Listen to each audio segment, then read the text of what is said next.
Good evening, folks. Hope everybody is doing okay. I'm just going to sit here and ramble for a few minutes. Got my first one in so far. Greetings. Ooh, Deb. Early to rise, early to arrive. Good evening, Miss Deb. How are you doing today?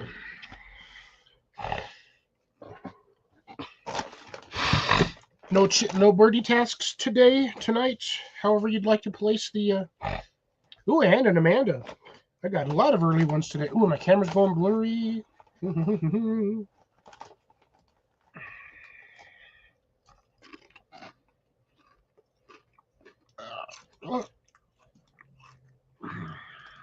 Ooh, actually will not let me go to 1080p. Well, that sucks. I'm doing all right.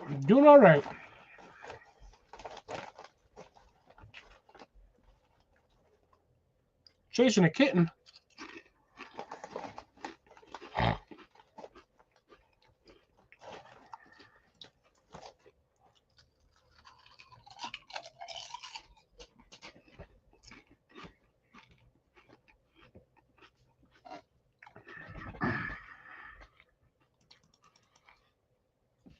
Apologies for my egregious consumption of sustenance.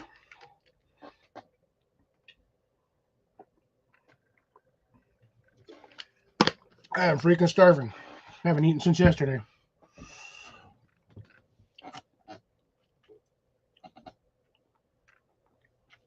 Oh, and the carrier. Nice. I'm assuming that's the new mouser you were talking about last week, right?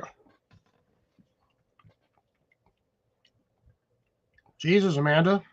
You trying to work on the same functionality as me? Oh, why'd that last one get so hot? Oh. And then my eyes being all weird. What the heck? I can never just have like a normal day. It's always got to be something.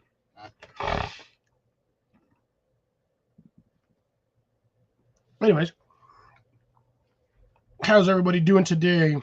Oop, got two more popping in. Let's see who they is. My assumption would be Grace and perhaps maybe Jason. Oh, nice. I just ate a little pizza and I've got 4 bags of these because they were on sale for $1.99 a bag if I buy 4 of them.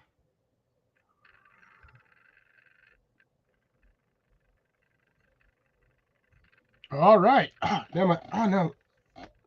Might be all weird. I ain't rubbing my eye with these 2 fingers, so they're a little red, so. And there's a good Mr. Rob on the road. Good evening, Rob. Good to see you. This week, I identify as the whole problem. And good evening, Jason. Quick off on that one. Good evening, Grace. Everyone's starting to roll in. To answer your the thing we were talking about yesterday, Jason, we have a 4K solar system. And I got something in my eye. I'm going to have to take a minute to get this out and wash my hands. Sorry, folks, for having to do this so early in the game, but I got an eyelash in my eye, and I am not using my fingers to get it out. Not after eating hot chips.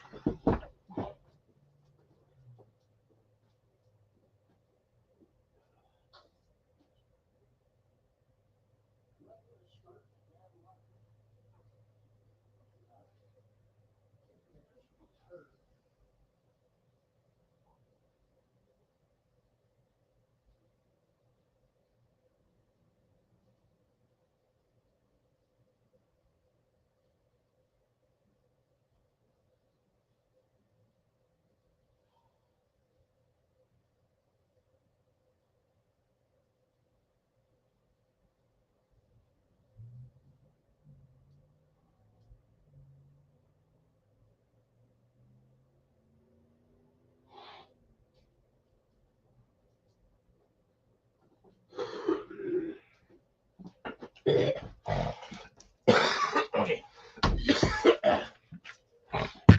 Bam. Alrighty. Hey, ready.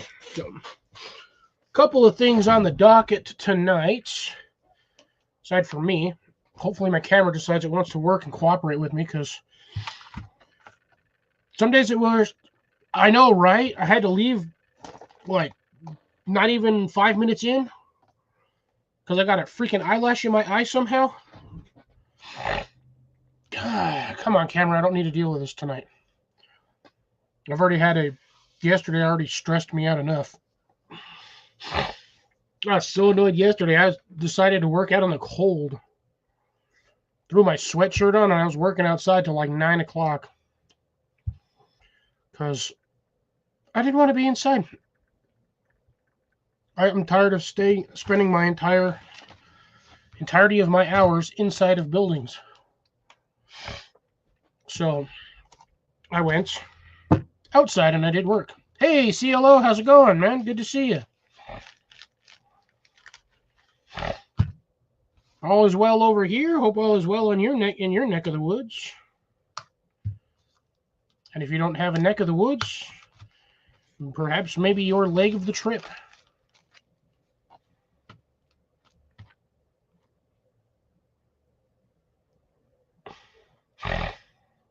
Well, yeah, we can't use Rob as a target. What would Rob's wife think?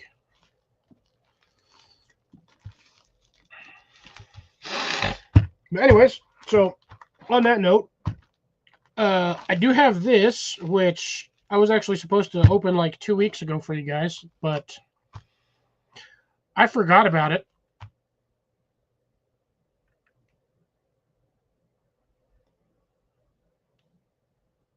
You just got to exercise, drink more, eat more nachos. That's my solution to everything. Cold, eat more nachos. Got diarrhea? Eat more nachos. The flu? Eat more nachos. Leg fell off? Eat more nachos. I mean, blind in one eye? Shit, eat more nachos. Can't go wrong with nachos.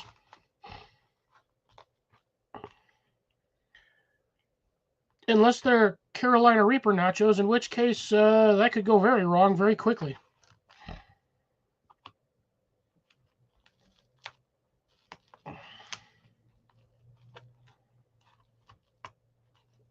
I'm not a big Scotch person. I'm not really much of a bourbon person either, but I can do vodka. I can do Captain Morgan's, which is weird. Wild Turkey every once in a while. I can do J&B. I can do most of the like whiskeys. I guess J&B's like a Scotch blend. But yeah, I can do blended, but not like straight up. Heck yeah, Maker's Mark, good way to go. I have the good old green bottle. Y'all should know what this one is by now. CLO most likely knows what bottle that is. Hell, damn near everybody on here knows what bottle that is. If you don't know what bottle it is, you're not drinking enough liquor.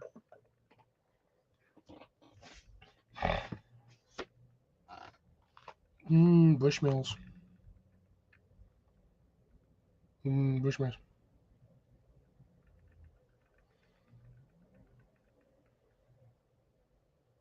Ew, gross. Regurgitating, you mean? Good evening, Cecilia. How's it going?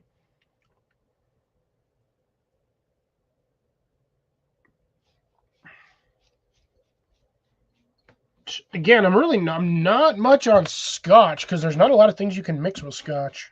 Well, there are, but I mean, most of it's usually on the rocks. But I've got me this nice bottle of billet bourbon.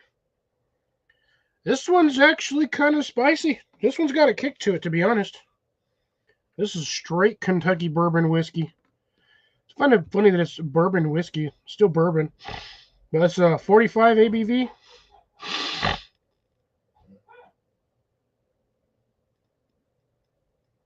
So I believe that puts it at 90 proof.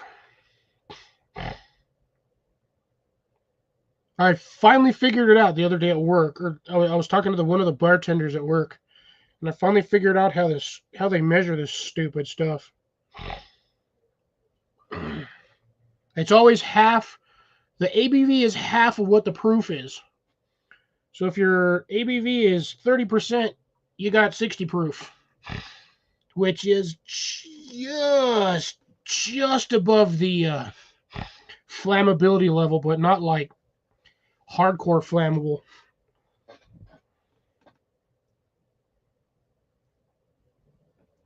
I mean, I said you could mix scotch. I didn't say I mix scotch. I don't think, to be honest, I actually don't think I own a single bottle of scotch.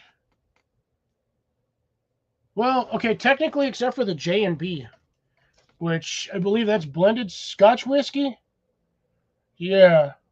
So other than my J&B, which you usually just do on the rocks or you just take shots of, I forgot. Wild Turkey actually is bourbon. Well, shit.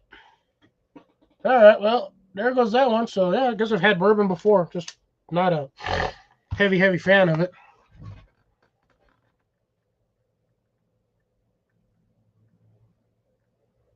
Ooh, Jesus. That's a lot of oysters. I would have eaten one and everything would have made a reverse. I would have gone reverse. I'm not a fan of oysters. But I will not make it all gross and nasty for everybody that does like oysters. So, ooh, a pizza. So far, that's all. I had like 20 minutes before I had to be on this live. I got home at 6 o'clock my time. So 6 p.m. Mountain Time is when I got home. So I had a very late day at work. So I myself am running late. I will have more maybe later. But again, I still have the rest of my cookies. Toffee chocolate orange. And I've still got Cheez-Its, Cheese Puffs, chocolate. Oop, I also have this guy. I picked me up one of these buggers today. Look at that. Look at that sucker is like the darkest dark chocolate. I might as well be eating the damn cocoa powder at this point. But, yeah, I already know this one's going to be all nice and tasty. I actually quite like the extra Coke, the high cocoa ones. I found one time it was a 97 on the cocoa meter, and that stuff was like literally just taking a spoonful of like actual cocoa mix, like not hot cocoa mix, like baking cocoa, and just eating the cocoa.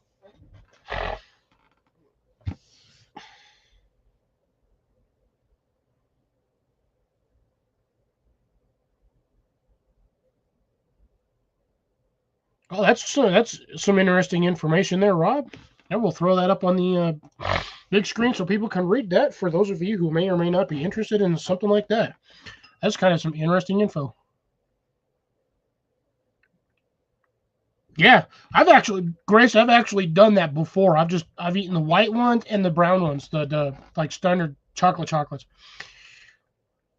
It takes a minute to go through the cocoa ones, the chocolate ones. The white one, the vanilla one's not that bad, but going through that like cocoa block, and anybody that's baked, you know darn well they're not small blocks. They're up there in range of like the Hershey's Treasures, I think is what they are. The ones that are wrapped, they look like little treasure chests. That's what each one of them damn blocks looks like. And yeah, it's a tough eat. It really is. But you only eat one. After that, you're like, no, I'm not touching another one for a while. Because it's just too rich. Too rich. It's on the lines of like chocolate mousse, but if like Lindor was making chocolate mousse. Oh my god. Now I actually want one. Ace, Rabbit, how's it going? Good to see you, brother. Thanks for joining us tonight.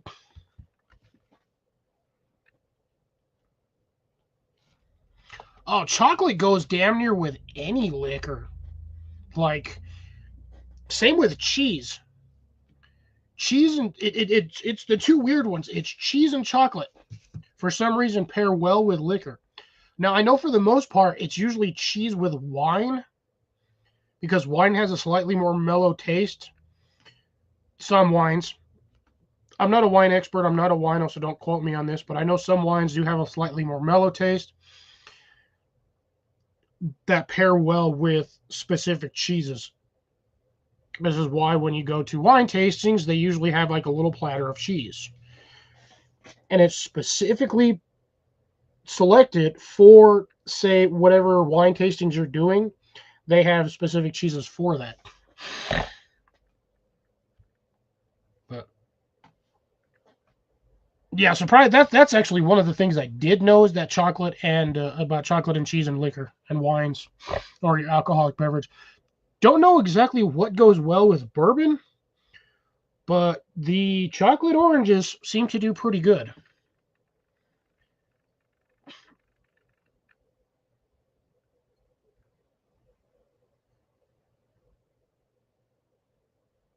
Makes sense? Yeah, the tannins.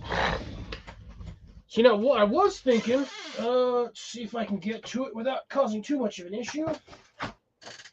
So, I've run across, I swear, I need to buy like a crate of these damn things. I got to figure out where Terry's makes all this stuff. If they got a website I can go to and check this stuff out.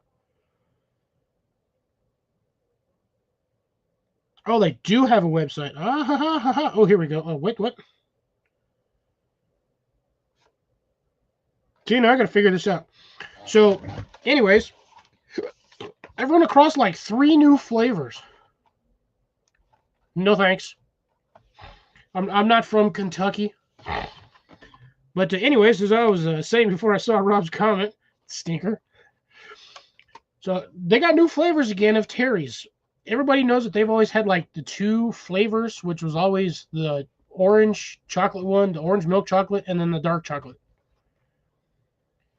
So now they have, last year they had the white chocolate, and then they had the Crunch Explosion one, which was basically the white chocolate with Pop Rocks in it, or I can't remember if it was the white chocolate or the milk chocolate, but yeah, it had Pop Rocks in it.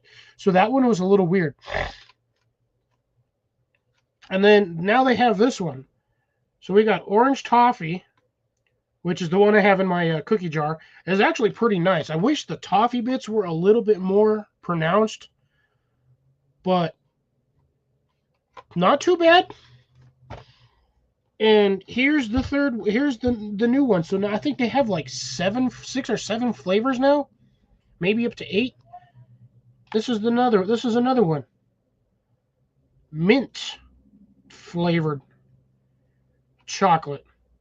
It's not an orange chocolate, it's just mint chocolate. This one, I know for a fact, is going to be freaking tasty. Because you want a perfect pairing, and after right there, that's mint and chocolate.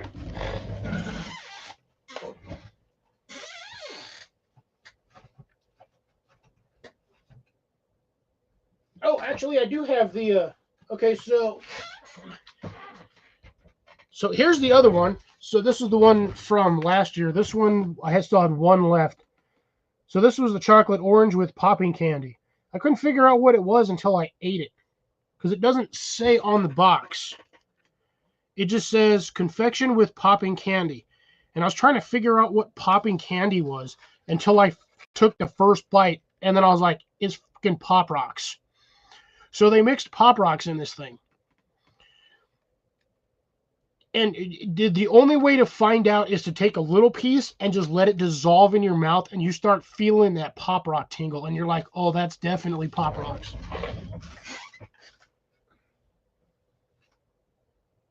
So 1, 2, 3, 4, 5.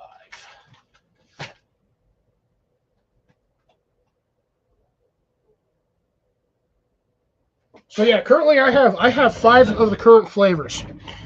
I have the milk chocolate, the dark chocolate, I have the popping candy, the mint, the toffee. I need to go and find the white chocolate. And I disagree with you on that, Rob. I actually liked the white chocolate so much, ate 2 of them in one sitting before I realized I had eaten 2 of them. I scarfed them like a fat kid not on a diet who was starving and had diabetes. Like, I'm sorry, but yeah, it's Pop Rocks. Good evening, Colin. It's straight up Pop Rocks. I still want to get the other 2, the other 3. The Walmart had 2 of them. That's where I got the toffee and the mint one. But they had another one, but they only had one. I wanted to get more. Right now, my local Kroger has the milk chocolates and the white ones. I got to go get a tray of each. That's fine. Do what you got to do. You want to play WoW? Go play WoW. I'm not stopping you. I'm not holding you at gunpoint. I ain't forcing you to do nothing. I've lost entire days just because I was playing video games and I woke up like the next day. I'm like, what the heck? So yeah, I got to go get some more for do them for the holidays. I get trays of the chocolates so I can hand them out to my family members. And they're actually they're more or less fairly appreciative of getting free chocolates, especially considering them damn things are $4 a piece, and I usually get like 3 to 4 trays worth. Because I'm smart. Thank you, camera, for being an a-hole tonight. I appreciate it. Was doing fine while it was on was focusing on the chocolates. The orange chocolates, or chocolate oranges. I want to focus on that. Let's see if I can get it to focus on my fat head now. Focus, you bastard. 100% focus right there, and it won't stop my fat head. Yeah, the orange chocolates. There we go. I got like 5 of the current 8 flavors I believe they have. Well, I mean, a little fuzzy. I have to shave, but I've been lazy. I've also been, again, doing lots of gardening, or, well, not really. Yeah, I mean, it's still gardening. It's garden bed prep, which I should correct that from the other day. I said I was rebuilding my garden. Not really rebuilding anything. It was reworking the garden beds.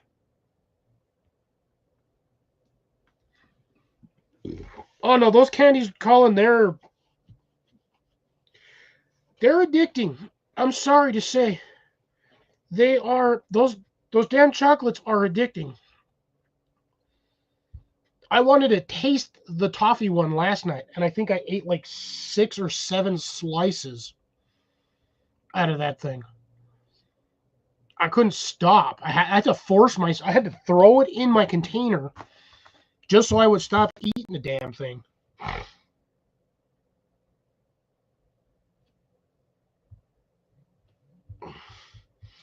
Jason's sending me dirty pictures. I know he's sending me dirty pictures. If my phone ever decides to load.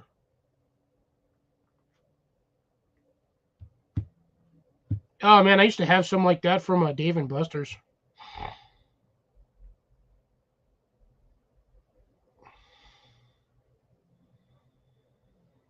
Half a shot, 1 shot, 2 shots, 3 shots, 4 shots. Ew, I didn't know you went to Alabama State University.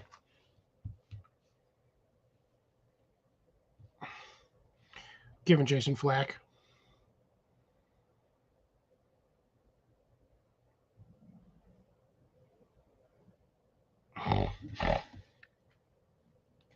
Oh, dude. Yeah, I think, dude, everybody's weakness is Tootsie Rolls. Oh, my God. You don't even get me started on... So, not even... We went straight down a rabbit hole on this one. Started talking about chocolates. Started because we were talking about pairing chocolates and cheeses with certain alcohols and or wines. Come on, Jason. Admit it. It's Alabama State University.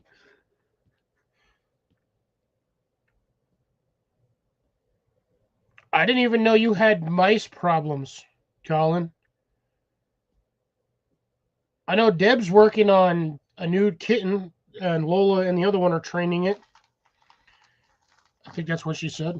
scroll back up. You know, the sad part is I've been on here this entire time and I've yet to go over to my YouTube side to go pop up my, yeah, Lola. Okay, that's still the one that's the one that's still kicking. So yeah, Deb's got that one going over there. I actually have my all-time personal candy preference, Reese's Pieces. Second, Skittles. But I buy Skittles more than I buy Reese's Pieces because if I get a big old bag of Reese's Pieces, that whole bag is going to be gone in one shot. Ooh, Mac got a mouse. Nice.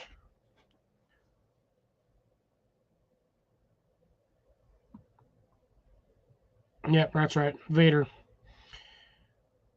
Well, as long as you got one good mouser to teach the new one, you should be good. But anyways, I feel like I've got enough people in here. I will get this going here shortly. But, so, I got this one. I was supposed to undo this one at the beginning of the month. Like, I set it down somewhere, and then, like, after the live stream, like, the next day, I saw it. I was like, ooh, I was supposed to open that. So, this is my monthly subscription from Grimworks. $19.99. Open it. As you can see, they gave me nothing. No, just kidding. I actually just emptied it onto the... Well, talk about redundancies. At least I ain't ever going to have to worry about getting... What the heck? Oh, yeah, I forgot. Yeah, they sent me this for playing decks. And it's all of the survival card play decks. All 9 or 10 of them. Let's see. Shows you the steps for a clove hitch. For the information cards. And 2 different versions of a lean to focus standard hamster fart. Well, that's up there long. It's big enough you guys can read that aside from where my finger's at. But yeah, lean to tarp, 2 different versions, string version and stick version. And surprisingly, I got the damn cordage maker, the mini. Actually, no, sorry, this is the full-size cordage maker. So, got another one of these. I think this is actually my 3rd one. I'm not complaining. And then I think I'm on my 2nd or 3rd one of these too. The Escape and Evasion lockpick handcuff keys. Toolpick kit. Which I think one could probably pick a lock. But yeah, that's neither here nor there.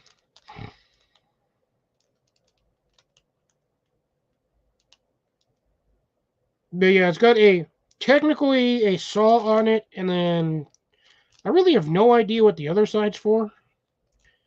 Unless it's supposed to be like a fish scale scraper, because the edges on it are kind of round, unless that's to cut through like rope or something. I don't know. Yeah, this is the dog tag type.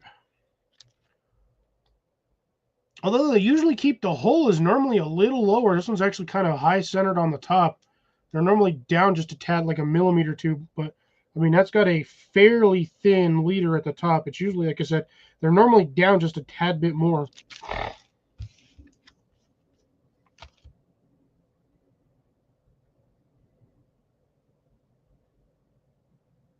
One second here.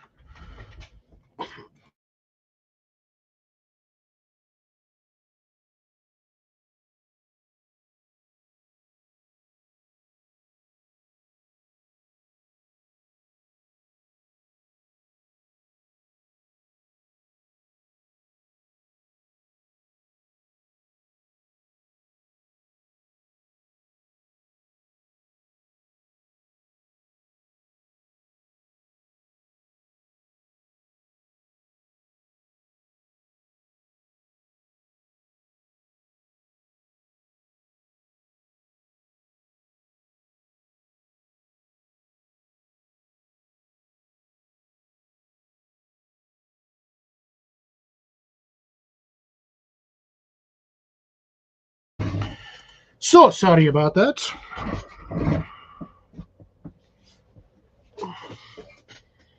Yeah, exactly. Can't hide behind him because of the hole. The hole's too low. Low hole. Yeah, anyways, add that to my pile of survival gear. Shit, I guess I'll stick it right there. Bam. Bam sauce, hamster, chicken, egg roll, sideways sliders. And do my usual. Gotta love thermal paper. Can't read squat on there now. Throw that in the garbage. I've got one more thing to showcase, which is just off camera. I technically have two of them, but one of them's more of a mechanical item, and it's not really of the... God, I don't know. I've been buying them for I've had the subscription for like 3 years. So I don't know how many cards in total I get. Usually they send you 2 skill cards or 2 sort of any sort of like information cards. Sometimes it'll be navigation, land navigation, water navigation, but every one of those packages always comes with 2 information cards.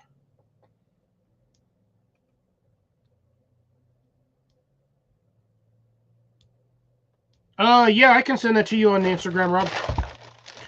So there's this thing. It looks funny. It's a box of stuff, but I will get one of each component out to show you, and it usually comes with, I think it comes with 5, except for the large ones. The large one comes with like 10. Yeah. Oh, technically the large one only comes with 5, but it's because of the way they're designed. They can't fit in. Okay, now it makes sense. All right, so little bag of mini zip ties, and I do mean mini zip ties. There's little, I think 6-inch zip ties, but they are like micro. So essentially, this is what came in the pack. I only need one of each. So you get your large size for your bigger trees, good size diameter hole, which is hard. There you go. This is for your larger tree branches. You can actually cut out this little plastic tab right here if your branch is a little thicker than required. But that's really just to grab onto the bottom of the branch and to keep your soil from falling out. Now, it looks like it does have some decent aeration on here. Which, I mean, if absolutely necessary, one could modify the sides, cut these little rings out, and put the branch in there that way. You have your medium size, which that's what they look like when they're closed. This is your top. I know some of you may or may not have seen these before randomly or in other places. But yeah, so again, there's the bottom. This one does have 2 little tabs. Hard to see on here. I'm trying to see where we go. It's got these 2 little tabs on here. Again, that's to hold it to the branch so it doesn't slide down. From the looks of it, it looks like it's only about a 1/2 inch diameter, give or take. Sorry, it is like really hard to show this on screen. It's like a 1/2 inch diameter hole there. I believe this one is 1 inch. And I believe this one is, it looks like a 1/4 inch. Maybe. Yeah, 1/4 inch, 1/2 inch, and then 1 inch. And then this is the little one. Same thing as the medium-sized one. Not really much of a difference. And you just kind of snap these together with your, you pack your soil in on each side. From what people have said, use a little, just a sprinkle. Might not want to do it with straight by hands, but like a pair of gloves, grab some rooting powder and just kind of sprinkle it on both sides. Make sure your medium is nice and wet. Or I would say wet, wet, moist, whatever. So as long as there's enough moisture in there. And then you just kind of clamp it around the branch. And you just wait like 40 days. 30 to 40 days. You can pop these off during the process to see or verify whether or not you have root growth. But yeah, I'm planning on doing this with some of my fruit trees. So I can propagate some of my fruit trees. and hopefully increase my profit, or at least increase my volume of fruit trees without having to keep spending $30 every damn season for fruit trees. Because them fruit trees get expensive. For anybody who ever bought fruit trees, anywhere between $20 to $30 a whack per tree. And these are the seasonal bare root trees that they graft onto other branches, other trees, for sale in the hardware stores. So they get expensive after a while. I've probably killed $100, maybe $120 worth of fruit trees, and at least $100 worth of citrus.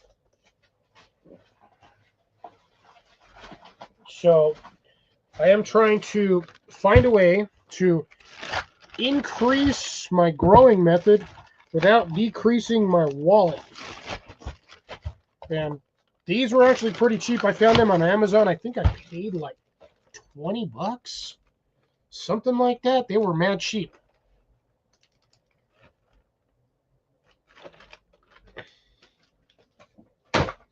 Yeah, that's one method. So the way those work, okay, it's weird. There's multiple methods of grafting branches, or at least getting roots on branches. There's air grafting, or well, basically with those little balls, it's essentially air layering, is what they consider it. It's air layering. Don't know how, considering it's not technically in air, but whatever. I guess it's not in ground, so that's their version of air layering. But what that does is you actually take a really healthy branch off of your tree or your existing tree, and you scalp off about a 1-inch strip of bark. So you ring it. Same way you would kill a tree if you want a tree to die. You take a 1-foot strip of bark and you just all the way to the Cambrian layer, and that tree will usually die within a year. This method, you want to do it in the easiest way to do it is to get your medium prepared in your graft balls. That sounds weird saying it, but that's what they are. They're balls. So your grafting pods, I'll call them pods. There we go. Your grafting pods. And then you want to do it right before, you want to get all that set up before you strip your bark off your plant.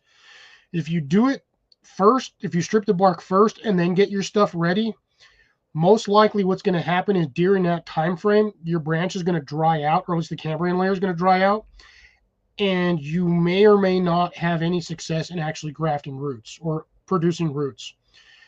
So get your medium ready first, cut your bark off, snap it on, because you're only going to have, I think within a 30-second window, I think you should be fine, 30 seconds to a minute. But if you go the other way around, it might take you anywhere between 2 to 3 minutes, and that could potentially kill your plant.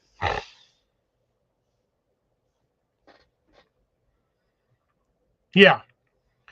You just want to get just enough of the bark off of it. Now, that's why I said you only want it for some of these. You're only going to want to cut like a 1-inch strip. For like the large pods, you could probably do like 1.5 inches, maybe 2 inches, because they're fairly deep. That's a fairly large pod. For the small ones, I'm probably going to do like either 1/2 inch, just because I don't want to stress out my trees, and I'm going to have to do that on like 6 branches. And then what you do, when you check them and they do have roots, you want to cut it off about 1 inch or inch and a half below where the roots are. So you'll have like a little nub. You'll have your root ball and then the rest of your plant. And that's how you basically air layer or air graft. There's other methods. There's the hydroponics method. There's aquaponics. Earth Dwellers Homestead. I got to watch his video again. But he takes like the standard restaurant wash bins or like the bus tubs, and he modifies it, drills a hole in it, puts a little drain port in there and a tube that only sticks up a couple of inches, and then he surrounds it with a PVC pipe that has a cap on it, and then just sets it on there. I got to figure out how he sets it in there, but essentially I can kind of sort of demonstrate here and now. So we'll say this is from my knuckle up is the top of the PVC. And then what he'll do is he'll take a piece of another piece of plastic with a larger PVC, and he'll put it in there like that. And then what happens is when that fills up with water to the top of this, it siphons. It's basically a siphon filter, I guess, or a siphon drain. And it'll pull, as long as this is at the bottom of the water, it'll vacuum all the water out that little hole. And he does that, yeah. Yeah, it's a siphon method. And he's got it set on a 12-volt pump. And he's got like two or three of these attached to it at the same time. But he drains them into a fish tank. So essentially he took like one of the big silver planter trays that I have outside. You have to have one that has a bottom on it. Cannot do it in a Birdie's. Your water will leak out everywhere. If you wanted to do it, say, in a large plastic tote, like a storage tote, you can do it on that. It works just fine. That'll hold enough water to run the 12-volt pump to fill that up. And then when it siphons, it'll suck all the water out. And he's got it on a cycle, I think, every 15 minutes. It'll pump water into it and then siphons it out. But the medium that he has in there, he's got clay pellets that retain the moisture and block out all of the light, because he's got that thing filled up like 80% to the top. And he just sticks the twigs in there. Just cut them off and stick them in there. And they usually grow roots at the bottom. I don't think he bark strips the end of it. I'd have to go watch that video again, but it was an interesting watch the first time I watched it. I just got to figure out how he does it, like watch the video to see how he does it, because I want to do the same thing, to be honest. As I think this would actually help me I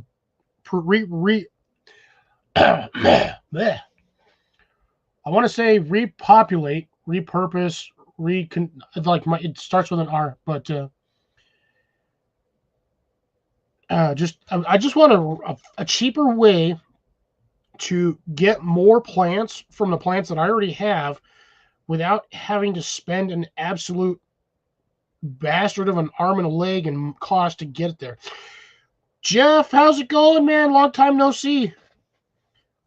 I hope everything is fine with the family. I know we spoke about that the last time. That's one of the reasons why we haven't seen Mr. Jeff in a while. He has been busy with family. But I hope you're doing well, Jeff, man. It's good to see you.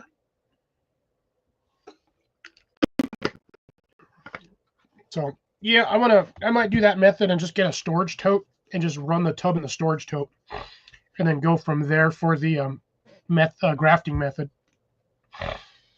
But now that Jeff is here, we are going to do this. Everybody gets to see my man titties, my middies. That was a little blurry.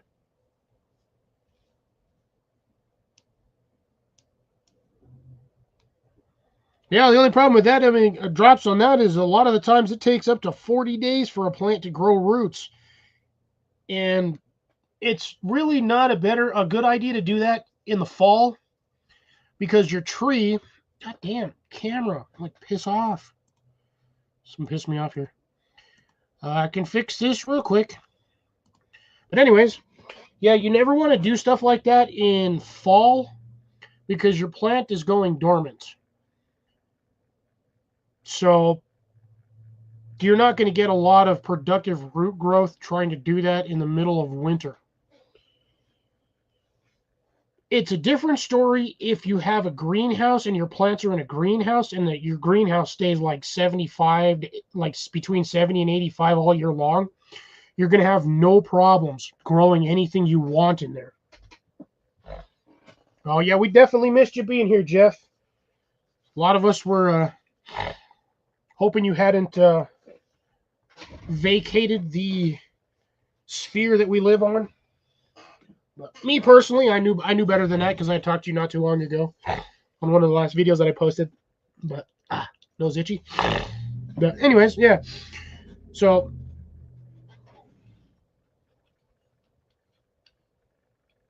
oh, Dixie Chicks. Dixie Chicks, or is it, God, the other one? Oh, my brain just shut off. I'm actually going to go get my big can. I have one large can left, and then I bought more of these today because I didn't have much left of this, and I really didn't want to be drunk again. But let me go get my other beverage thingy, and you guys, I guess, can... I'll set you so you're not staring at my floor. Although my wall's not any better.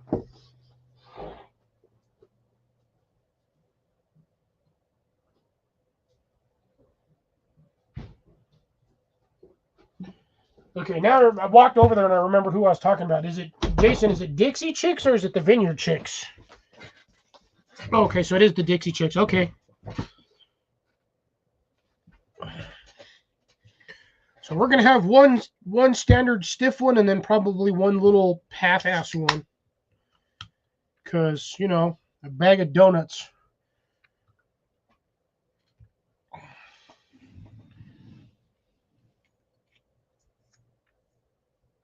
Ah, see, that's what I thought. I was like, the Dixie Chicks is, last time I checked, that was a band.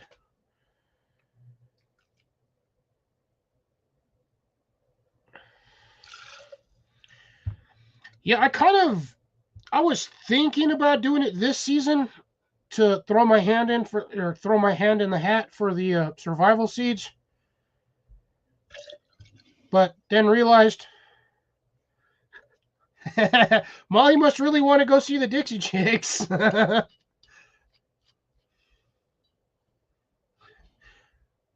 now he says Dixie Chicks. Dixie Chicks.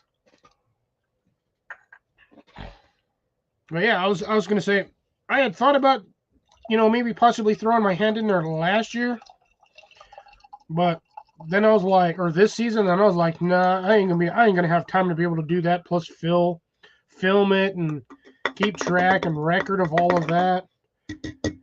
I just got too much to do at once, all at the same time.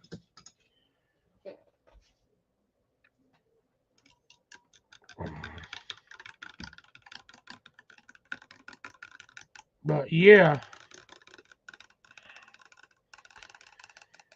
I mean, I did technically enter for the Peter Pepper challenge, but I got nowhere with that one because, to be dead honest, I didn't think my plant was going to survive. I started off with 7, finished off with 3, got my first 2 peppers on there, and they fell off.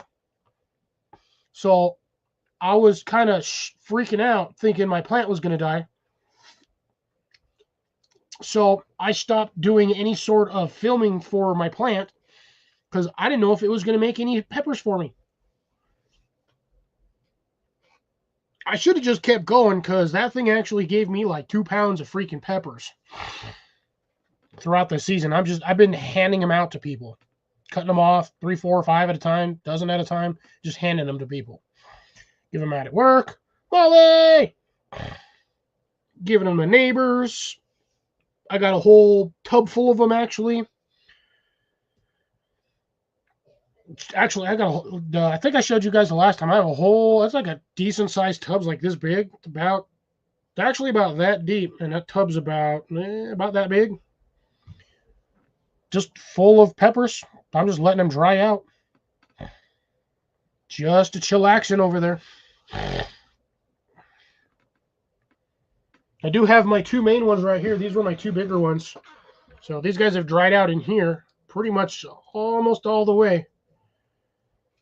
And these are going to be my seed pods for next year.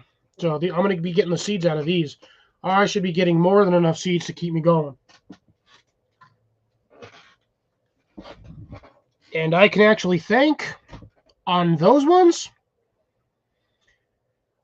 I can actually thank Jimmy Pickles for sending me those seeds. I had a rough time germinating them, but I believe I started off with 10. 7 germinated, 4 died, and 3 survived. But again, I got my seeds from Jimmy Pickle Peppers, JPP, or JP Peppers. But so far I'm pretty impressed. I've actually got a couple more seed packs from him. Next season I'm gonna try the Arabibis. It is a yellow pepper, a little thin yellow pepper, similar to a Tabasco but a little bit longer. But it looks like a yellow caterpillar. I would show you, but I don't remember where I placed the packaging. So I can do this for you.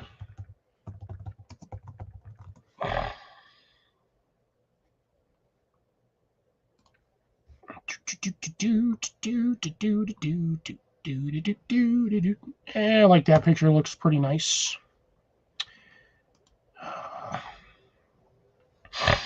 Well, I am not going to get...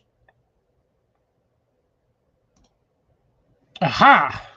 Let's see if this works.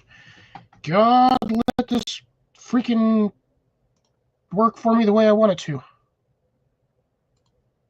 Yes! It's gonna work. Shit. Got rid of that. So this is what the Arabibi looks like. Like I said, similar to the Tabasco pepper, a little bit longer, but again, looks like a little yellow caterpillar. So I'm assuming you guys can see that. Yeah, okay, good. So I've got 2 packs of seeds for that one. So I might try to grow those ones. They're kind of a medium hot. It says hot pepper down here, but I think they might be along the lines of like a medium hot. But I want to try those ones because those ones look kind of fun.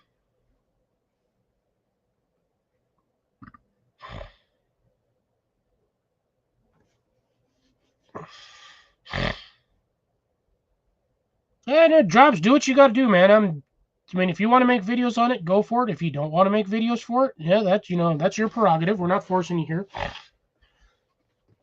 Every time I adjust myself, my damn camera's pissing me off. It's driving me nuts. Why do you insist on being a turd today? Thank you.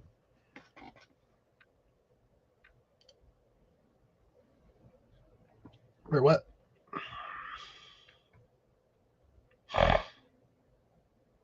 Oh, I totally missed something. Oh, okay, gotcha.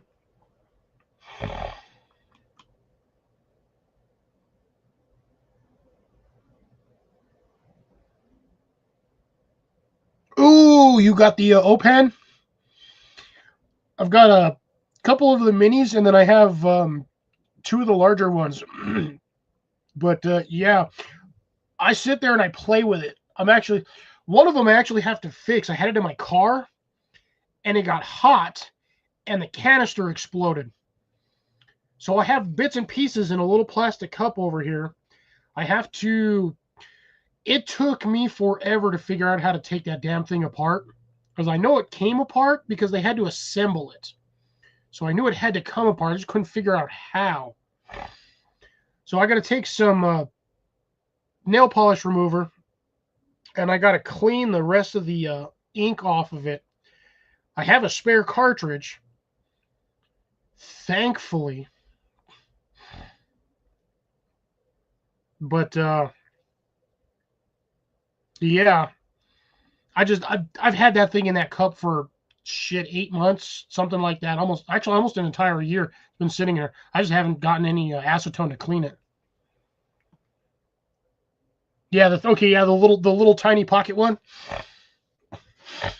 Yeah, they're really cool. I love the design on them. It looks like a bullet, like I love the back, not the back end, but just above between the point and the clicker. It's got that little rifling, that twist rifling. I love those things. Yeah, those things are sweet as shit. But yeah, right now, for those of you who are interested, since Jeff mentioned Olight, they are running a sale right now. I believe it's a flash sale as well, up to 30 to 40% off on certain items. But Yeah, I'm gonna be I have to pick up some extra stuff. I know I'm gonna get flack for this, mocked for, I know Grace is gonna say something.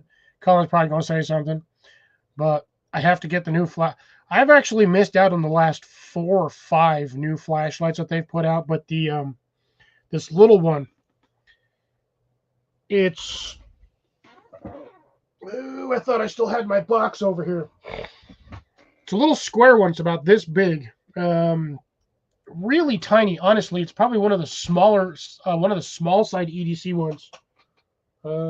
Shit. I'm trying to find something that I have that would be similar in size, but actually I don't have anything. But it's like a little O clip, and it just clips on it'll clip onto like the front of your backpack, so you have forward light, and it's got a little magnet on it too.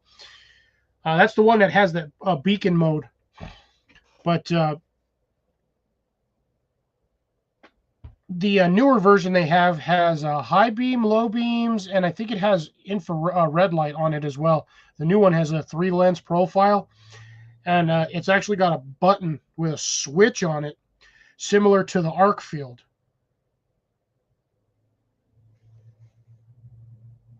Yeah. And it's a nice little EDC light. Runs for a good amount of hours. Weighs almost nothing. Like literally weighs almost nothing. I think it's 1.5 ounces, maybe 2 ounces at most. But it's just really convenient because of the way the pocket clip is designed on it. It's not a standard pocket clip. It's spring loaded, but what it does is it works for like your straps for your backpacks. Because you always have like everywhere on your, like on each strap, you normally have like that one little piece that goes across. It's what they consider for your mouthpiece for your water bladder. Usually stick it up under there so it doesn't slide out and dangle around. But yeah, it's a nifty little light to have right there on you. It's a terrible hat light because of the way the clip is designed and the way the light focuses. So you have, I'll just use this. So this is essentially what the housing looks like. And then your light bar, your lens or your light comes off the side right here. And then you have the pocket clip that basically comes down this way. So absolutely terrible for a hat light, in my opinion. But they've got numerous varieties of flashlights that work perfect for hat lights.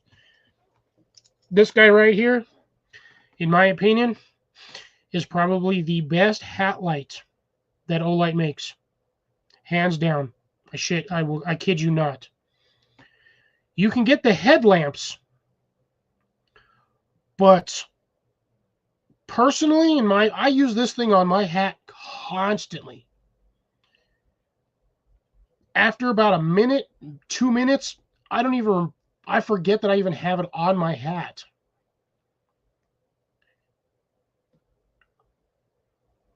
But yeah, this guy works great because it's got the standard pocket clip, and then it has the reverse pocket clip. So you can put it either down or this way. So I guess I can do a quick demonstration on that one. So this is lens down. So that would be your pocket. It goes like that. Sits in there that way. You can do it on the outside. And then there's lens up on the backside. Sits a little lower when you got lens up,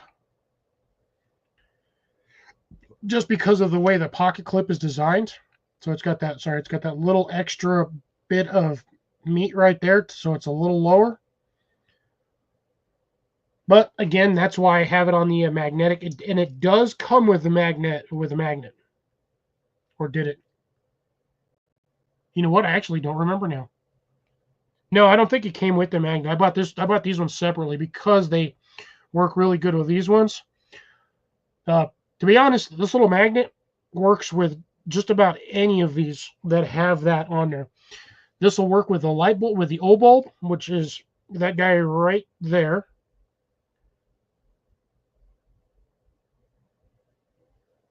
Yes, the prowess. Yeah, that one is one of the levitating ones, and it's a weird one the way they have that set up.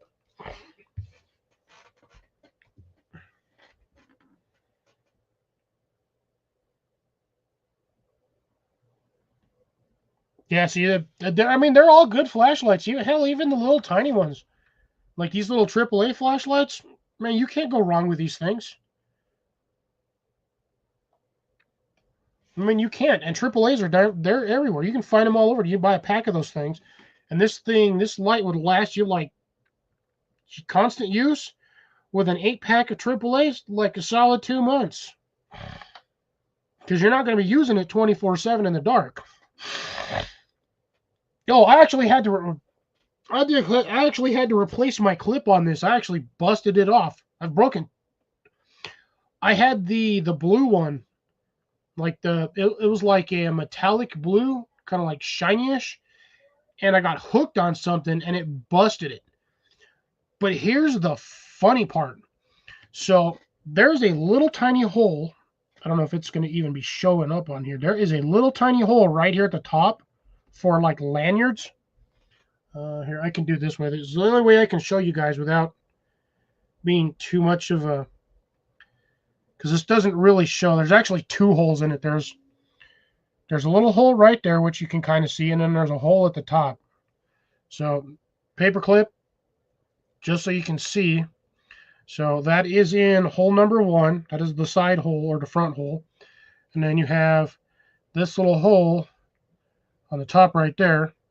So there is that hole at the top. And these actually come with lanyards. Most of these flashlights will come with a lanyard that you can attach, and that's what that is. That is a lanyard attachment. The clip on this. So this little bit right here, which is really hard to show you guys. I will take this off once. That little clip right there snaps in to this little groove that you can see that's covered in dust. Right there. Right there. So this little groove right above my fingernail is where that clip sits in. I snagged this bugger on the wheel well of our utility trailer, and it snapped off here, and the clip didn't even budge. That is how tight these are. And they are form-fitting. They make 3 or 4 different versions of these clips for specific flashlights. I had to order like 3 or 4 of these. So I've got spares. But, I mean, you can whip this thing around and it is not falling off. That's how strong that clip is. It's the same with this guy. You can't even get this flashlight anymore. This is technically, for Olight, this is considered an antique. Same exact style of clip. So, exact same clip style. And with this one, this is the MX1 Striker. This is an actual tactical flashlight. These things hurt, by the way. I dropped this thing on my foot one time, damn near fell over. Them bezels are aggressive. But it has 2 channels. It's got 1 channel here, 1 channel here. So that will sit, you can do it tip up or tip down.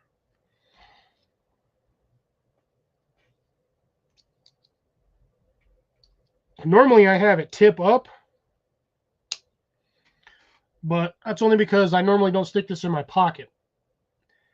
I've made the mistake a few times of actually wearing this in my pocket tip up, and I've punched the top of this and actually tore my hand open. So this just sits on my shelf up here, and I use it for spotlight purposes outside. But yeah, I actually got to get me a new Olight ring because my other one died, hence the Olight ring down one, Olight down. Yeah, some of them are. There's, I believe Olight makes. It's not Olight. It might be. I know they make one that looks like that. That's actually a taser. But yeah, it's a tactical flashlight. It's this one's 100% tactical. That's the reason why the button's on the backside. That's for your main ones. I'll do it back this way. So there's on. There's strobe. You blast somebody with that and then pop them in the head, they're going to drop to the ground. But it does have the adjuster. So this little button right here works in conjunction with this one. So I can do, see, that's on low mode right now. That is what they consider moonlight mode, and then I can adjust it accordingly. So we'll do, and it'll only run turbo for like a minute, and then like 30 seconds to a minute, and then it shuts off. But yeah, that one, I don't use it often, but that's still one of my favorite flashlights. And that one runs off the 18650s, which I have an abundance of, and it's not a modified 18650. It is just a standard 18650. So any 18650 that you find on the market will fit in that, run it perfectly. Like I said, I've got about 8 or 10 of them in a bucket down here. Even if the power grid goes down for like 2 months, I'd have more than enough light using that thing daily before I even ran out. Plus, I have a backup. I have a way to charge them. Anyways, let me do this for those who want to pop in here. I'm just going to throw it in the chat today. I'm not going to sit there and waste my time trying to throw it everywhere else.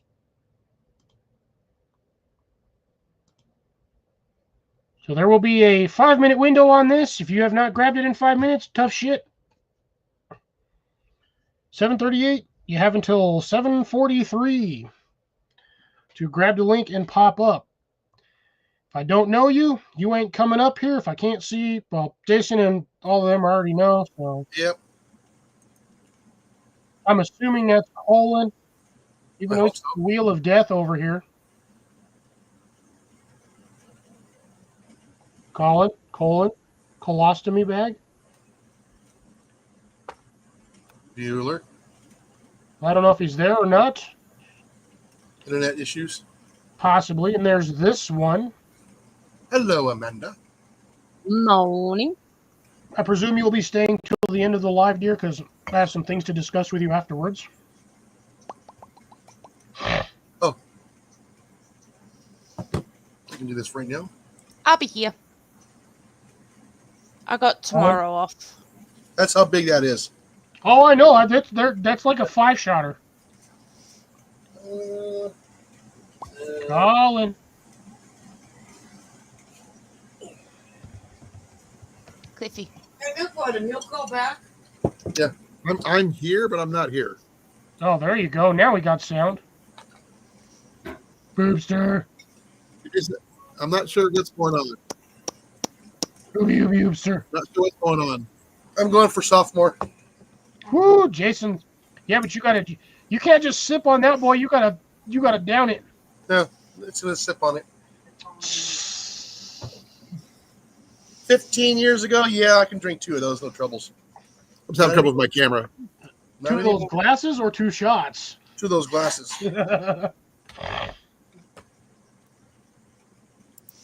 My camera they went to a different version of my camera down below for some unknown reason. Weird. Why am I? Wait. Somebody's popping in. Hi, Jenny. Hey, Jenny. Hello. Oh, Jason, did you hear? Mac got another mouse. Yeah, I read it earlier. He brought it to me. He gave you a trophy. Oh, Jenny's got a new shirt to show off. Ooh. Not my circus, not my monkeys. Nice. Usually, I think it's the other way around, isn't it? Usually.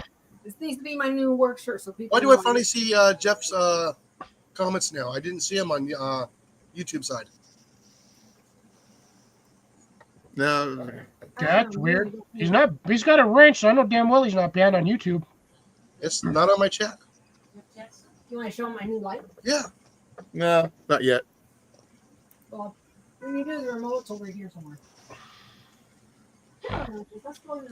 Let's try to figure out who in the world started the O-Light. Who's this Jeff guy? I haven't seen Jeff in forever. Oh, I don't know. His comments have been popping up on mine. I've seen his comments. Yeah. By the way, this is not the first time I've had issues with my camera with StreamYard for some reason. It's give me some kind of different comments on my videos too. And sometimes they won't show up on my comments until like about a month later. Right. Yep. Colin's having camera issues. No, I'm just trying to figure out why it's doing what it's doing. Because you don't have a dedicated camera. No, I've never had to change it before, is what I'm saying. Before You don't have to be sorry, Jeff. It's all good. We I understand. think it's in the way. It's okay. I've said it before. Life takes precedence over YouTube. If you pop in. But if you've got stuff that requires your attention elsewhere, go for that. It's like me. I basically miss everyone's lives during the week. Cliffy's is the only one I really can get to. Yeah, you're at work. Because I'm at work. Yeah. Mandy's hair is getting really long. Yeah. I noticed that.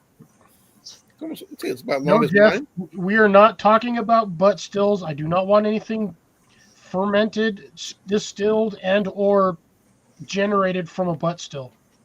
Doing my hair too. Thank you, my brother, but no. You're getting a little shaggy there, Jason. Yeah. No, I got sick and tired of looking like a bum waiting for money at the off ramp. Hey. No, it's not pink. My hair's Sorry to back to say, normal. A lot of people you see on those off ramps are probably veterans, homeless veterans, unfortunately. Oh, don't take it to A heart. lot of them are Colin. phonies. What? A lot of them are phonies. Oh. I've caught them. I know more than a few veterans who are out there. Yeah. It's just hard to tell them apart. That's why I don't give them any. That's why I don't give them any of my money. Yeah. I'm sorry. Just because I can understand if there's a veteran, an actual legit veteran that's having struggles and that's where he's ended up. But for the rest of them,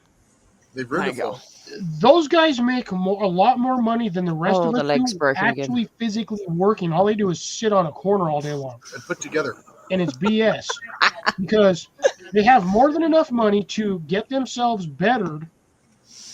Get cleaned up, go to a barbershop, spend the $30, get cleaned up, go to a store, buy some clothes, put some clothes on, and actually try to look for a job. But they don't do it. They don't want to better themselves. No, though the one that we caught, my boss and I were going down the road, and we saw the guy with the backpack. He had the hat on, the long hair, and everything else. We were stuck at a light. He walked over to a pickup truck around the corner, brand new, took the hat and wig off, and changed his shirt. Hang on a minute. Yep, seen that too. I've heard stories about that. Yeah. And they'll park it like a block or two away, and they'll walk 2 blocks, and it'll be in like a random grocery store parking lot or like in the corner of a gas station, just sitting there. No, the best one I've actually seen was a guy who actually he was playing music, but he was playing on a violin of all things. But he had it electrified, and he was actually really, really freaking good. But well, see, that guy's actually doing something. He's providing a service for a service. Right. He's not just sitting out there begging for money. Yeah. And here's the biggest thing. I will look at somebody's shoes. That is the first thing I look at when I see a dude on a corner. I'm sorry. If I see you out there wearing freaking Air Jordans, I'll roll down my window and I will call you out.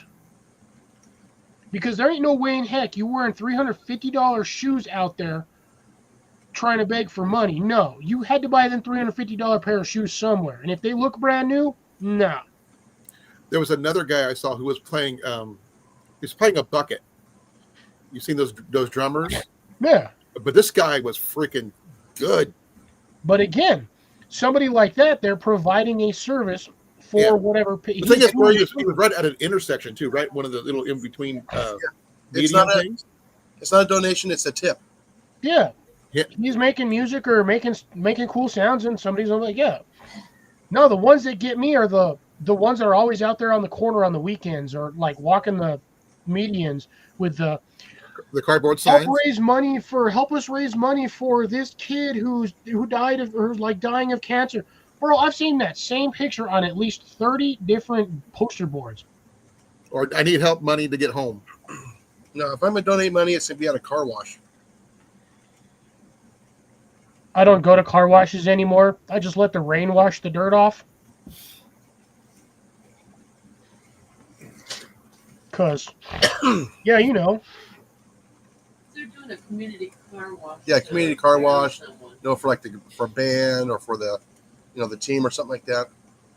Oh, just to let you guys know, no Ian this weekend because he was here all week. Yeah. Jenny just got back from taking him home. Figured as much. Did you find out why he decided to stay with you guys for a week? Did he ever tell you? No. Or he said something about his mom said, "I'm getting tired of looking at your face. Go to your dad's."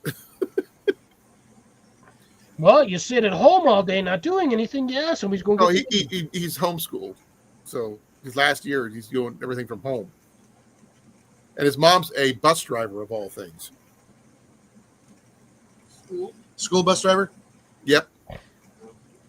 There's a difference. Yep. Well, the thing is that he's because of his autism and everything else, he's got to take special classes, and he's not really good with crowds, even small classrooms. Yes. Yeah, I'm not 100% sure that he still actually has autism. That sounds exactly. No, he's been tested. He's been tested. But that's exactly how I was when I was in school. I hated being around crowds. I couldn't stand being in a classroom for multiple reasons, two of which were actually because of the lighting structures. I could not sit still in class because I could hear those lights buzzing. Oh, Jenny has the same problem with that particular problem, especially with the the big tube. Those things. But no, Ian's been he's got with the ADHD plus being autistic on top of that. I think that has hit me pretty good. They have him in special classes on purpose. Jason, have you had anything to eat? Yes, I did. What'd you have? Potatoes, sausage, and Brussels sprouts.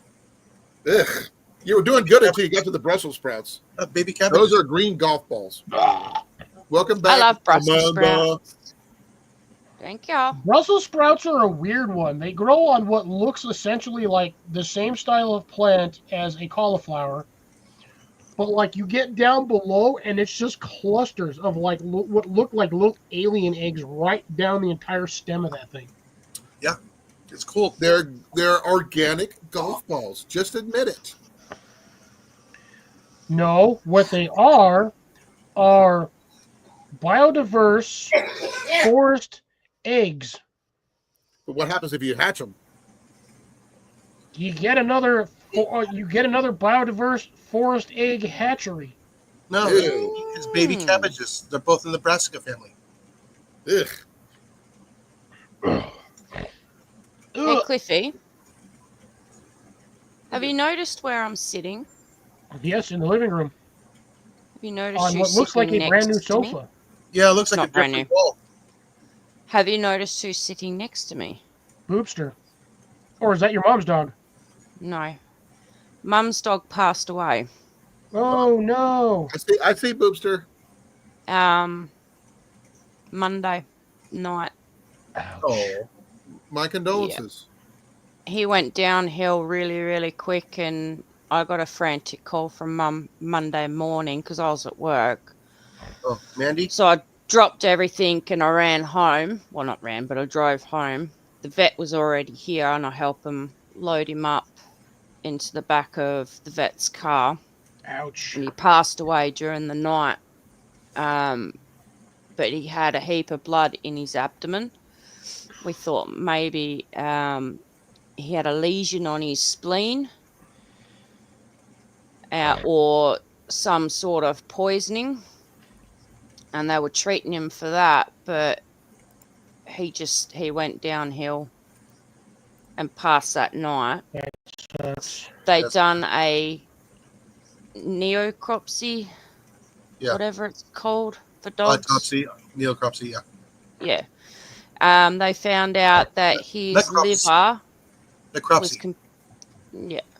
liver was completely covered in tumors.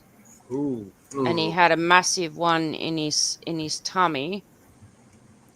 And we found out it was a very aggressive form of cancer.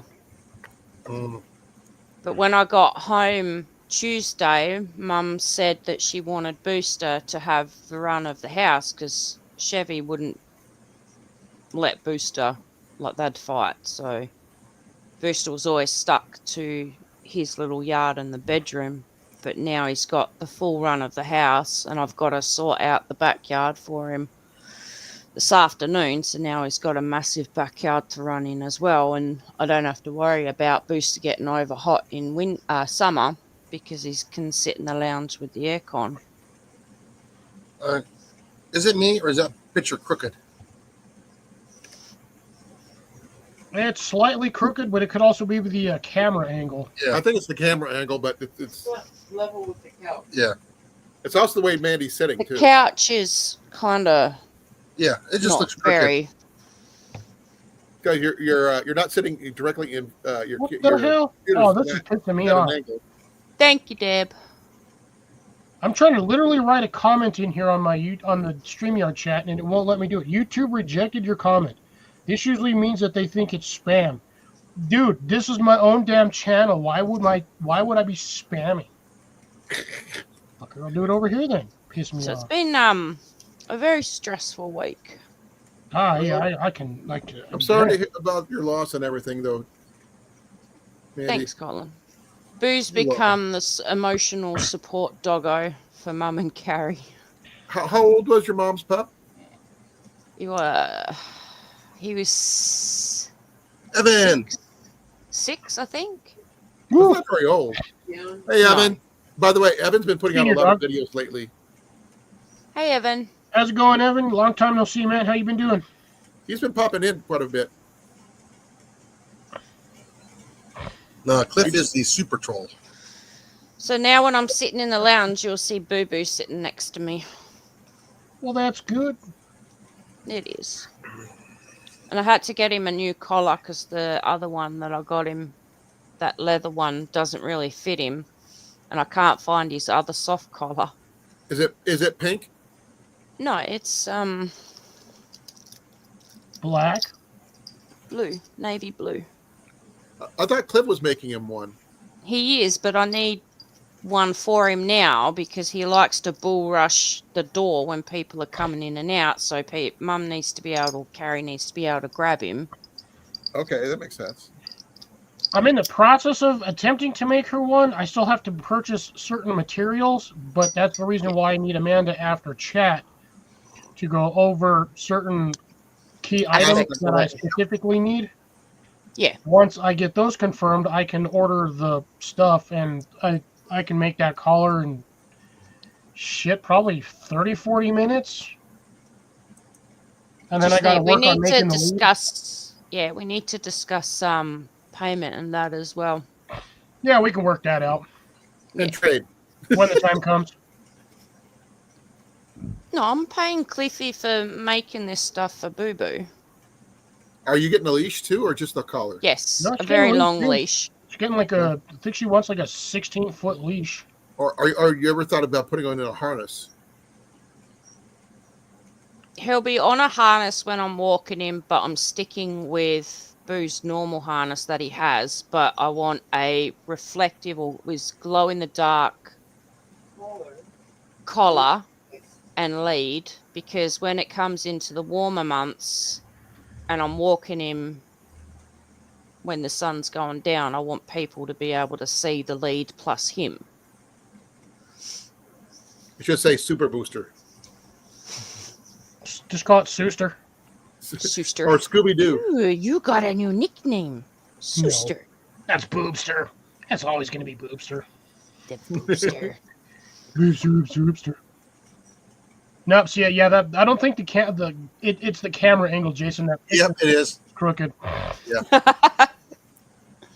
Because the minute you move the minute you pan that camera over, that thing lined up with the bottom of the bar. Yeah. See, it's the camera angle. See now, there he is. He's looking at him. He's looking that at him. picture reminds me of Sean. I just thought the same thing. Because he had something kind of similar to that on his wall in the background of his lives every time he did it. What was it? It was a really expensive picture. Someone Someone bought that one, I remember. No. No, his brother still got it? I believe Metal has that picture. Okay, I know someone offered him a lot of money for that picture at one time. Oh, he wouldn't sell. We used to, it was funny. Every time we would go for a refresh for certain things, everybody in the comment section were like, all right, he's gone, let's start bidding. And we would just start this bidding war for all of the stuff that we could see on screen. Yeah. I wanted his crossbow. I'm pretty sure Metal ended up with that. I didn't get to know him long enough. Oh, you don't have to know him Yeah, very long to be a friend of his. If he liked you, that was it. That was all he needed. Yeah, well, I only saw him like 3 times. But the thing is, he can hold a conversation with anybody. Oh, dude, I talked to him on the phone, literally on the phone for I've like done the same. an hour and a half. I did about the same. Thank God I have unlimited phone calls, because that conversation would have probably cost anybody else Yeah, like especially $200 or with international $300. too. Unlimited calling. Is a wonder.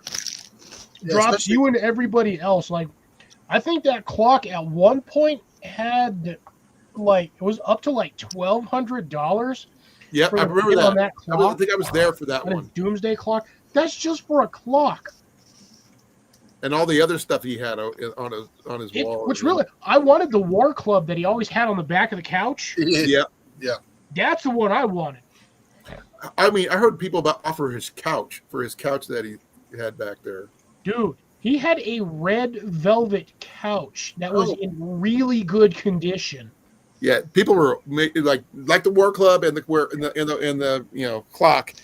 People offered money for everything. If you could see. Honestly, if I would lived closer to the area, I would have drove over there and I would have been like, "I'll take that your surround sound system, your record player speaker system over there." You probably would have took all his He had a records, lot of too. records and he had a really nice sound system. He had a really good record collection. Not just Again, I'm pretty sure Metal ended up with it.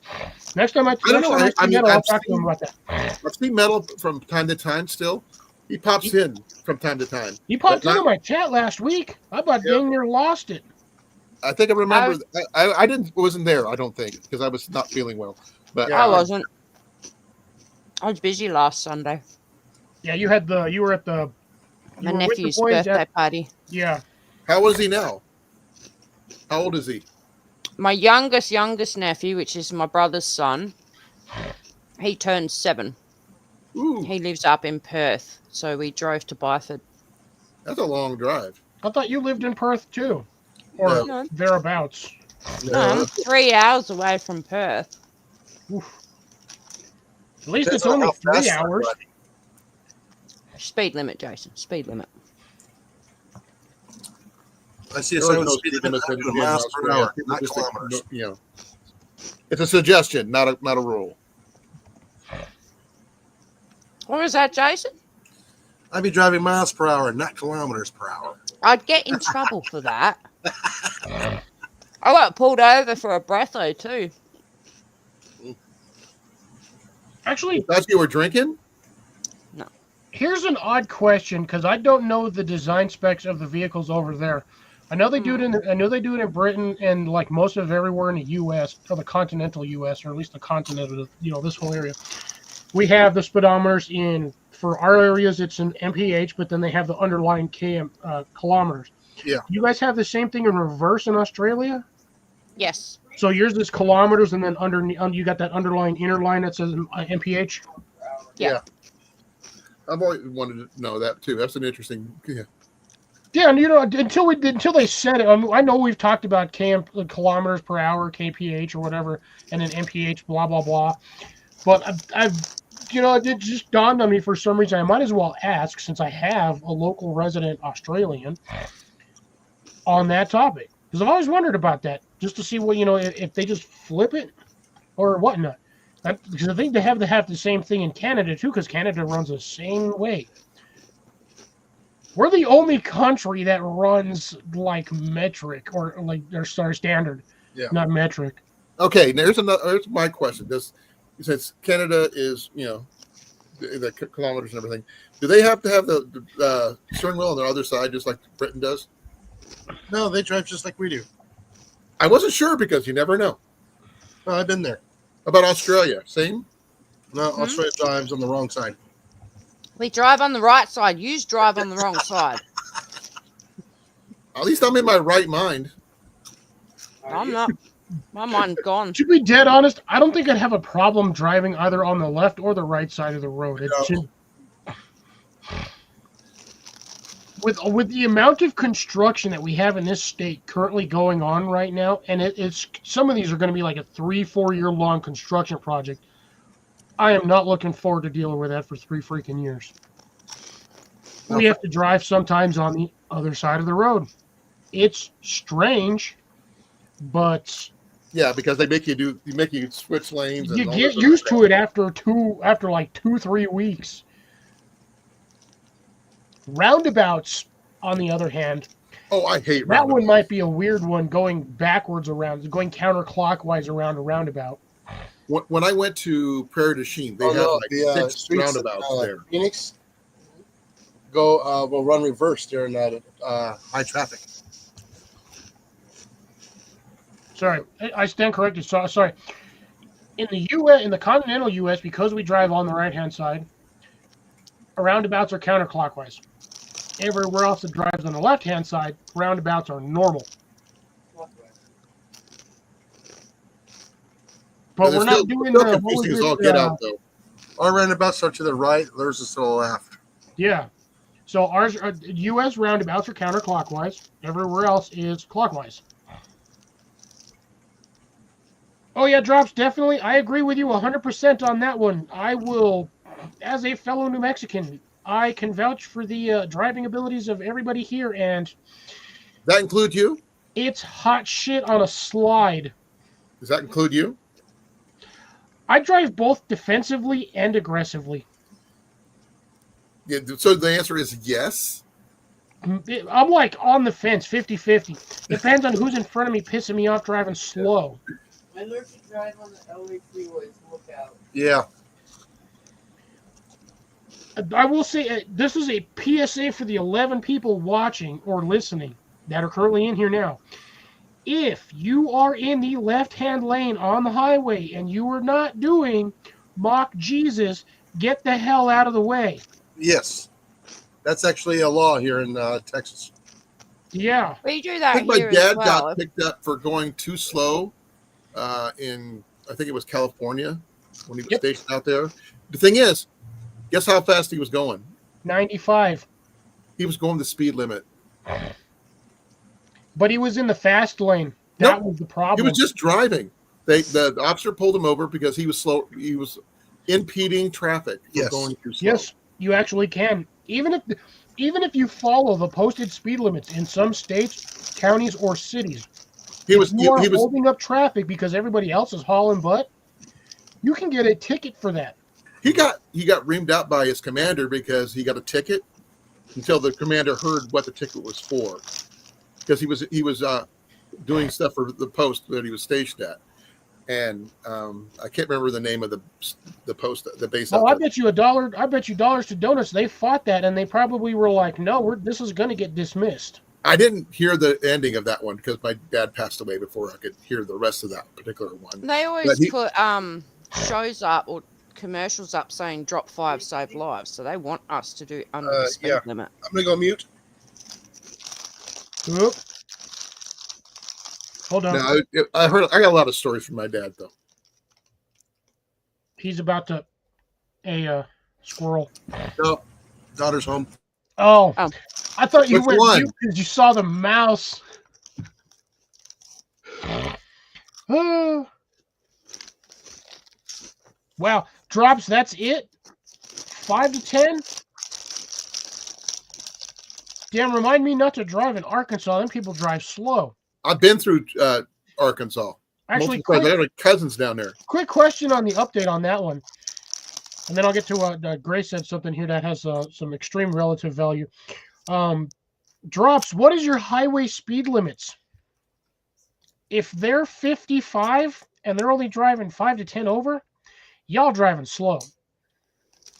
No, the roads there. We drive over the speed limit that's stated on the signs. We get done. Oh, you can't drive fast in Arkansas because the roads are too narrow. I'm Like usually driving. the highest we can drive, like And too windy. speed-wise, is 110 kilometers. So whatever that is in miles, that is The our 88 highest is speed limit. 55. 88 kilometers is 55 miles per hour. And 100 kilometers is 65. That's like my stand. Actually, I think my highway speed is either 65 is our highway speed, and it's a 5-lane highway. Yeah, yours is like 10 times bigger than ours. And we You got wanna the know- interstate, right? Sorry. Yeah. So 100 kilometers per hour is equal to 62.14 miles per hour. roughly 65. That is the fastest we can go. If we go over that and we get That's caught, slow. That's we slow. get, depending on it, because they give you a 2K leeway either way, or it's 5, one of them. But depending on how fast you are over the speed limit is how big of a ticket or whether you lose your license there and then. We can't speed over our limits.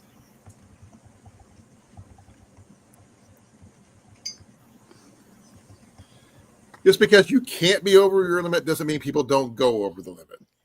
People always go over the limit. I don't. Unless I'm not paying attention. Then I look down going, oh, crap, I'm speeding. Yeah, I was going to work we'll say yesterday, specifically yesterday. Wasn't paying attention. I was doing 105 Really? going to work yesterday. Wasn't even paying. There was nobody in the freaking fast lane until I got to like about a half a mile to where the construction was, and then everybody started squeezing over because it goes down to 3 Hey, lanes. corn-fed. Hey, Rob. Rob, how's it going, Hey, brother? Good to see you. Mandy, Yeah. here in Texas, our highway is 80 miles per hour, which is 128 kilometers per hour. Yeah, that blows my mind how fast you guys over there can actually drive. Like, I've just converted it. Yeah. So 110 kilometers an hour is 68.35 miles per hour. Yeah. That's the fastest we can go. I can actually vouch for this driving through one portion of Texas. I was driving through a city or a town, and the speed limit was still 55 through a town.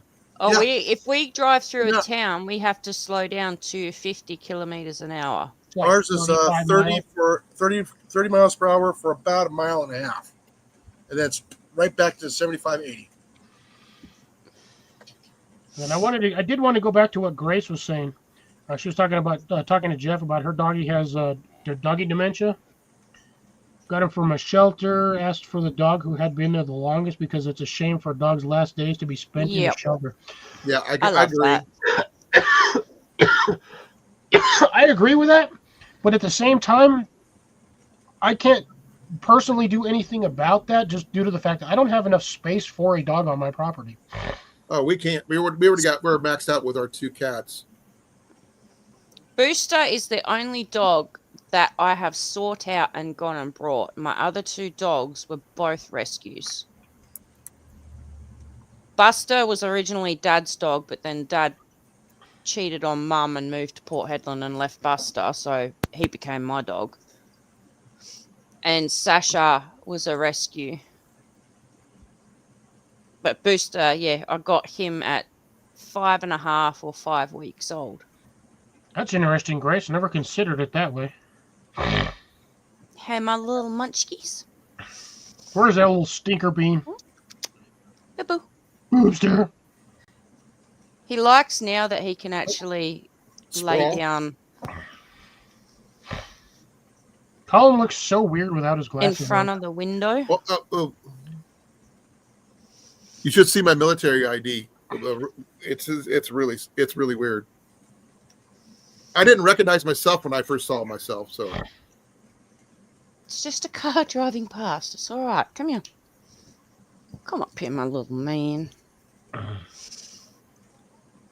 I just like All the right. fact that he's not stuck in a little room now, Little square. and he gets to be. He looks so around proud people. now that he's sitting up in a chair. I Like was a going to say the big boy. same thing. He's like, He this looks- is my couch now. That chest, he gets to puff out his chest and go. Ugh. Now he looks regal. Oh, I was about to say Amanda froze. Oh, that's a bummer. They don't have the scale for the NASCAR in miles per hour versus kilometers. Right, am I back? That's because NASCAR Nope. exceeds KPH. It's like 187. Look at him. Look how So that's like 200 miles an hour, right? He's like, look how he's all handsome. regal. Look how Yeah. handsome he is. He's gonna look Our even NASCAR handsomer will when hit we get that new collar on him, Cliffy. Yep. Yeah. No, our NASCARs will hit 200 miles per hour. Hey, Shit, they go faster than that, Jason. They're like 220, 230 sometimes, depending Yeah. on the straights. Okay, if you go 200 miles an he is hour, Jeff. 220, He's my that's little 354 kilometers an hour. That's funny. I've noticed he's also extremely calm just sitting there. Normally when he's on your bed, he's like skittish, like out the window, in the window, out the window, in the window, out the window, in the window. Now he's just sitting there. He's all, this is my damn couch. yeah. It's my couch now. I'm the man of this house. Technically, He's the man of the he is now. couch. Well, He's Mum, now a couch potato. we had to go buy a heap of baby gates. One to go in front of Mum's door so Booster can't get into Mum's room because Mum is actually allergic to Booster's fur. Oh, It sends her off sneezing so bad. How does That's that another make any why it sense? surprised me because when Booster was a puppy, Mum used to have a hole in her fly screen on a window. So Mum would shut the door quickly and I'd pass him through the hole because Booster was small enough then. So Mum could have cuddles with him and Chev couldn't get to him. And she was fine. But when I moved out of the little cottage from work and moved back into home, Mum went to give him a cuddle and she just sneezed her head off for a good half an hour, like full Maybe on it's not sneezing. the fur, but the dander on him. No, because he gets regular baths. He Maybe does. it's the shampoo that you're using. It's the hypoallergenic because he's got sensitive Some skin. people might be But, allergic to it. Yeah, Mum is allergic, so that's what surprised me when I got home from work on Tuesday, and Mum's like, "Oh, I want Booster to, roam through the house and, and it's like you are allergic to my dog's fur. Are you sure about this?" She even let him in her bedroom last night for a cuddle up on her bed. He's been such a good emotional support doggo for Mum since Chevy passed. Well, Good on him. despite the sad note, we can actually say Chevy went to the levee. He did. He's not in pain. You're bringing out that song, huh? Yes, I am. And it took me a second, too. It helps when you're fueled by alcohol. Okay, Cliff. I got to do it. I did it earlier, but you must have missed it. No, I saw it, but I wasn't. I did it in 3 different languages, so I know, but I was also doing an unboxing because I said I will get to this after I do the unboxing. so you owe me. I was there. I heard that. I heard that. Yep.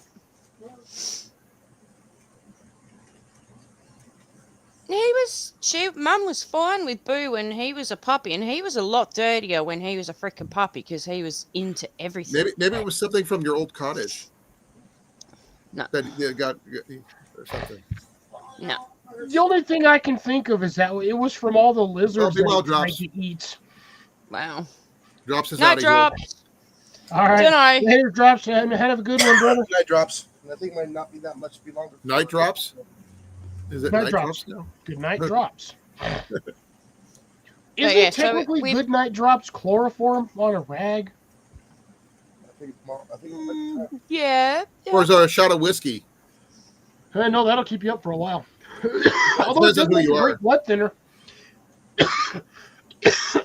But But we've had to put baby gates up in certain doorways and hallway and all that. So Booster, if he gets a bit hypo, then he can be put behind a gate and As kept big out as of rooms. Booster is, I'm pretty sure that dog can jump a 4-foot gate. He probably bowl through a He 4-foot hasn't gate. been taught to, and he doesn't. Well, that's good, I guess.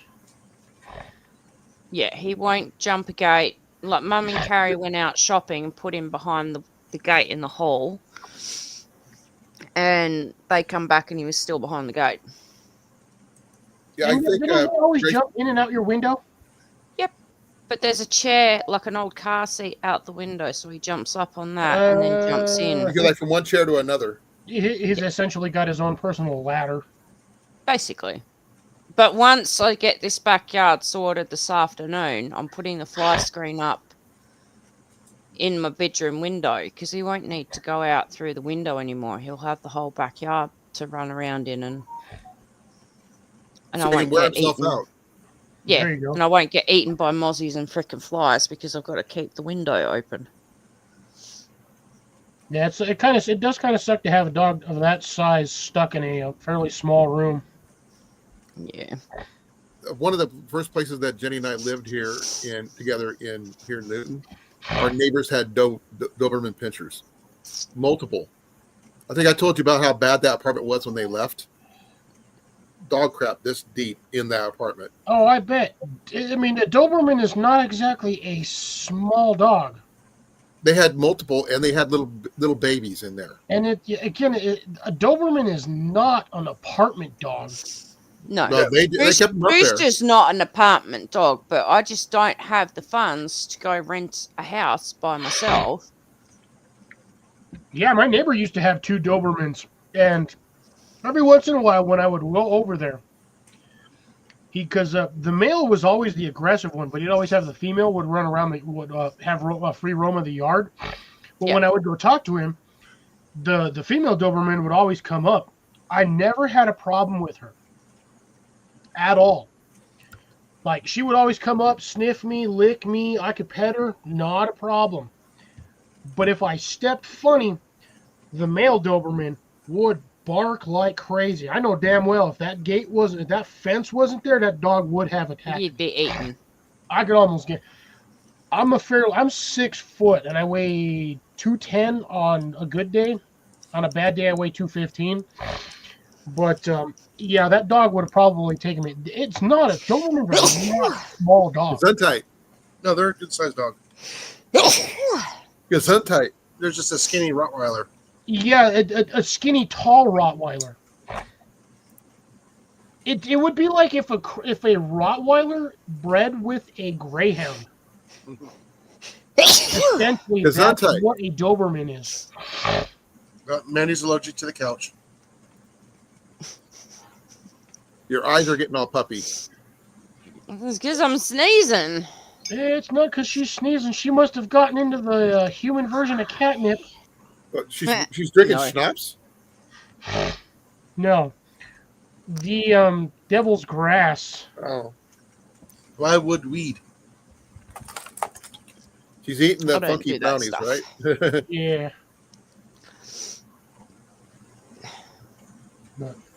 That's legal here in Iowa now. It's dang near legal in almost every state because they keep wanting to legalize it because of all the tax revenue off of that. Yeah, but then you do all of that, and then you got all these morons sitting around doing absolutely nothing because they're too high to do anything useful. They actually prescribed it to my mom before she passed. I hope that's a fuzzy. That's a fuzzy. I'm sorry. I feel your pain, dude. I literally, like I said at the beginning of this live, I was outside last night till 8:30, almost 9 o'clock, doing yard work because I got tired of being inside. I spent my entire day inside of the building, got home, it was dark, left work, it was already dark, went to eat, came back home, and I was like, you know what, screw this. I spent like an hour and a half doing random yard work. And unfortunately, during that random bit of yard work, I lost a 22-inch planter. I was moving stuff around, readjusting things, and I knew it was going to go. I was hoping to get one more season out of it, but Nope. it was already a fairly old planter, and it wasn't even a planter. It was the bottom half of a 35-gallon trash can, which, by the way, they don't even make in that color anymore. So essentially, it was a relic of the past because I have never found, and I know it was a Brute container because of how thick it was. Standard trash cans aren't that thick, but it was a red Brute trash can. They only make them now in blue, orange, and white, and gray. I haven't even seen the black ones anymore. I think they stopped making the black Brute trash cans. So they come in like 4 different colors. Unless you purchase them from Uline. If you get them from Uline, then yes, you can still get the orange ones. But normally the orange ones are for usually hospitals, and they usually indicate medical waste. Oh, by the way, Cliff. Yeah. I'm putting some stuff down. I'm going to mention something that you have done in the past, but you haven't mentioned it. At least I must have missed it. Is the hamburger prices, gas prices, and stuff like that? I have not done that yet today. I also didn't do it last week. I know there was mention of it, but I forgot. I think only like 2 people mentioned it. And yeah, I know I really got to keep getting this. I got to put a note or a mark or a sticky note on my damn thing over here to remember to do that every week. Here's mine. Right down there. I've just posted mine. Jesus. Your stuff's actually getting cheap over there. We're in the middle of the country. What do you get? What do you expect? Actually, to be honest, where you're located, if you're in the middle, I would expect it to be even more just because of supply and demand. Is that gasoline or E85? That's regular gas. Is that premium, unleaded? No, unleaded I can check. regular? Let me check. That is regular. Give me a second. I had Gas Buddy up here. I know for a fact that once January hits, gas prices are going to increase. That's regular unleaded, $2.45 a gallon. Damn. E85 is $2.30. I think E85 for me, the last time I checked, was $2.89. Regular was $3.10. Regular or plus was $3.15. And then premium was like $3.35. So basically 91 octane. Here we got. See, regular is $2.45, mid grade is $3, premium is $3.30, E85 is $2.30. So yeah, it seems relative gas prices are for the most part around equal, pretty much just everywhere. Well, we do have a holiday coming up, so they do tendency to drop the prices before a holiday. No, they increase prices by 30% during the holidays. Not around here. Ours drop. Yeah, our gas prices are running about $2.57. What do you got, Amanda? Normal unleaded is $1.79. Premium is $2, and diesel is $1.78. The sad part is that's per liter. Yep. So you said, what was diesel? 179? 178. 178.9. Okay, what was your regular fuel? That's $6.50 a freaking gallon for diesel. Yeah. Okay, what about non-diesel? What about regular fuel? $1.79. $1.79? 179.9. Well, that's for diesel. You guys are getting. I feel like you guys are getting ripped off 100% by any diesel products over there. Diesel down here is like where I'm at is like $3.75 a gallon. $2.86 for diesel here. So that's $1.16 a liter. Yeah.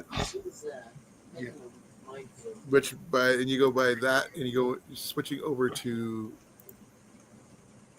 Yeah, Molly, just wait. Just wait on that one. What?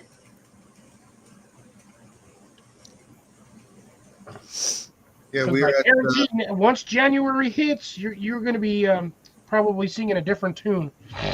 You're probably not going to be. Our steak prices for Scotch fillets are $47.06 a that's enough kilo. fuel.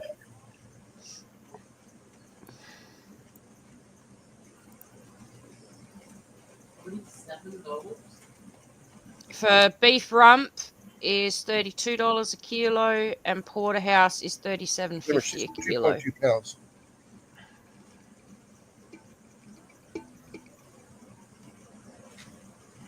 So that's. Jesus, man. Yeah, you guys are getting ripped off like royally on meat. Yeah. Yeah, I they're don't eat a lot of red meat not because it's ethanol. just so expensive. Well, it's the fact that most majority of your like decent beef, like cow raised beef, imported from mainland, like Britain or the U.S. Or you guys have like major cattle farms down there. If you buy Woolworths brand, it is Australian beef. I'm pretty sure Macro is Australian beef. It smelled like cheese puffs for some reason. That's weird. Wonder where Star's at. I haven't seen him in the last 2 weeks. Yeah, I know. Which is really funny. I just seen him. Seen him outside the other day, just chilling outside, just sitting there having a smoke, having a drag, and Actually, you know, it's really interesting. I think that her gallon is equivalent to what I'm paying right now. Oh, no, sorry, hers is $7 per gallon. I think where's. Jesus Grace, that's a lot on tax. Well, then again, I live in New Mexico, and tax down here is stupid high. Iowa's not that bad. I can already tell Colin's dying, and we're only 2 hours into this live. But again, it's because of the current dosage that he is forced to partake according to his doctor. Yep, the shots that I have to take once a week. Oh, at least it's only once a week, and it's not like a daily thing. No, but the thing is, see, I got one more dose of the 7.5. Then after that, I go up to 10. So, Ooh. yeah, so they're upping it for another month after that. And as of this morning, I'm at 285.7, which means I'm down about 32 pounds. So they're upping your in December they're upping your dose to 10. Yep. On what? On what? It's for my medication for losing weight. Appetite suppressant, essentially. Molly wants to know what it's called. Oh, give me a second. I got to go get it. It's I believe, essentially, Molly, to break it down, it's an appetite suppressant. Yeah. Colin's gonna he's at a 7 right now or 7.3, and they're gonna up it to 10. He is going to be messed up. Pfeffernuss cookies. Wait, did that say gingerbread? Mm-hmm. Okay, here it is. I cannot stand the taste of gingerbread at all. Oh, I love them. That's what I'm on. Zep bound.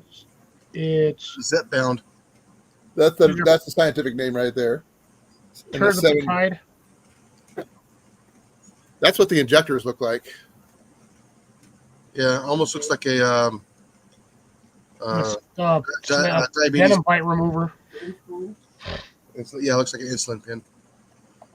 It's like an EpiPen almost, Yeah. but not quite. But I can only get these cookies at this time of year. They only sell them a month before Christmas, through Christmas, and halfway through January. So you need to figure out a way to vacuum seal a whole ton of bags and keep them for all year round. That's funny because that is a German cookie. Mm-hmm. They are the best. Oh, we got news. They're actually putting it in Aldi's here. Big W, Grace. Well, that's where I get them from, Big W. Yeah, but they're actually putting it in Aldi's here, finally. Right across from Walmart. I got to put this back in the fridge. Yeah, next time you're over there, see if they sell pistachios. I trust me, it's a joke, but I understand you cannot eat those things. We don't. We only get them a couple of months a year. I think I've got like 6 of these bags in the cupboard. Amanda, if you ever need more of them, let me know. I have. Ask me in February. Okay. I'll run out by then. Right there, exactly. Deb said exactly what I'm thinking, and that's the reason why I said let me know. Because Cost Plus, we have a store. So I'm actually surprised Deb has one, but then again, I have no idea how wide range that store is. We have a store down here. It's called Cost Plus World Market. They sell stuff from everywhere. Yes, we used to have one in what is it? Mesa, Arizona. If you name it, there is a 95% chance they probably have it. And I actually have seen that's why I was thinking. That's why I said let me know if you ever need more, because I was thinking Cost Plus, because they have like one. It's technically an aisle, so it's shelf on this side, shelf on this side of just holiday stuff, year round, 24/7. I can't put non-ethanol prices anywhere. I wish they would do these 24/7 over here, but I haven't found a place that does them. Murphy's. The blue nozzle. That does that. And the only place I can get these is with W. See, my only concern with shipping those overseas, especially for where you're at, would be altitude and the fact that there's a possibility that that bag may or may not explode during transport due to differing air pressure.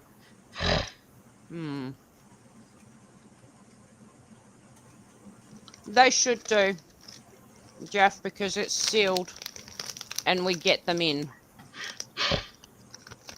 Yeah. Amanda, check your local area.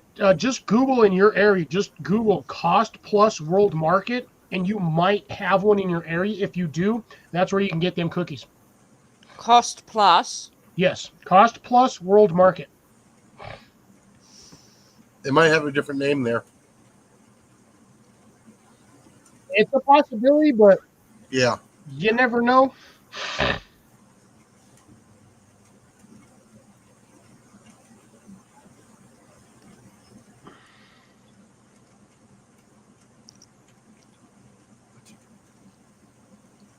Oh, that's funny, Deb.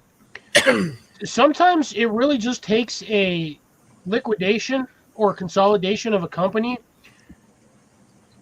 And then what the problem is with that is even once you liquidate, I did a triple quote on that one. But once you liquidate a company, you find out real quick in certain areas E35 is supply and demand that you need that company for. That's an ethanol fuel. We don't have one here. Okay. That's like a 91. Get down. We got a Costco in Perth, though. What'd I miss? Might see if Costco's got them.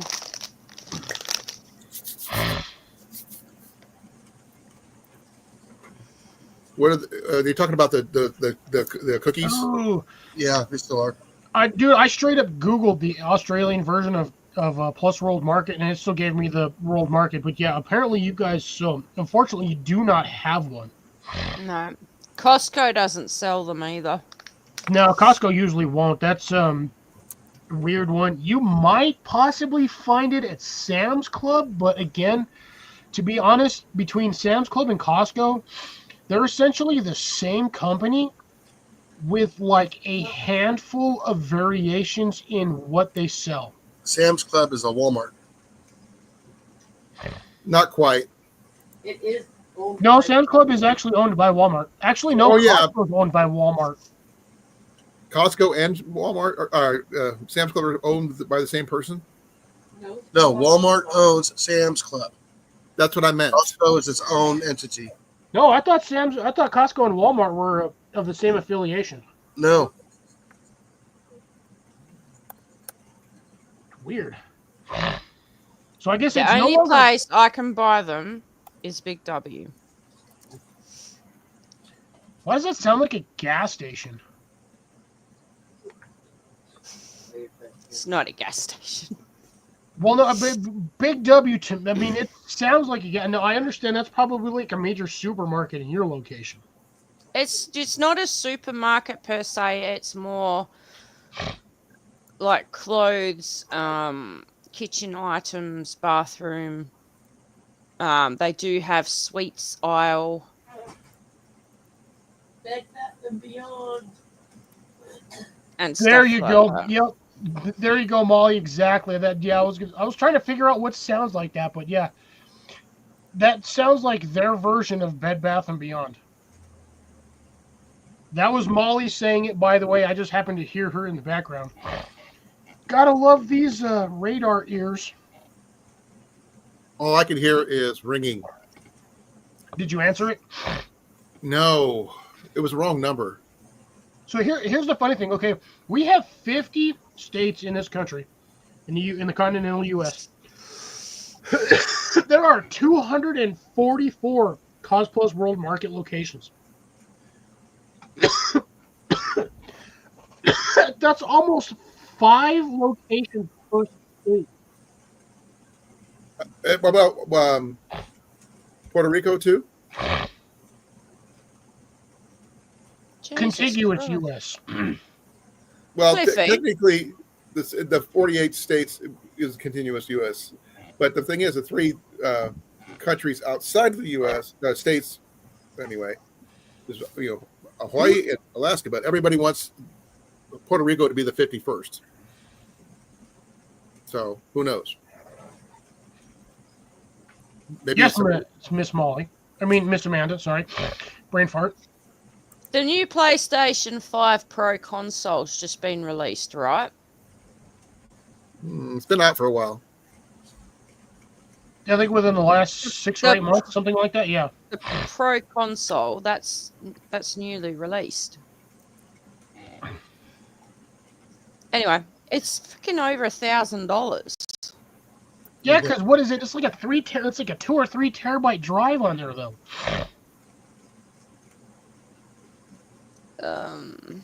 If I'm not mistaken. Here's the thing. I don't pay attention to a lot of the stuff from Sony, but every once in a while I get a It's only random 2 notification. terabyte. It's only 2 terabyte. Yeah, see, okay, so yeah. I'm seeing it. The Pro Console's like $700 from just about everywhere. I'm sorry. I will not buy the PS5. It looks like a 3-ring binder over a Wi-Fi router. I don't know why PlayStation. Massive too. It pisses me off that PlayStation decided to go from their standard, like, square trapezoidal style thing to whatever the hell amalgamation this BS PS5 thing is. Like, if it ain't broke, don't fix it. Yeah. The only problem is on the opposite spectrum is if you have an Xbox. I'm sorry, it's constantly broke, so do something to fix it. But making your console look like a micro refrigerator was the dumbest thing Microsoft could have done. Yeah. I haven't been on the PSN in 3 years plus. Yeah, he still won't accept my friend request, which has been sitting in queue for 2 years. Yeah, I know. Who? Jason. He tells me, "Oh, I'm on PlayStation. I got a PSN ID." So he tells me what his PSN ID is. I find it on here. It took me 20 minutes to find it because there's 40 different people with the same damn name, but he's the only one with the traffic cone. Yep. But it took me forever to find it. He's all, he told me, I was like, "Oh, this is my thing." I had a lot of imposters. Well, Jenny is actually on the PS4 right now. So I thought she was on the recliner next to you. No, she's actually in the bedroom on her PS4. Her PS4. I was going to say, what games would she friends. play? You got to ask her. I don't know. If it's Minecraft or WoW, I'm No. not going to waste my time. She does like Final Fantasy and things like that. So she probably plays Elder Scrolls. I don't know. You'd have to ask her. I don't pay attention. I play one thing, and that's WoW. That's it. I've never liked WoW. I do not like that game. The thing is, to me, it's not so much about the quests. It's the exploring. Ah, you want to explore exploration, man? Get Fallout. You got like a huge map. No. I don't like the modern site setups. I don't. I don't want to have to deal with guns or anything like that. So, is that tight? All right, Amanda, are you done? No. I think Okay. there's one more coming. Hey, Cliff. Yes. Do I have to friend you so you can actually see my trophies? Yes. Yes. Okay. What's the game you guys are playing? Friend request. What's the game you guys are playing? I guess I'm gonna have to plug it in and turn it on, get it updated. That'll take hours. Yeah, that'll take hours. What's the game, Cliff? What you guys are playing? No. Me and Jason have no games that we're playing together. He just had. I sent him a friend request. Yeah. On PlayStation. Yes. Yeah, on the PSN. Okay, then you got to talk to Thanks, Jenny. guys. She's got different games. I don't know what she's got. I've got this one on PSN too. I see her on there constantly, but unfortunately, she doesn't play any of the games I do. Well, you Hey, got to tell Han? me what games you play so I can download We're it talking and games. we'll I need you in play here. it. I played Call of Duty and Battlefield 4. Yeah, they're I talking find it about funny PS that Jason plays both Call of games Duty and and systems. Battlefield. I don't know anything about it. I could not, after playing COD, I could not do Battlefield. Like, I tried, and I'm just like, no, this is terrible. Oh, it's slower, yes. We're talking about game system, and they said friend request. But I did the same configuration as COD on my controller. Station now. I had to go into the settings. Hey, Jenny! She's the gamer, not me. All right, so what games do you play on PSN, Jenny? I've got Path of Exile, Diablo 4, Final Fantasy, a bunch of them. Fallout. How often do you play Diablo 4? Huh? How often do you play Diablo? Pretty often. Quick question: what class do you play? Sorceress. Okay. Why? What do you play? We might have to play together, so I might have to get your PSN information. Okay. Well, I'll stay here long enough where you guys can exchange. I play Ranger. Well, what they consider Ranger now. I've got Sorceress. I have Barbarian. I have the Warrior class. I even have Monk. She does what you do. Cool. She does the same thing you're doing. But my Barb class eats.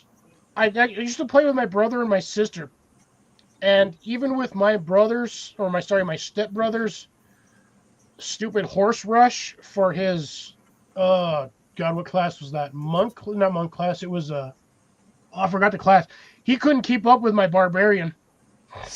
Nobody can. My barb moves. It just eats through things.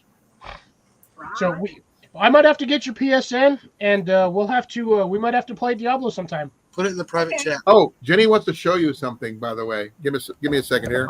Yeah, I got to shut my light off. She's got a glow in the dark Diablo thing, doesn't she? Here it is.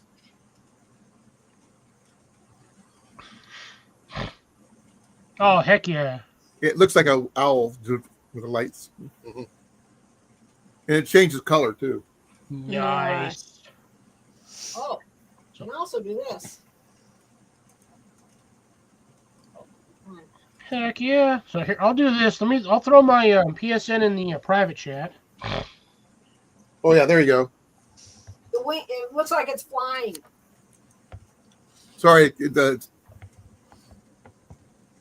not sure if the light would change the difference on that or not. All right, so there's my PSN ID. So if you want to, I threw it in private chat, Colin. So if you want to share that with Jenny, I will share it with Jenny. Okay. I have one. That's easy to remember. What's really funny is what I have on there is similar to like what Jason has. He has one of the rare icons that PlayStation made. That's what he is right there. But Blood Fox. Yeah, and that one right That's there Jason. is That's Jason.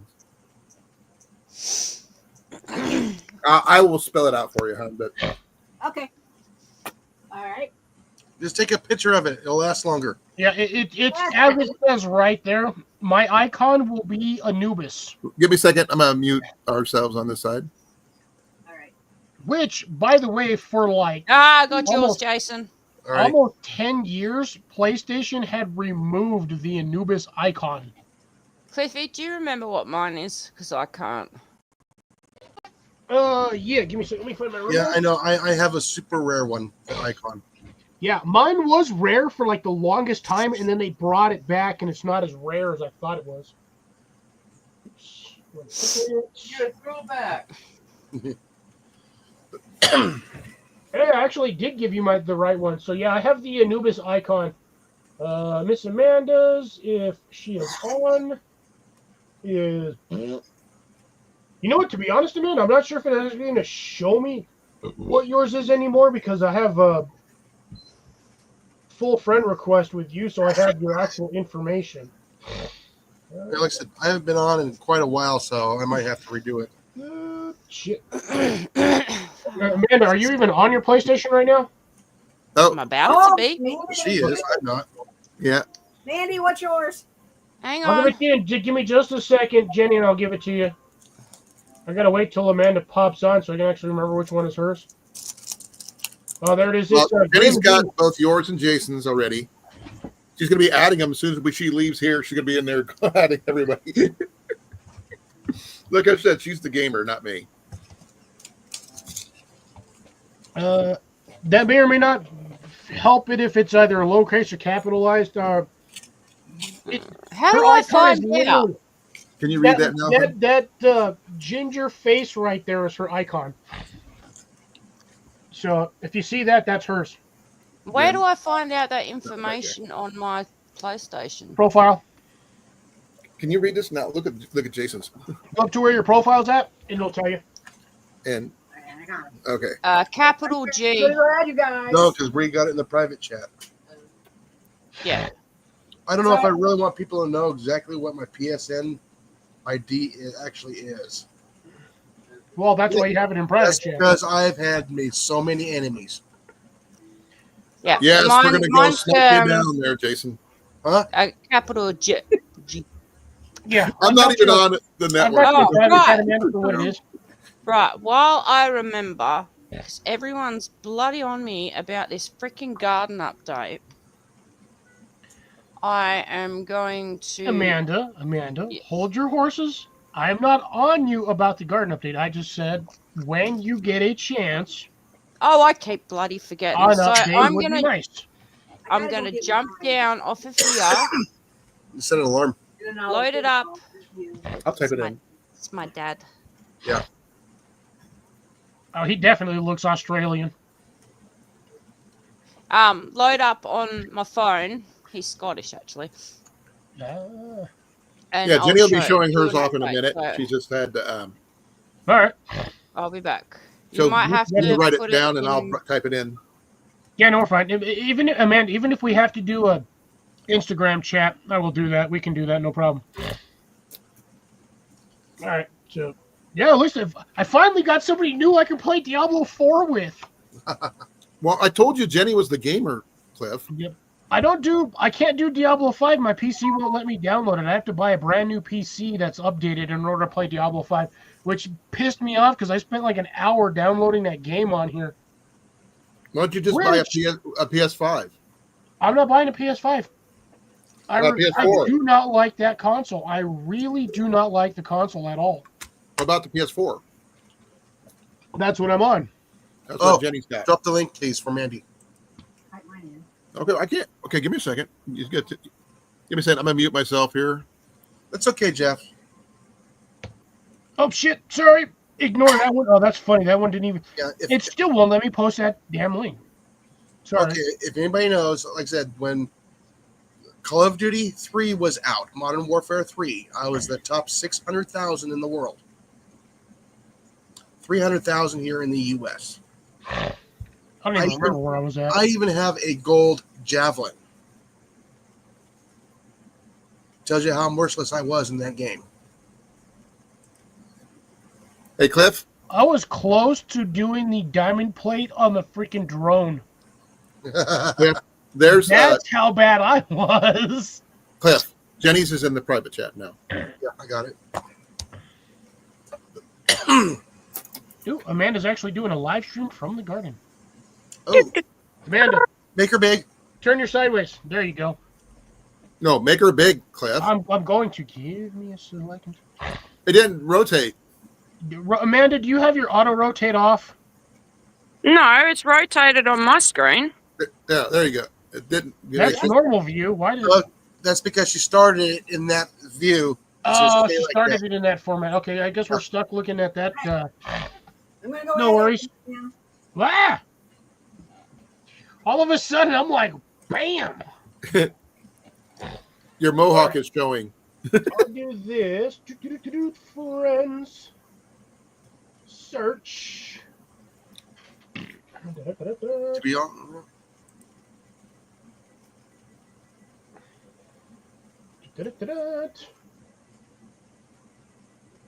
And that actually makes sense for that username.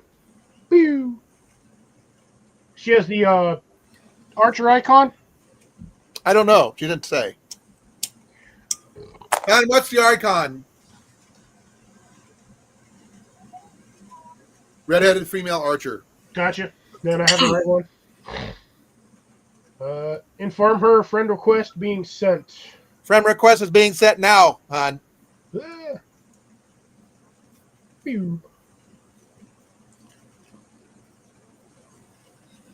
Oh, you know what? I'll even do that as a close friend request. Sent. Nope, sorry, Amanda. Beep. Right, is that better? Beep. Yeah. Much better. Much better. Right. It's a jungle. No, It we've was actually thinned it worse out, last year. and we've done a lot of trimming. Oh, that's a big fern. Wow. Yeah, that fern's actually looking really nice. Look at that big Spider leaves. grass. Elephant. To me, that Japanese. What? No bananas? Oh, what is that called? Boxus japonica. Snake plant. Yeah, she got a lot of snake plants in there. Is that a bird of paradise? Oh, a Hoya. over I recognize the Hoya. Clay is still doing good. It's got blooms Actually, on it since yet? you trimmed it last year, that thing's actually done really well. You get blooms on it yet, Nandy? Ow! I don't know. Don't think so. Not this year. Was that purple one like a bird of paradise or something? At the vet side. I might have to see if that's any good. I don't I don't know recognize what the that red one one. is.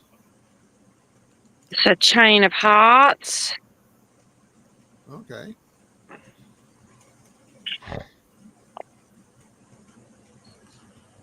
What is that one? The Chain of hearts. Got a flower.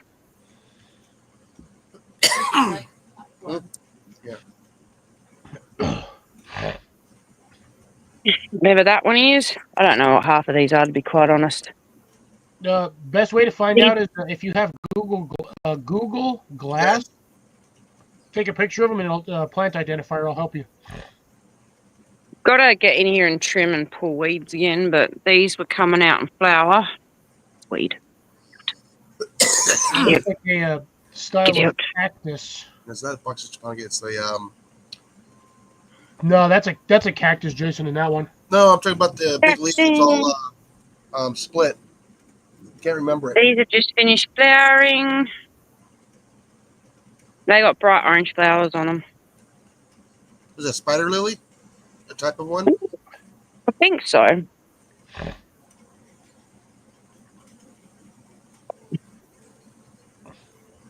I have no clue what these are. Ooh, It's variegated. yeah, I know the name of that plant, but I can't like off the top of my head. That's that's a good plant. Is It's growing really well. It's really easy to kill the plant, but Is that a can medicinal propagate plant or that not? thing mad fast. No. Oh, a succulent. I can't remember what that one Oh is. man, those are beautiful succulents. that is a They're really nice. And then these ferns. Little mini ferns. Every time I see plants like that, Cliff, I keep on thinking of Harry Potter in our horticultural class. There's Mother-in-law tongue. also known as mother-in-law's tongue. Bright red flowers on those. Yep. If you can This get one them to needs a flower. trim back. Kind of died, but these two have died. Oh, those are palms. These two have come back. It's, as long as you got a root system on it, you can clear cut that thing, and that sucker will come right Hmm. back. Then got these ones. They've just finished flowering. We got a seed pod coming up on this one. Oh, that's good. There you go. Get that one when it's ready, and just plant some more. Ooh, you got 3 of them. Nice. Yeah. Sorry. Pearl one. I can't remember the freaking name for. Mother-in-law's pearl. Mother of pearl. Something pearl. No, chain of pearls. Chain of pearl? Yeah. Chain of pearls is what it was. I remember that from the last time we were trying to figure that out. Looks like peas I almost. see elephant ear right there. Yeah, down on the bottom. Yeah. That one's actually doing really good, man. I don't see a single blemish on any of those leaves. Oh, you ought to see them here. Like, that is actually, those plants look nice. They're bigger ears. Okay. But get in amongst it over here. You got this one. Extreme close up. I'm trying to remember. That looks like parsley, but no, now that I'm looking at it, it's not. Looks like mint almost. Looks like it might be a type of celery. It's a fern of some sort. That's all I know. Got some more of the pearl ones. This one's doing better because it's out of the sun. I can't remember the name of the split one right there behind, up to your right. This one? Yeah, I can't remember the name of that one. Neither. But that one's doing really good. That one's huge. Alright, and then we've got this one. Some comments over here. What is going That on? almost looks like a dandelion stem. Be careful with that one. Why? Is it poisonous? Why, Jason? Trying to remember. Oh. One at the back. That one looks like a corn stalk almost. Corn plant, yeah. But it's not. Got another one of these. Oh, That's that Christmas. winter cactus. Christmas, yeah. Yeah, or Christmas cactus. I have one of those too. I have yet to get it to flower. They take a Ours while. flower every year. We've got one down. Been attacked by plants. Got a big one down here too. God. Yeah, you need to That's trim huge. that thing. Need to get it off the ground. You need to propagate it. I dropped this one the other day. It kind of got very squished and it's flowering up the top. But it's still getting there. It's just not happy. That one that was that fern Off me. thingy that Amanda said was she couldn't identify that weird fern one. Not that one. Deb says it's a staghorn fern. That one right there? No, not that one. No, neither of those. It's the one that I thought looked like parsley. Yeah, that one there. Oh, that one. Deb says it's a staghorn fern. Oh, there you go. I think is the one she was talking about. Okay. Yeah, even Grace agreed with me. It did look like that's what I thought it was. It looked like flat leaf parsley.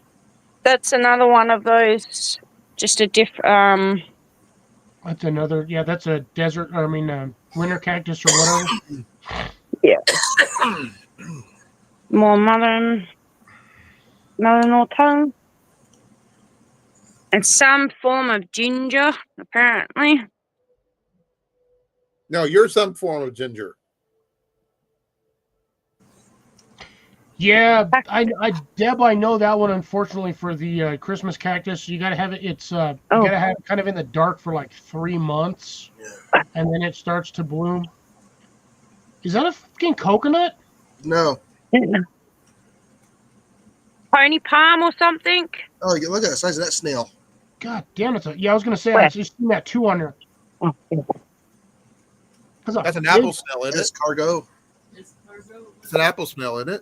Nah, No.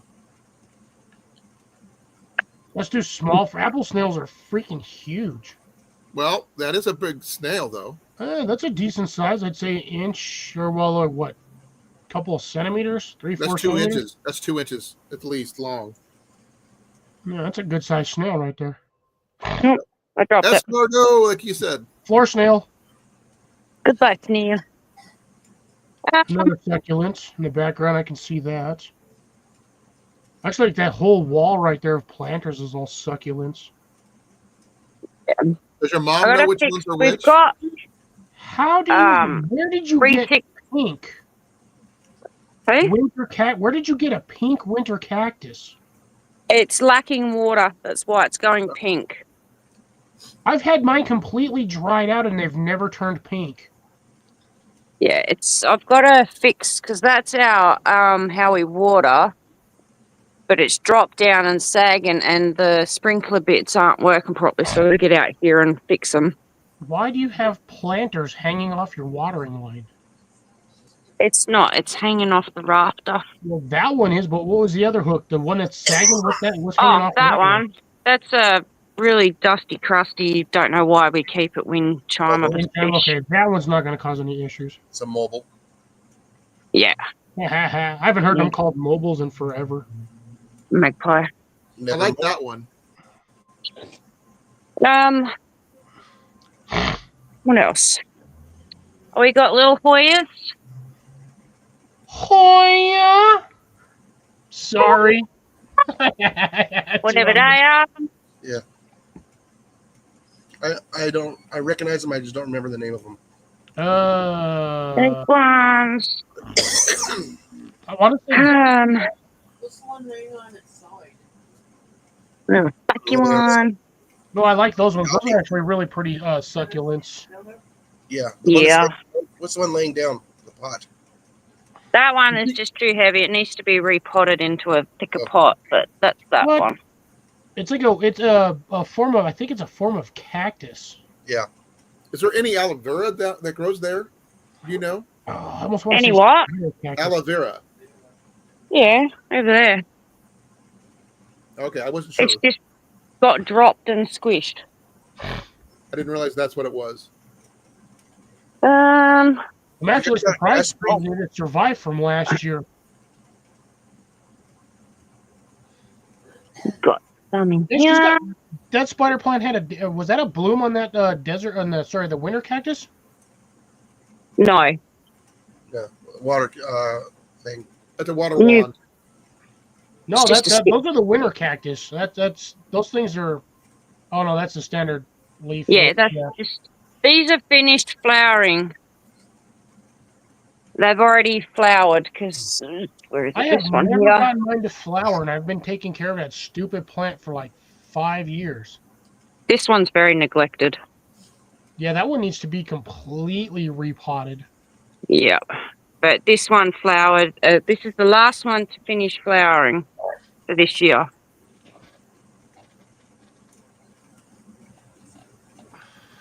But I just haven't had time to come out and deal with Mum's greenhouse garden.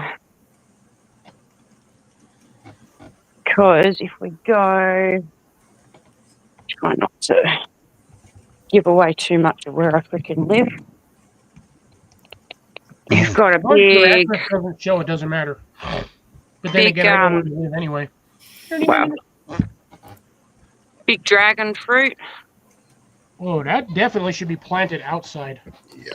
Nah, we tried it outside, and I've got to trim a whole pile of the dead bits off, but we tried doing it outside, and it near on died. It didn't like it. Was it too hot? Possibly. All right. Dry. Going across the lawn.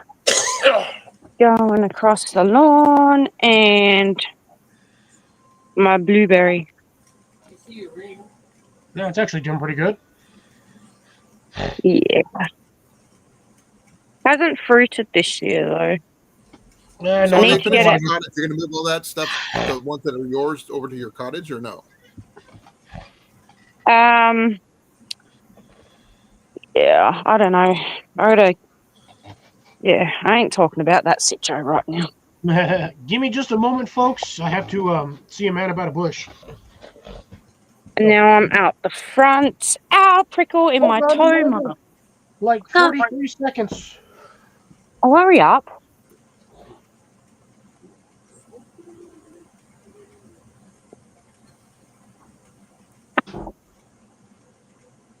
Oh yeah. These are honeysuckles.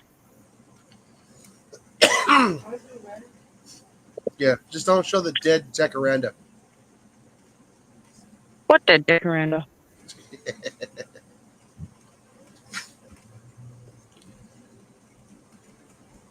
I think it's the one down the street.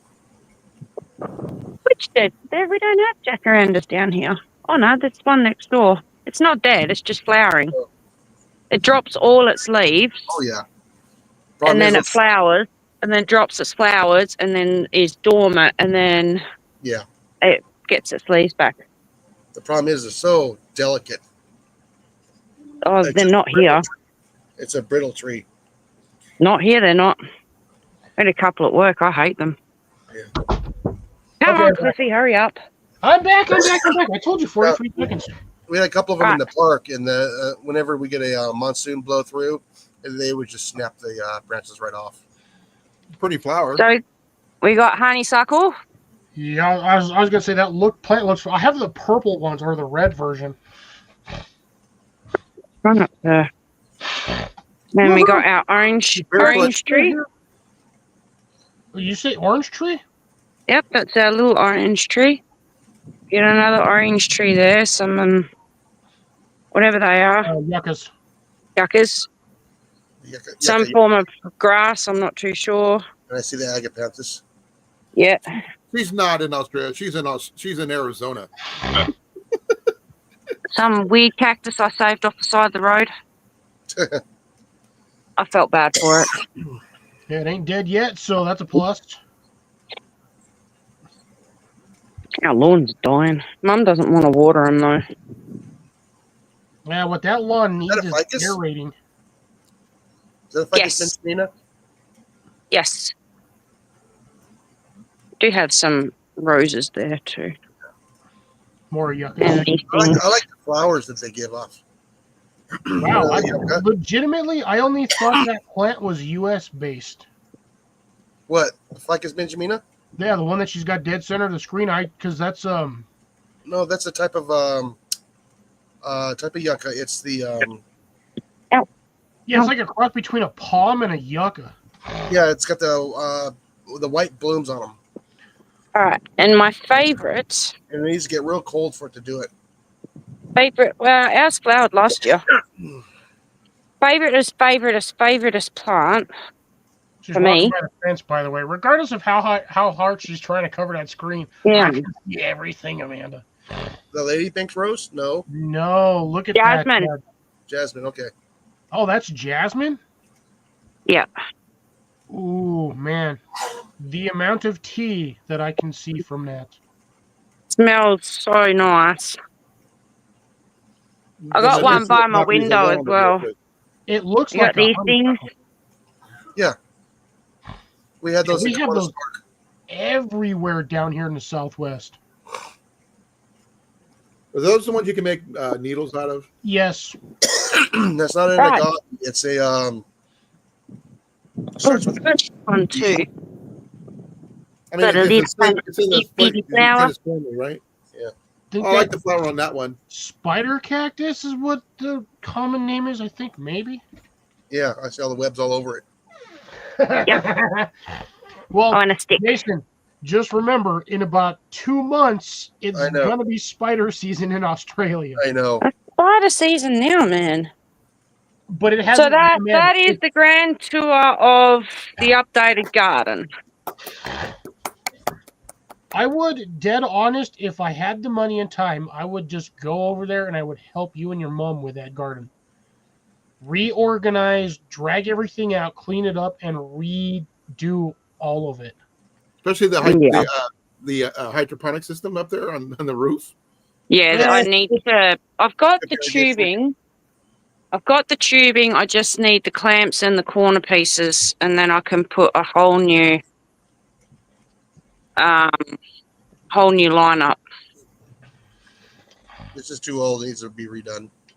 Yeah. every couple It of needs years. to be made wider and have the sprinklers fan out down.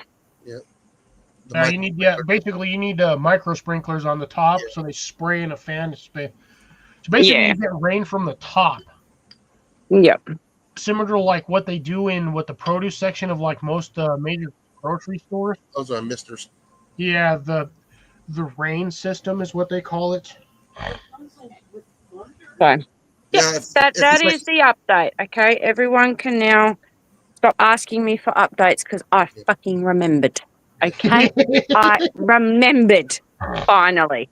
Thank you, I Randy. only mentioned it once.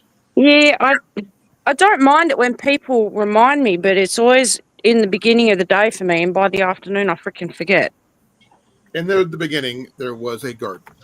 And I got these little things. I think they're violets. Might focus. I was gonna say those look like miniature daisies. Now, Mandy, are you going to set up the new mister system like the Kroger or the Fry's grocery store? It gives off a couple of claps of thunder, then it starts raining. No. Jason, your stuff does that too? Well, we don't have a Kroger. Yeah, the Kroger in Arizona did. Yeah. Our Walmart used to do that too for like the longest time. All right, I'm going to jump down off my phone and jump back up on my laptop. Okay. Alrighty. Okay. I'll be back. Well, I was gonna hit exit solo, but she did it on her own. Whoops, wrong button. Brain fart scenario. By the way, this is my third one, and again, this is gonna be a small one because I do not feel like being a. Colin, why do you got the knife sharpener out? I got a knife out. That's why. All right, guys. Like I said, I'm going to go ahead. I'm going to pop down. I'm going to go to bed. Goosh, yeah, it's already. Yeah, I did not sleep well last night. Jason, you haven't slept well for like the last 4 days. I know. Are you okay? No, my sinuses have been draining. If he goes to bed now, he can NyQuil. Oh, Cecilia got the chat disconnected, so her internet's being weird. You gotta wait for Mandy to pop back. Yeah, I know. I got to wait for Manny to pop back in so we can say goodbye. Come on. I almost poured more Jaeger in this thing. I don't need more. I'm gonna Put a water Jaeger in the bottle. This will be the last one for me. No, I just had sophomore. I'm good. Yeah, you said what after like the first two or three sips, you were like, "It's already hit me." Oh yeah. Well, I haven't had any alcohol in what? Months? It's been like 2 months. So yeah, 2-3 months. Yeah. And you and me used to drink fairly regularly on my chat. I mean, those are the bottles I had last year. I know. And the thing is, I'm not forcing anybody yet. I like to indulge in a beverage just because it helps me relax. I also can't sleep for squat, which sucks in the morning. But hey, I'm not sitting here holding anybody at knife or gunpoint or machete or katana point. I need a designated drinker, folks. Come on. Yeah, Colin is currently the designated drunk. Yeah. No, driver. I'm a designated driver. Always have that. And that's what I did in the service for extra cash. Got into places a lot cheaper. Got free sodas all night. Man, honestly, on a full-on bender night with your friends, do you know how much money you can make from them buggers? I know how much I made. $5? Mm-mm. No. 50? I made more. 500? Mm-hmm. Yeah, because here's the funny thing. When they're completely plastered, like 3 sheets to the wind, you can stop at every gas station and be like, I need $5 for gas, guys. And they are... No. They actually thought about that in advance, and they, they all put their money ahead of schedule. Oh, they gave you... Oh, so they preemptively paid for transport. Yeah. Yeah. That means they've had that happen to them before. Especially after payday. It was even better. I was not aware of the full name of Miss Jen. I thought it was the same as my sister. We won't say the full name. We won't blast it out on the internet. But I was. You can type it in the chat what you thought it was in the private chat if you want to. Cliff? No, I thought it was because I just as Jenny, Jenny. That's the same name as my sister. So that's always what I thought her name was. No, I did not as realize long as that I've known her as Jenny, but I know what her full name is because we got married previously. But I do So do now. I. What do you boo? No, Facebook. I don't have Facebook. I keep telling you people this. I know. oh, by the way, I did share you out before I popped on there, Cliff. So Do what All right. Okay, Mandy. We stayed on long enough just so we can say good night. Bye. Good Bye. night. Night. Good night, everyone. night, Molly. Love Night, yous. Jason. See everybody next time. Choose Night, the Jason, river. Molly. До свидания. See you on Wednesday. Yep. Nope, don't forget to slap a rat just on Jason's behalf. There we go. I forgot about that. We're actually doing, we're doing pretty good for tonight. It's been really active, really. Topic got a Engaging. little sideways, but you know what? We're keeping on the gardening side. You got a so new that's friend, a new friend on your PSN number. Yes. Now I just got to one of these days. Me and Jenny have to schedule a Diablo 4 session. I'm telling you, she's gonna hate my character. Well, here's the thing: if she's on doing that, I can't be on doing anything on here. She's gonna hate me. I can run high level on my character, like really high level. Well, she plays a little bit everything, including WoW, and she's one of those people who has one of every character because she wants to play You're different welcome, characters. I can't do that. I play one character and that's it. Yeah, you don't. I used to be like really, really OP with Necromancer on PS3, and then I can see that. I can see that. They kind of nerfed Necromancer, and I was like, man, this thing used to be so overpowered. Nice. Yeah, I've got my reset is tomorrow. So I think I had like 4 hours and 23 minutes before my reset hits. And I'm only at 2 hours and 47 minutes. So I got like another hour and a half to go. So Jeff Funny's seen Jenny's post that she's one with the owl. So if she's got an owl on her fist, that's her. So yeah, the garden isn't as full as it was the last time I showed you, because we have done a lot of trimming and we have gotten rid of a few plants. But yeah, you said you got rid of like a dozen plus dead plants. we got rid of some green ones as well. We just had enough. We put them on the verge with a big free sign and someone come and picked them up. So they went to a good home, hopefully.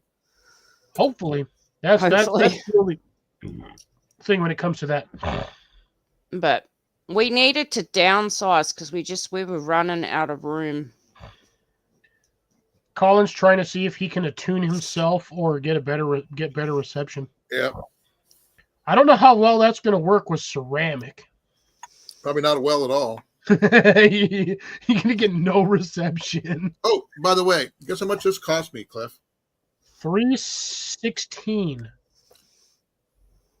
$5.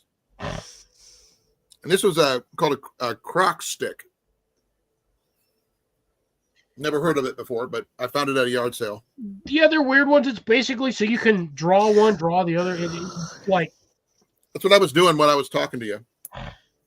It's just going down. Also, I'm still very shocked that Jeff is here and that Jamie hasn't called him yet. So, Jeff, unless he talked earlier. Quick question: have you talked to Jamie yet? And or currently is he in an area where he does not require conversation for emergency? Or is he homebound? So I guess technically 2 questions with the second question being version 1 and version 1.2. I hope they get better. Ooh, that sucks. Do they have the ick or do they have what started in 2020? Which I still don't believe existed, by the way.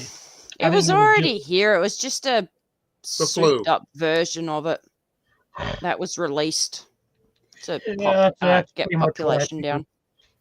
I figure that whole 4 years of that was just a conspiracy BS. Yeah. really what it was is something, but we will not get into that because this is a live stream and I do not want to get political on here because that may or may not burn a lot of bridges. It's fine. And I kind of like the people that I have in my chat that come in everyone that that are here every week. And I don't want to, step on toes, piss somebody off, I mean, I've had to do it with a few people. Unfortunately, that's how it goes. But I don't care. When you be an a-hole to my regulars, even though I know you're a regular yourself, if you be an a-hole, I will call you out. So will I, whether you like it or not, Cliff. Yeah, I know. Yeah, you, me, and Grace will both do it. Even Cecilia. Mm-hmm. And when it comes to my live streams, I will be the same way that Luke is on his reviews. He does not pull punches. He says it as it is, how he feels that it is. If persons or companies don't like the review, that's their problem. If you're gonna, you got to have some. There has to be at some point during some time a bit of honesty. Otherwise, you're basically just a yes man. Didn't Luke send some items back that some company sent him for free because he didn't pay for it? I'm not 100% on that one. Normally, under most circumstances, he will not accept free stuff because when he does, on the few occasions that he has, that he feels obligated to give a more personalized, positive review to said item. And over the I think 6 years or 7 years I've been following him, he prefers a no BS outlook on everything, which is why a majority of the stuff he either gets sent in by viewers, which he will do a review on, regardless of the company, whether it's like Coleman, One Tigress, which don't really the two major ones that I can think of, off the top of my head, some companies like that. He'll do a full review, and he'll only do the reviews after a couple of months worth of use. And he states when he does these reviews that it is a non-biased review. This item got sent in by a viewer. I'm just doing a review on it. The company, we all know it's Luke. He damn well basically might as well have a big old yellow sign that says, "Whoop, Colin pushed the button," or his internet died. He will straight have, and it'll say, "Purchased by myself, not paid for by the company." He does no nonsense reviews. There he is. That's how you want it, though. You want an honest review of whether I was doing something with my hand. I hit the button. I know exactly what you did. The minute you disappeared, I was like, he asked Amanda. I said he touched the button. Mm-hmm. I touched the StreamYard button. Don't touch it. Well, I normally wasn't, but I was trying to do something and it messed up. And there's a reason why Luke is one of the top, I'd probably say top 3 to 5 gear reviewers. What's the second one? Religiously follow because he gives no BS reviews. Okay, what are the other ones? I'm just curious. God. Off the top of my head, I would probably have to say Kent Survival.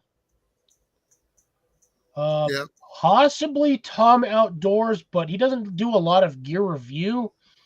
He just kind of more or less does a lot of overlanding, or not really overlanding, but really big monkey one.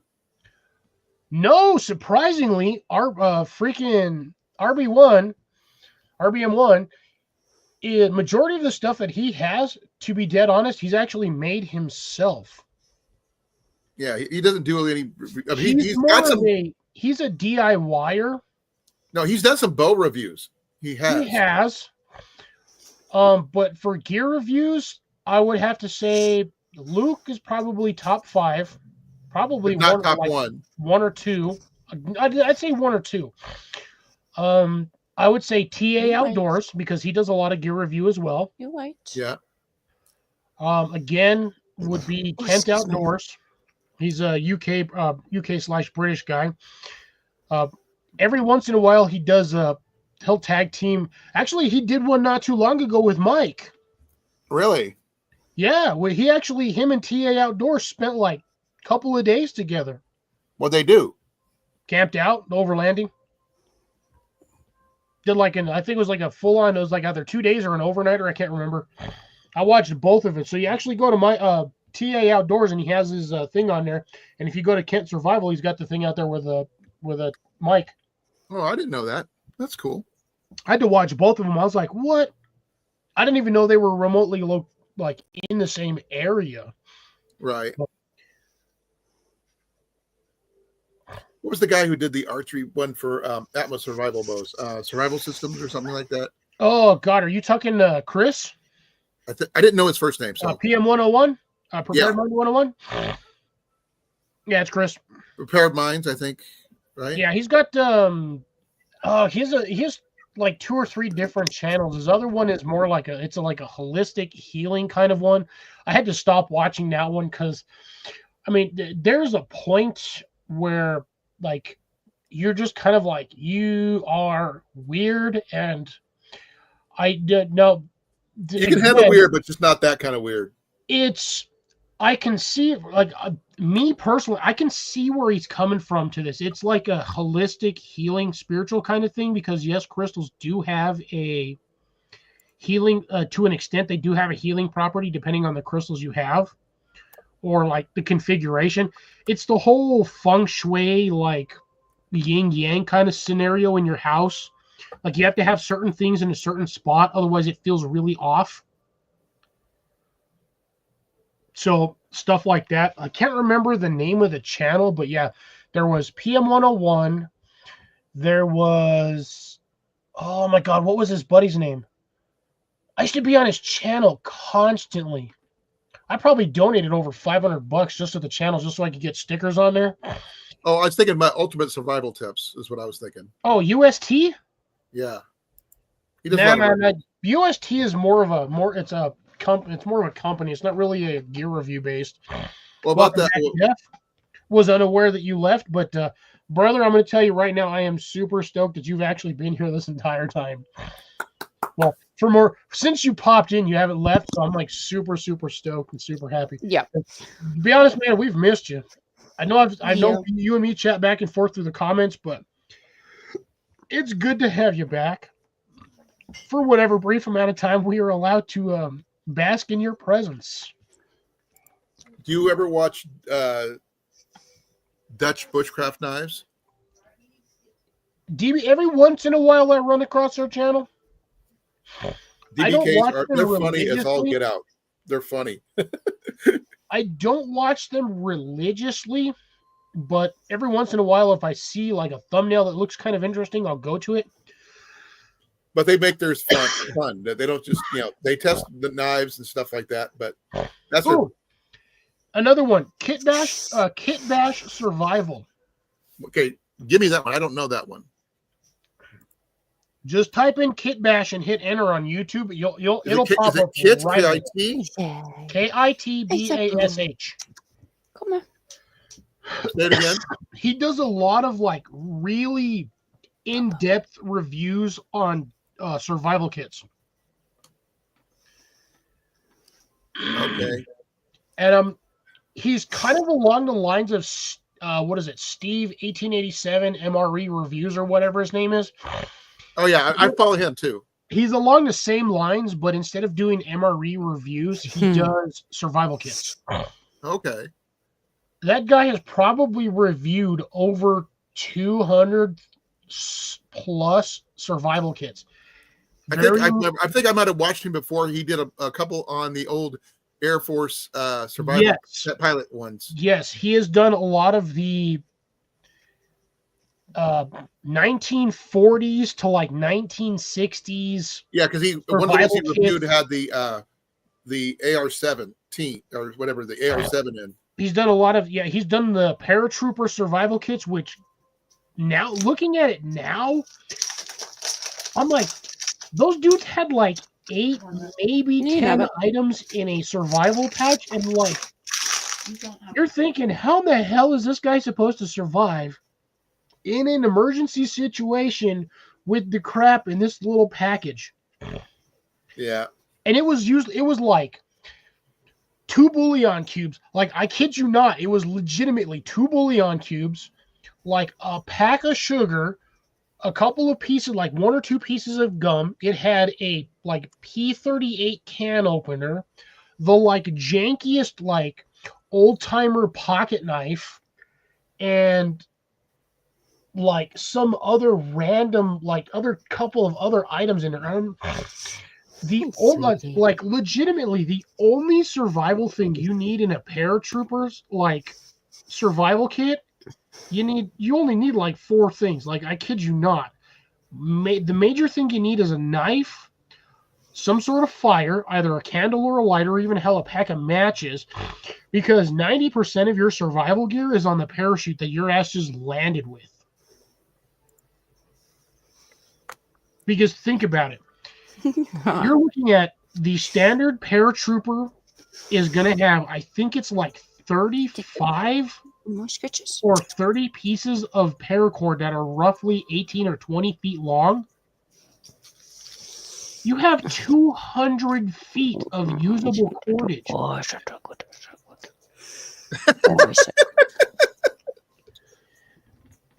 I'm sorry. This is what she's saying about. I can hear her talking to. What's your boy? What's your boy? It's like you're talking, and all of a sudden she's saying that. I think it sounds like she's doing it to you. But like, I did the next scratches. I mean, it just boggles the mind what they expected military the military to survive with in an emergency back in the day versus what we have nowadays. Color scratches. Nowadays, these guys have a boot knife. They have a knife in the survival kit. They have essentially like a 24 to 74 hour or 72 hour survival kit with them at all times, either strapped to them or in an emergency bag. Right.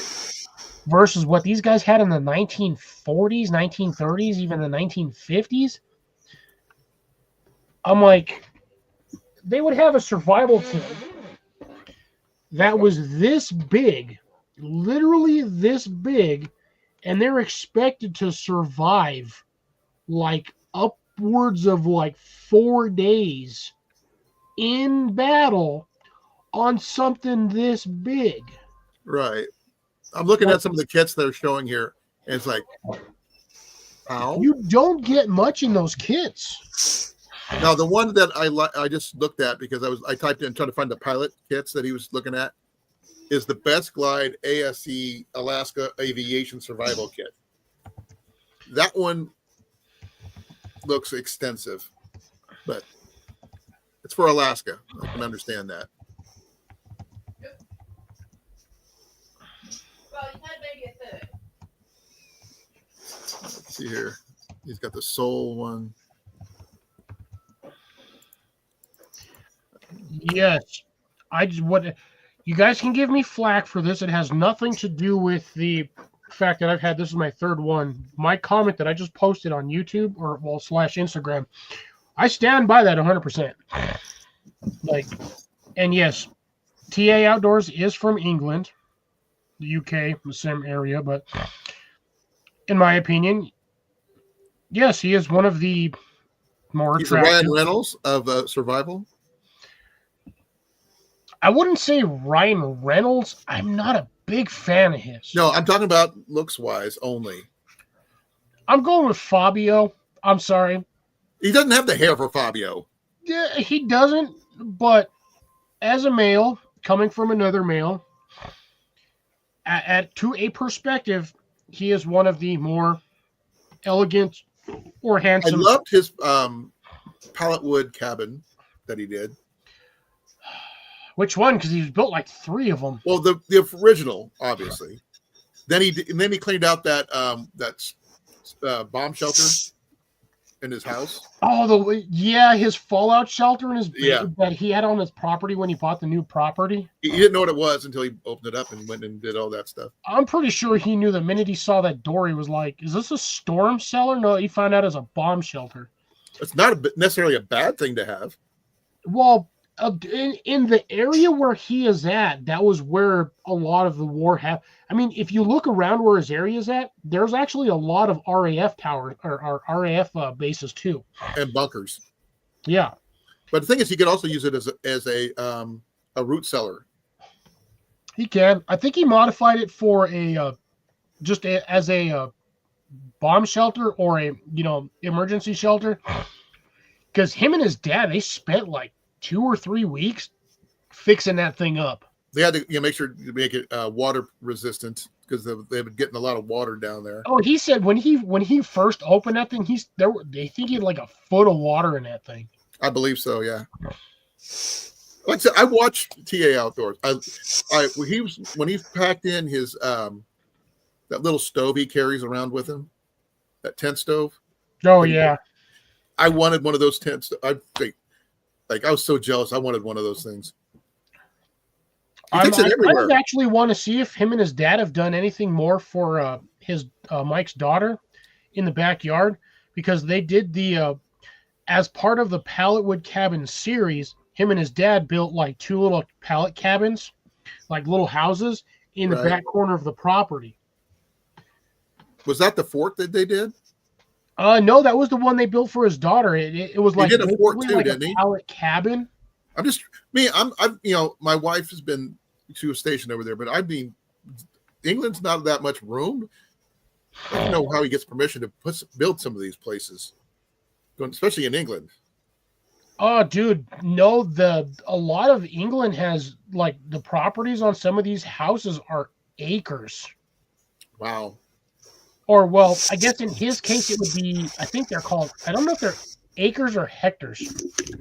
Probably hectares. But, yeah, his property, he's got a fairly large property, and he also bought, I think it was like a 25 or 45 acre woodland. Okay, that's so probably he where he built most has a fairly substantial chunk of land that he can do whatever he wants on. Oh, he just did a new one, and he's got a shotgun. Yeah, I wouldn't doubt it. It's he's camping and hunting from a hot tent. Interesting. Sounds about right.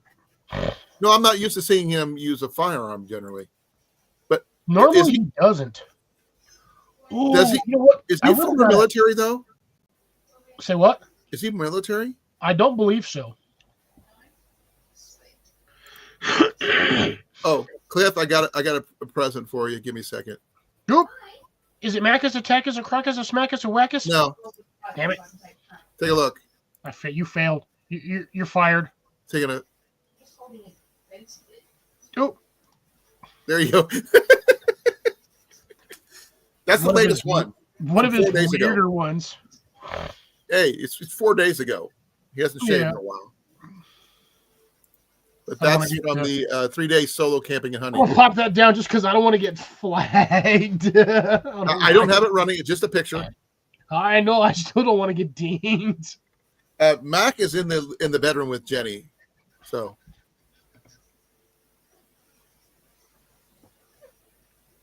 Adrian's playing. So he's playing that. I'm not a Genshin Impact fan. Oh, but he's on the 5 though. Do you watch the Wooded Beardsman at all? Yeah, every once in a while I do. I have him as my thing listed. I haven't seen a lot from him in a while. One of the videos he posted a video a while ago that I had to make a comment on because there's a bit of controversy running around his channel versus some other channels because of the same names and blah, blah, blah. But that's neither here nor there. But one of the videos that he posted, I think it was either on YouTube or I think on Instagram, because I follow him on both. I had to ask him a question. I said, because it referred to a video that he posted years ago about bringing his wife to the cabin. And I had to ask him, I said, has your wife changed her mind on Coyote. And he goes, no. She, to this day, absolutely fucking hates it. That eating the animal or what? Yes. Because they were on one of the episodes, on one of his videos, he had the lady friend at the cabin, and during that week or weekend, they were trying different meats. I believe he had bear, boar, and coyote, and they were making burgers. And she did not like the coyote at all. Right. And I think it was only after she found out what it was that she didn't like it. But again, it's preference and taste. So, I mean, you never really know. It's probably because it looks too much like a dog. That's probably why. Well, because technically a coyote is a dog. But I mean, it's not domesticated, obviously. But Yeah. Slobbered. Well, stop drinking if you're slobbered. No, camera's off. You can't see. Okay, it's just going flat. No, I haven't seen anything from him in a while. Amanda, I may not be able to see it, but I can damn near smell it. Hey, Cliff, My sister's sitting next to me on the couch. She doesn't want to be on the live stream. Get your head out of the fucking gutter. But then how am I going to see the rats? Well. Okay, do you watch Corporal's Corner or anything like that? Did you give him some Marie? So I've had Corporal's Corner for years, but again, due to my current shift on where I'm going on my YouTube channel, thank you, and the fact that I don't really have a lot of time to go outdoors and actually camp and do this stuff, I've been slowly steering away from a lot of the bushcraft, survival, outdoors channels. Right. But well, I've been every watching. Once in a while, I still watch. Go ahead. Yeah. No, I was gonna say everyone. I still on occasion watch his channel along with Dave Canterbury. Didn't try and eat it. Canterbury, yes. Dave just did a new one. Because technically those two are like hand in hand when it comes to. I mean, they've worked with each other for years. They still do, probably.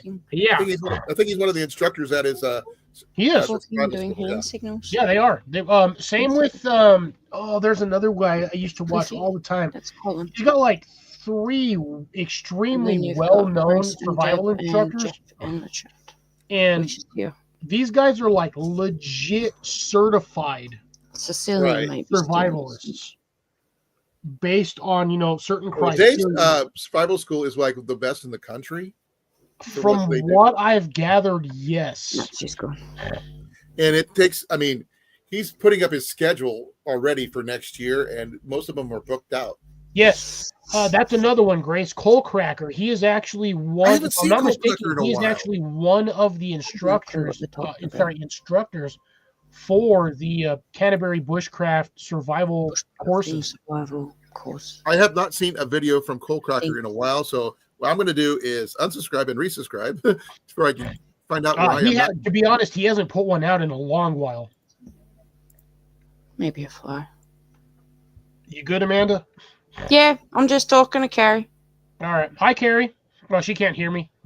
Wave because she can see you. Hello. Hello. Nice to meet you, sort of. Yeah, Not see, really. I've a lot of those bushcrafters outdoors. I've stepped away from Joe Robinette, but to be fair, Joe was he was out of scene for like 5 or 6 months. Well, Colecracker just put a video out 5 days ago. What? Is she laughing at me? No, I'm laughing. Booster has gone from being on one side of the couch to half standing over me to give Carrie kisses. God. Leaning Tower of Booster? So I wonder if she stepped I can't in for even reach Mandy, if it to anybody would turn the notice. camera on quickly. I'm trying to think of who he Hang on. like. I know for a fact that Dave has like Yeah, you 3 say or you're 4 ready. outdoorsmen, like outdoor bushcrafters, Right. that are like See? 100% certified. I'll see. At least your sister's not on screen because Booster's fat head is in the way. Yeah, Brewster's fathead's in the way.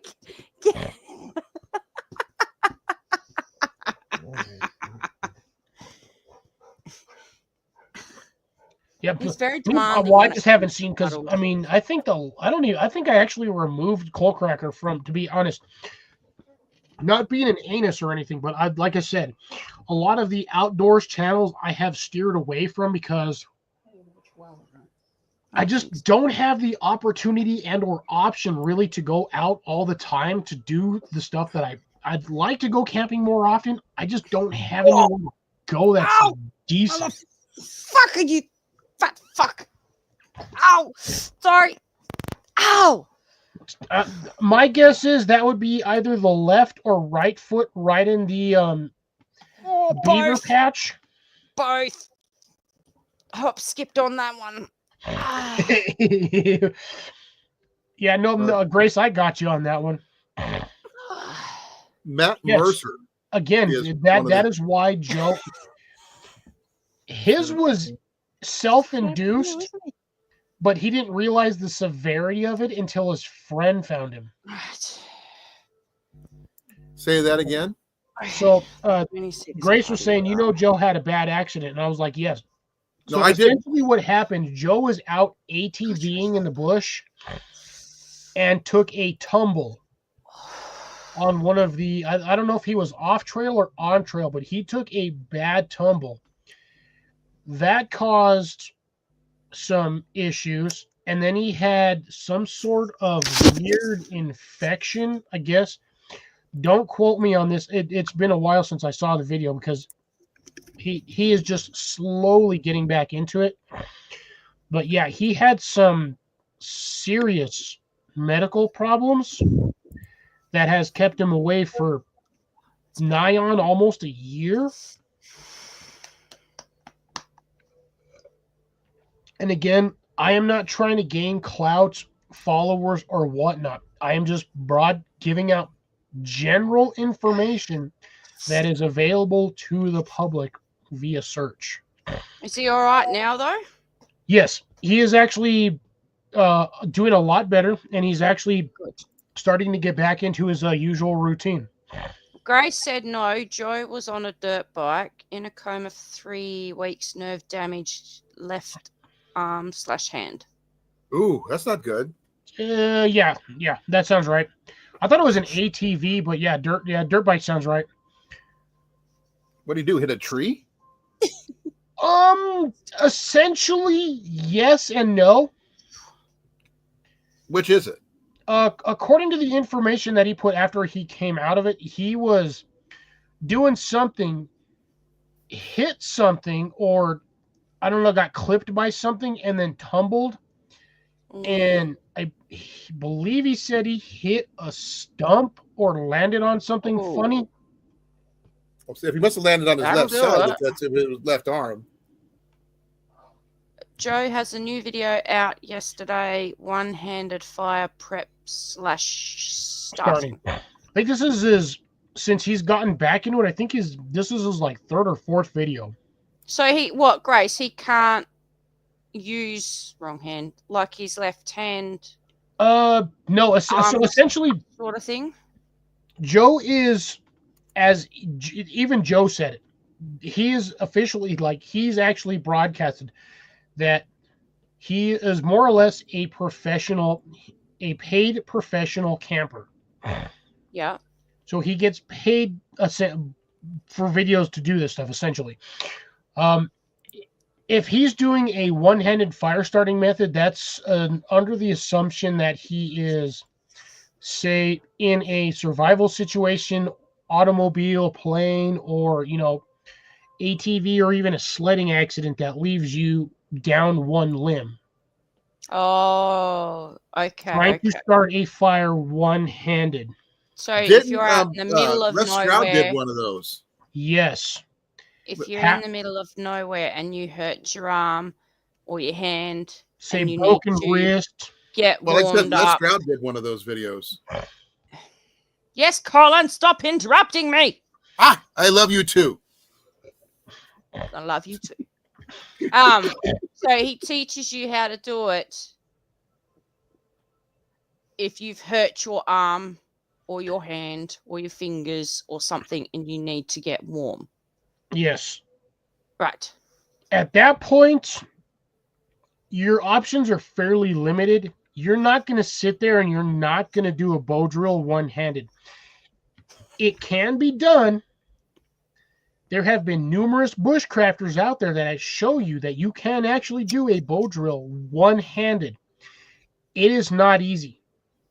A pump drill would probably be your best bet for that kind of Corporal's Corner. I know for a fact Corporal's Corner have done it, and Dave Sean Canterbury have done it, and they have both said that doing that is damn exhausting, and it is extremely hard to do a bow drill one-handed.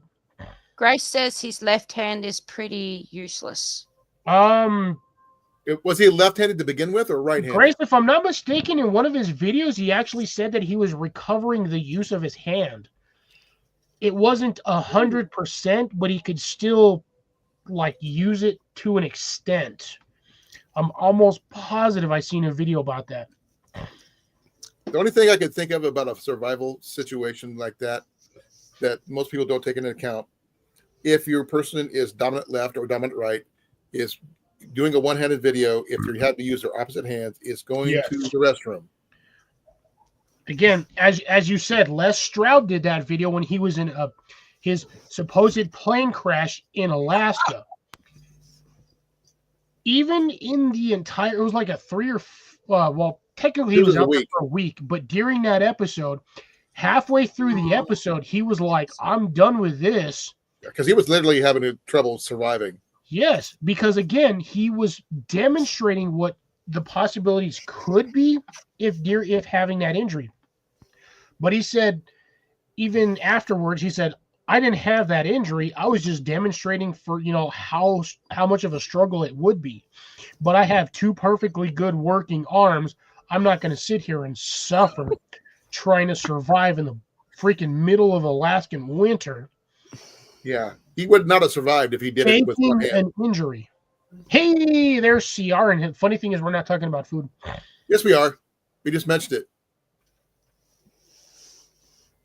Was it Labrador? Was it Canada? I thought it was in Alaska. I thought he was in Alaska.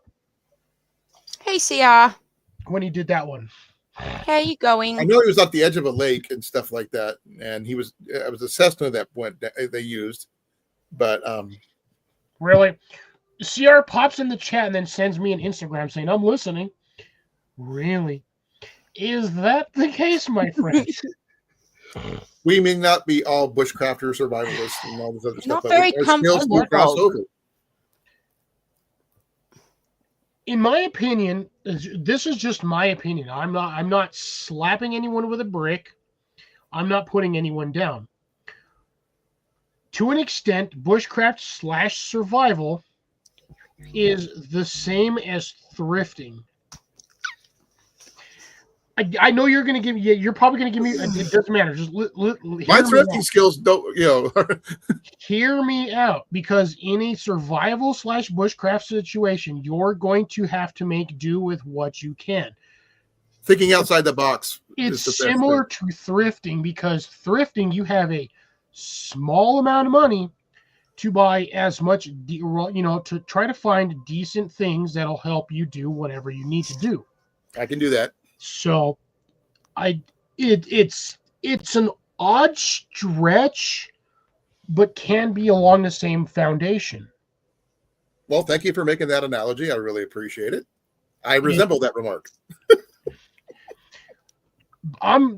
There may or may not be anyone else out there that has, the same realization, but bushcraft survival versus thrifting, I feel almost are like the opposite sides of the same coin. Can you explain that a little more? Okay, so bushcraft survival, you have in an emergency situation, say you have a plane crash. We'll just go back to the episode of Les Stroud doing whatever he had to do for that thing for Discovery. Okay, whatever's on the plane or the wreckage of wherever you landed, that is what you have usable for a survival situation. Becomes your kit, basically. Yeah. Yes, exactly.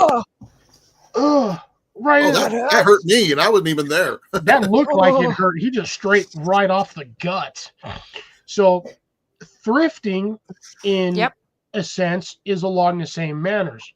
So for thrifting, you have, say, a budget, and you want to try to find some of the most usable or best items you can for, we'll say in this scenario, just as the scenario, survival kit. Yeah. So you make your own kit versus you use what is Stuck around with- you Yes. wherever you are. Pardon me. So yeah, I feel, and this may or may not have anything to do with the drinks, but sometimes my mind just goes random places, and I agree with you so far. yeah, I feel in a sense it might be a small stretch, but yes, bushcraft and thrifting are two sides of the same coin. Sierra Again, says in the my opinion. Labrador episode was with dogs. It was a sled dog episode. Yeah, I was going to say that's the sled dog. No, I'm talking about that episode where he had the supposed plane crash where he basically got dropped off on the frozen lake with like 4 or 5 items, one of which was a like little, it looked like a soap dish with a wick, but it was filled with either seal or whale oil or fat as a candle and or It's survival called Plane Crash. item. It was season 1, episode 8. Yeah. He was in Temagami, Ontario. See, again. Oh, so that was Canada. I thought it was an Alaskan episode. Yeah, it's Temagami, Ontario. Yeah, that's, if I'm not mistaken, that's the one where he used. Oh no, that's a different episode. Sorry, I was thinking of. I'm kind of mixing the cross between. He had multiple winter survival scenarios. One was a plane crash.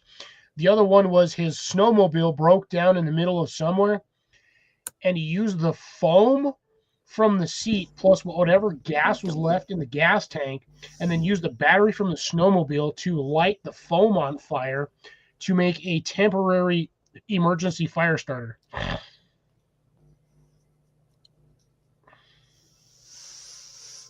Now, would you believe somebody actually copied that particular episode with the snow machine in Dual Survival? God, that would have been what, season 3 or 4 of Dual Survival? Joe Teddy and Matt Graham. Yeah, but again, even in the worst case scenario, say, okay, again, Joe Teddy, Matt Graham, you have 2 people. Even if one of them has a broken limb, that's still 2 people that are, regardless of injuries, unless it's life-threatening, still have the ability to survive because you have one person that still has 2 functioning limbs. Right. Unless they just have to pick up the slack of the other one. Yes. And help him or her. Unless which case, say, in said accident, he needs a bath. One has a broken arm and the other person has 2 broken legs. What about the episode with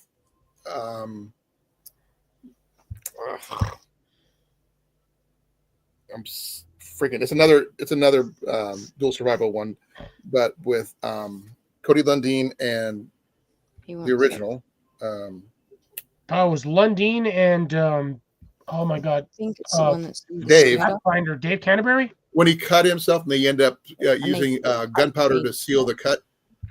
Not here. God, no, I would not want to do that. He did that on an episode. Wait. I can't remember where he was at, but they had a black powder rifle with them at the time. Yes, he also used the black powder rifle to start a fire. Yeah, that was the same episode. Yeah, okay, I do remember. Yeah, I remember that episode. I don't remember it 100% because it's been what, like 6-7 years. Well, the one I remember is the one where they were in the extreme northwest in either Oregon or Washington State, and they had a tube with a bow in it. You had to flip nap a arrowhead to get a turkey. That's a lot of painstaking work. It's one of the few bow ones he actually did. So So Matt Graham does more atlatl stuff. Yeah, you know what? I gotta actually one of these days I need to actually make one. I'm gonna do it out of bamboo. I know it's an extremely light material, but I think I can actually do it. I would love to see you do a video about doing an atlatl. I mean, I've used one. I'm not really good at it, but I'm not good with the overhand throw type I'm never stuff. good. I'm not good with an atlatl either, but that doesn't mean within 5-10 minutes I can actually, not be good. Oh, it takes a lot of practice, but once you get it down, you get really powerful, accurate shots. It's a spear chucker, basically. Yes and no. It's a spear chucker with leverage. It'd be and fletching. No. Okay, so now that I'm thinking about this, okay, so those dog toys, right? It's basically like you got a handle and it's like 2 feet long, and then it has the tennis ball at the end, and you throwing the ball, yeah, and it launches that bugger like 30-40 yards. Realization, essentially, that's the same concept that an atlatl has, or maybe it was the reverse. That dog toy, the tennis ball thrower, is a reinvention of the standard atlatl, because an atlatl is you're looking at the throwing base is I think 18 to 24 inches max. It depends. And then, but you're throwing like a 4 or 5 foot long arrow. 6. It depends on what you're throwing. And also on the same note, the skeet shootings, the hand throwers for skeet. Yep. Same concept. Exact same concept. I bet those things wing even farther because they fly like frisbees in the first place. Depends on the weight of the pigeon itself. They're pretty standard.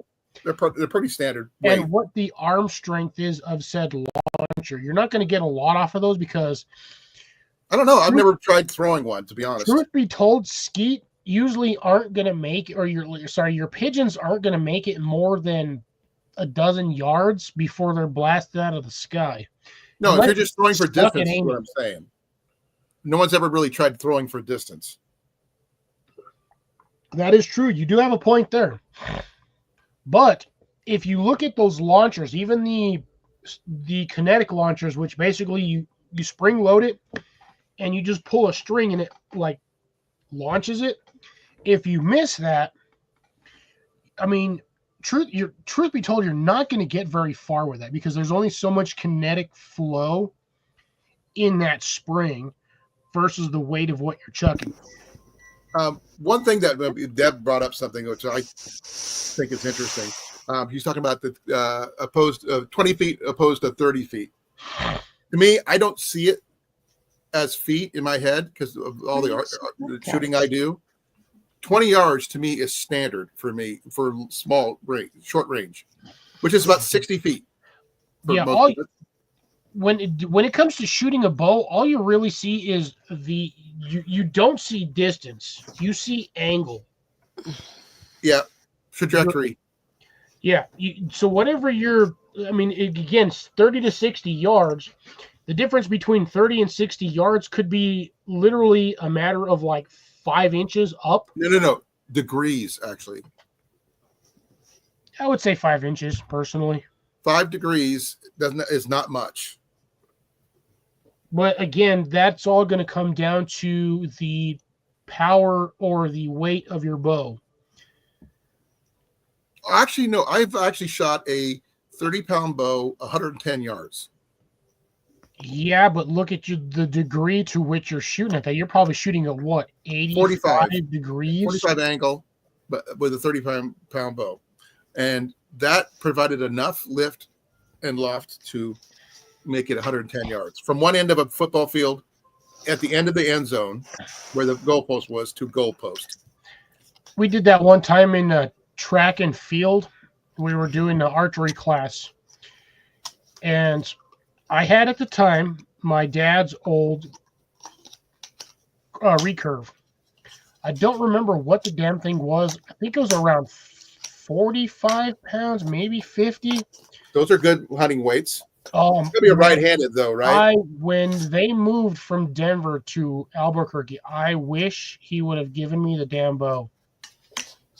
It was a really nice recurve. What happened to it?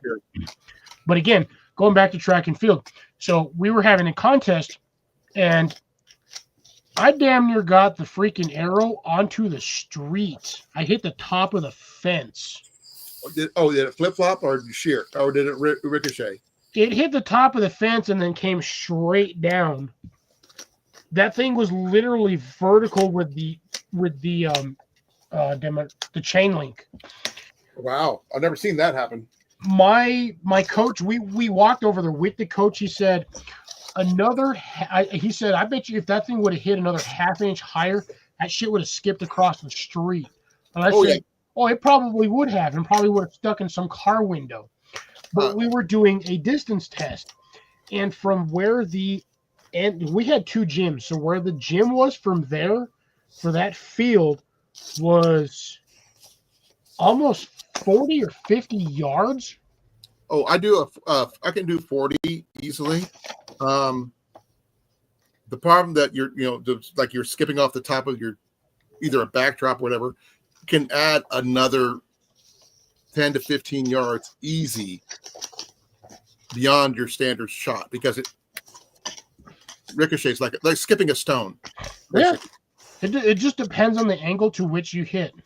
I've actually had to recover arrows off my range that were in trees that skipped off the top of my backdrop because people aimed too high. Yeah, well, when we went to the meetup last year, I obliterated one arrow. I mean, that thing just disintegrated. It was fun though. I clipped a tree on accident. I don't know what happened. I don't know if it was the arrow itself or just how I shot, but I happened to clip a tree, and that thing just obliterated itself. Your arrow may have had a flaw in it to shatter that well easily. That wasn't mine. It was one of yours. I know. Which I still owe you. I actually still owe you I still owe you that specific arrow, or at least one for that. But I did say at one point. I know Tyler owes me at least an arrow, and a couple other people do. But yeah, that's okay. I'm not so worried about it. Me and Blake were shooting at one of the far targets. I have no idea what happened, but we never did find those. That arrow, I kid you not, just veered to the left just a tad bit. It could have been the fletching. It could have been how I had it knocked. Your release? It could have been the release. I have no idea, but that thing hit that tree. I kid you not, Colin. It like skipped off the side of it. I didn't stick it in the tree. I clipped it, and that arrow just said poof. Yeah, it happens. Especially with my 100-pounder, it does that a lot. I wish you would have brought the 100-pounder. I wanted to shoot it.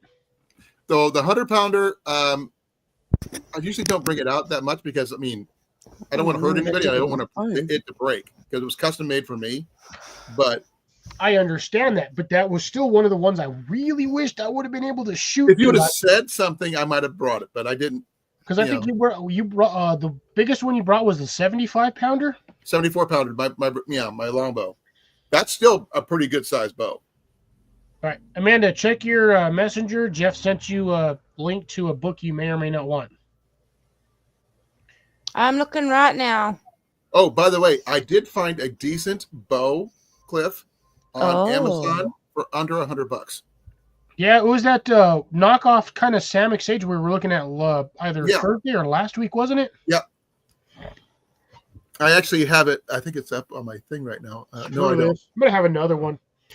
It's 10 o'clock. Oh, I'd like to get my hands on that one, Jeff.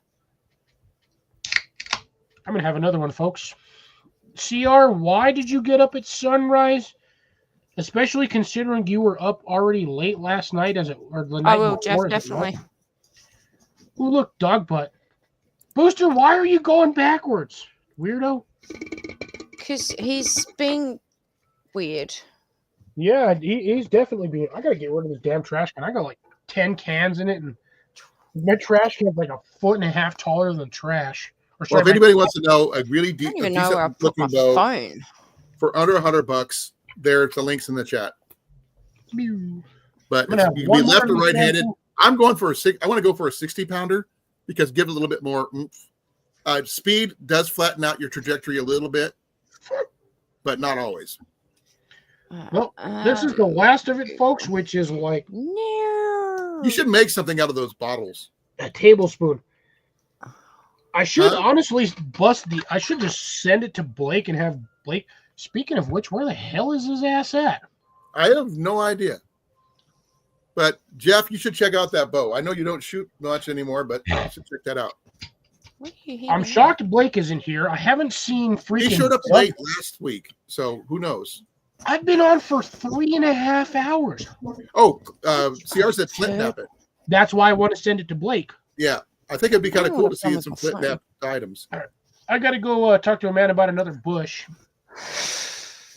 And if you have to, I guess. It was Rob. I think Rob was giving me flack last week for having a tiny bladder. But which Rob? Rob on the road. Okay. I'll be back in 2 seconds. This. I've already had like technically 4 energy drinks today plus liquor, so I'm. Oh, I can't even eat barely anything like that now, unfortunately. I'm gonna let the Soul Stealer and the Colin keep each other entertained. I will be back momentarily, folks. No, for those people who do look at that link I sent, that it's a 62-inch takedown recurve. Be left or right-handed. You can get it from 25 pounds all the way up to 60 pounds for $98.90. It's got all the places where you can put all the sights, the risers, the whole 9 yards. It's a really nice looking bow. It's much in the same vein as the Samick, but it does not have the screws for you can just tighten it by yourself. Though I do know where to pick up those if you want to replace the ones they have on there with the ones like you have on the Samick. 3 Rivers Archery sells those, so if I got this bow, I would be getting that. So there's that. Told you, Jeff. I mean, it's a nice looking bow. I'm not sure what your shoulder will allow you to do, but you tell me what you think. I'll trust your opinion.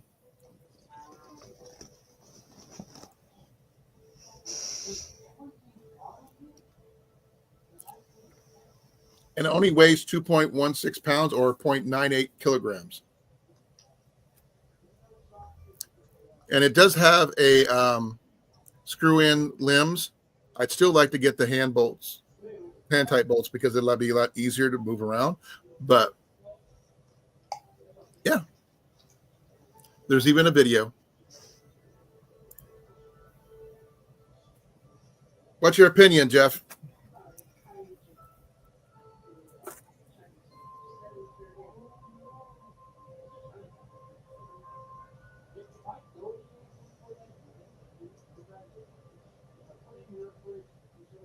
Yes, yeah, I think you mentioned that to me before, Jeff. Though I do like your design on that backdrop, though.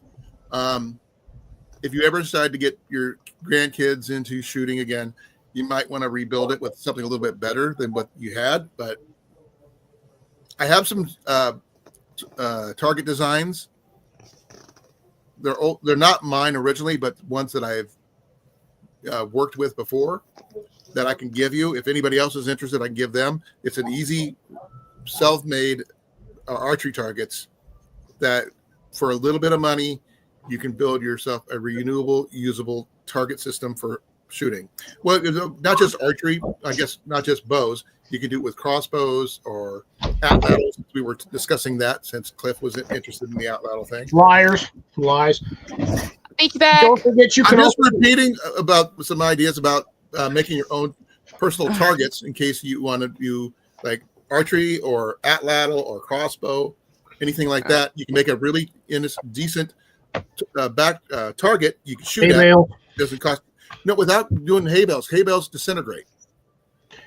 Over time, yes, but if you get the larger ones, the big, like 3x5s, yeah, those things are going to last a while. Yeah, but I mean, if you want to do something a little bit, that's you can use recycled material, won't take a lot of money.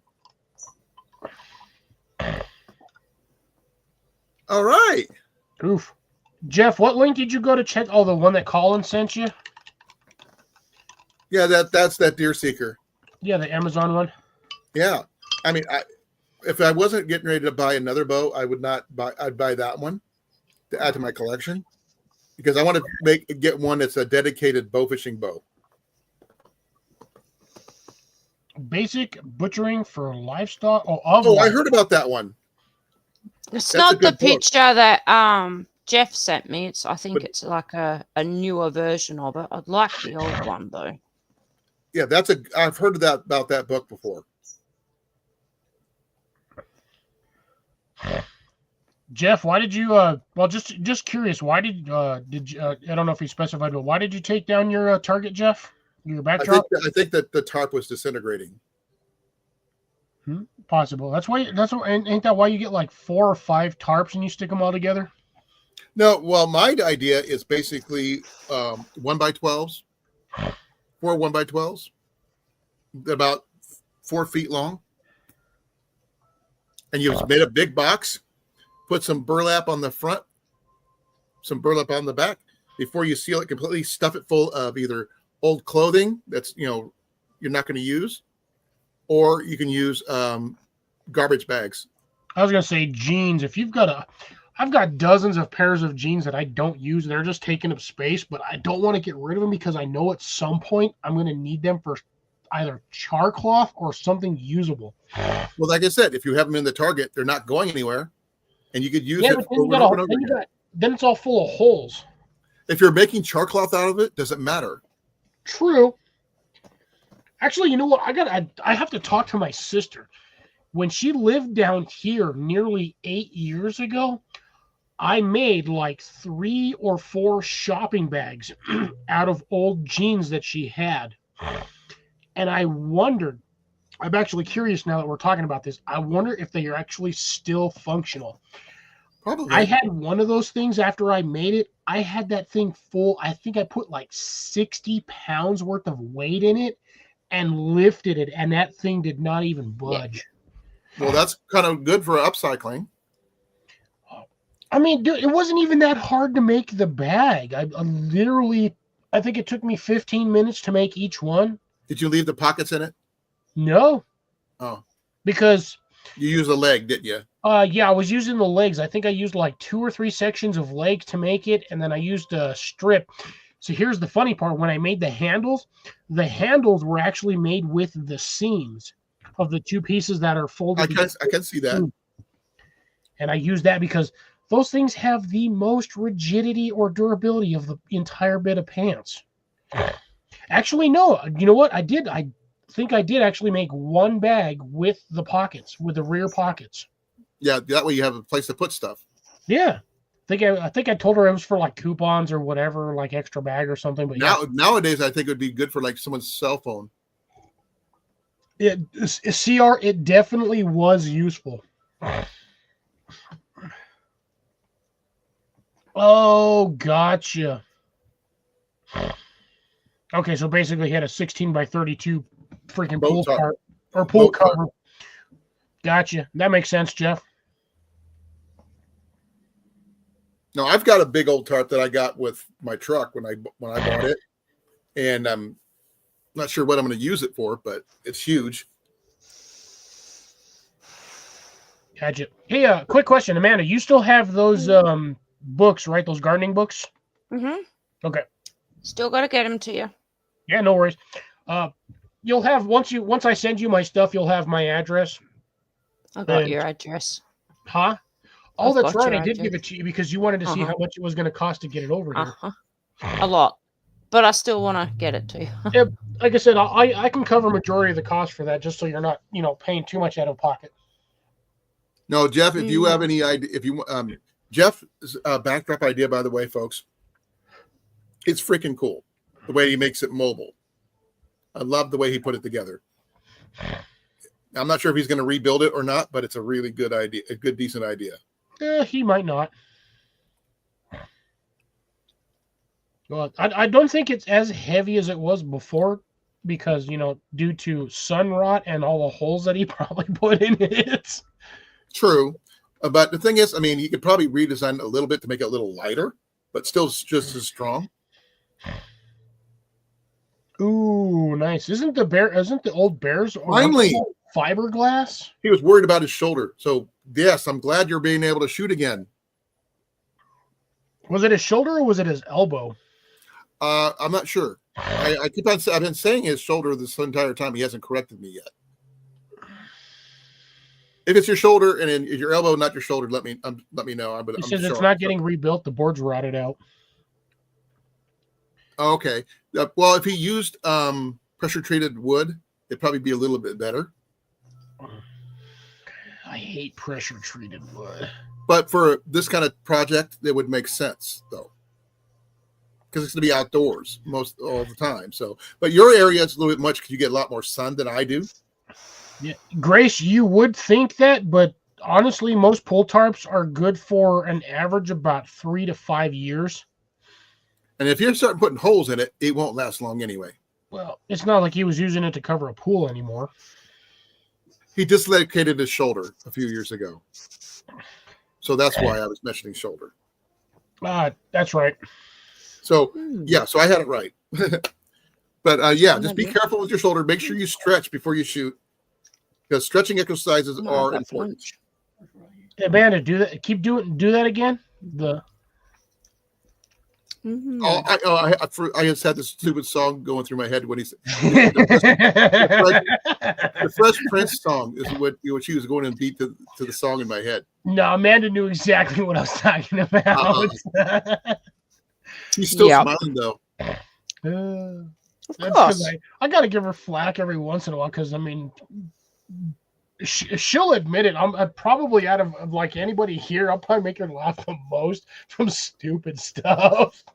Yeah, I've had her on here on she's had the worst day and popped up here, and I had her dying. Yeah, I'm gonna try to get out tomorrow and do some shooting if the weather holds up again. It is 53 degrees still, which is really funny for November. Well. I'm showing 54 in my greenhouse, but again, that's in my greenhouse where I have a heat lamp and a heater. Outside might be a whole different story. Like I said, it's 53 right now.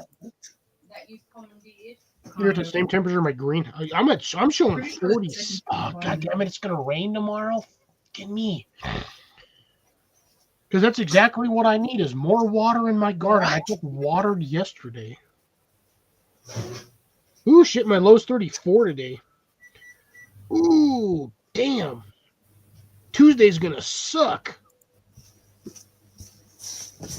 Yeah, y'all want to talk about getting cold in the doesn't matter how much of a bad day I'm having or how down in the dumps I am. Cliffy always makes me lose it laughing. I'll randomly, like, out of nowhere, I'll just run across the dumbest Australian random shit on Instagram. And I'll just and somehow I feel like every time I send her one of these, she's having a bad day, and it's a reason why I send it. And she just sits there and dies laughing. Yeah, it's definitely a good pick-me-up. That's for sure. The whole Australia is so big, it can hold the entire population of Australia. And I kid you not, that joke had me in the first half and then just flatline on the second half. I was like, I was expecting something astronomical, and it's like, nope, holds the entire population. I was like, you gotta be kidding me. It's a skeleton one, wasn't it? It was a skeleton. No, it was it said Australia's so big that its borders can hold. So large. Yeah, I'm looking at it now. And that had me in the first half because I was expecting. And then, like, the end of it, the skeleton's just like face plants on the ground. Yes. Yep, that one was funny. You got a Ben Pearson Rogue? God, what's the cost on that one there, Colin, as a bow person, a Ben Pearson? It's what, like a $200 bow? Oh, no.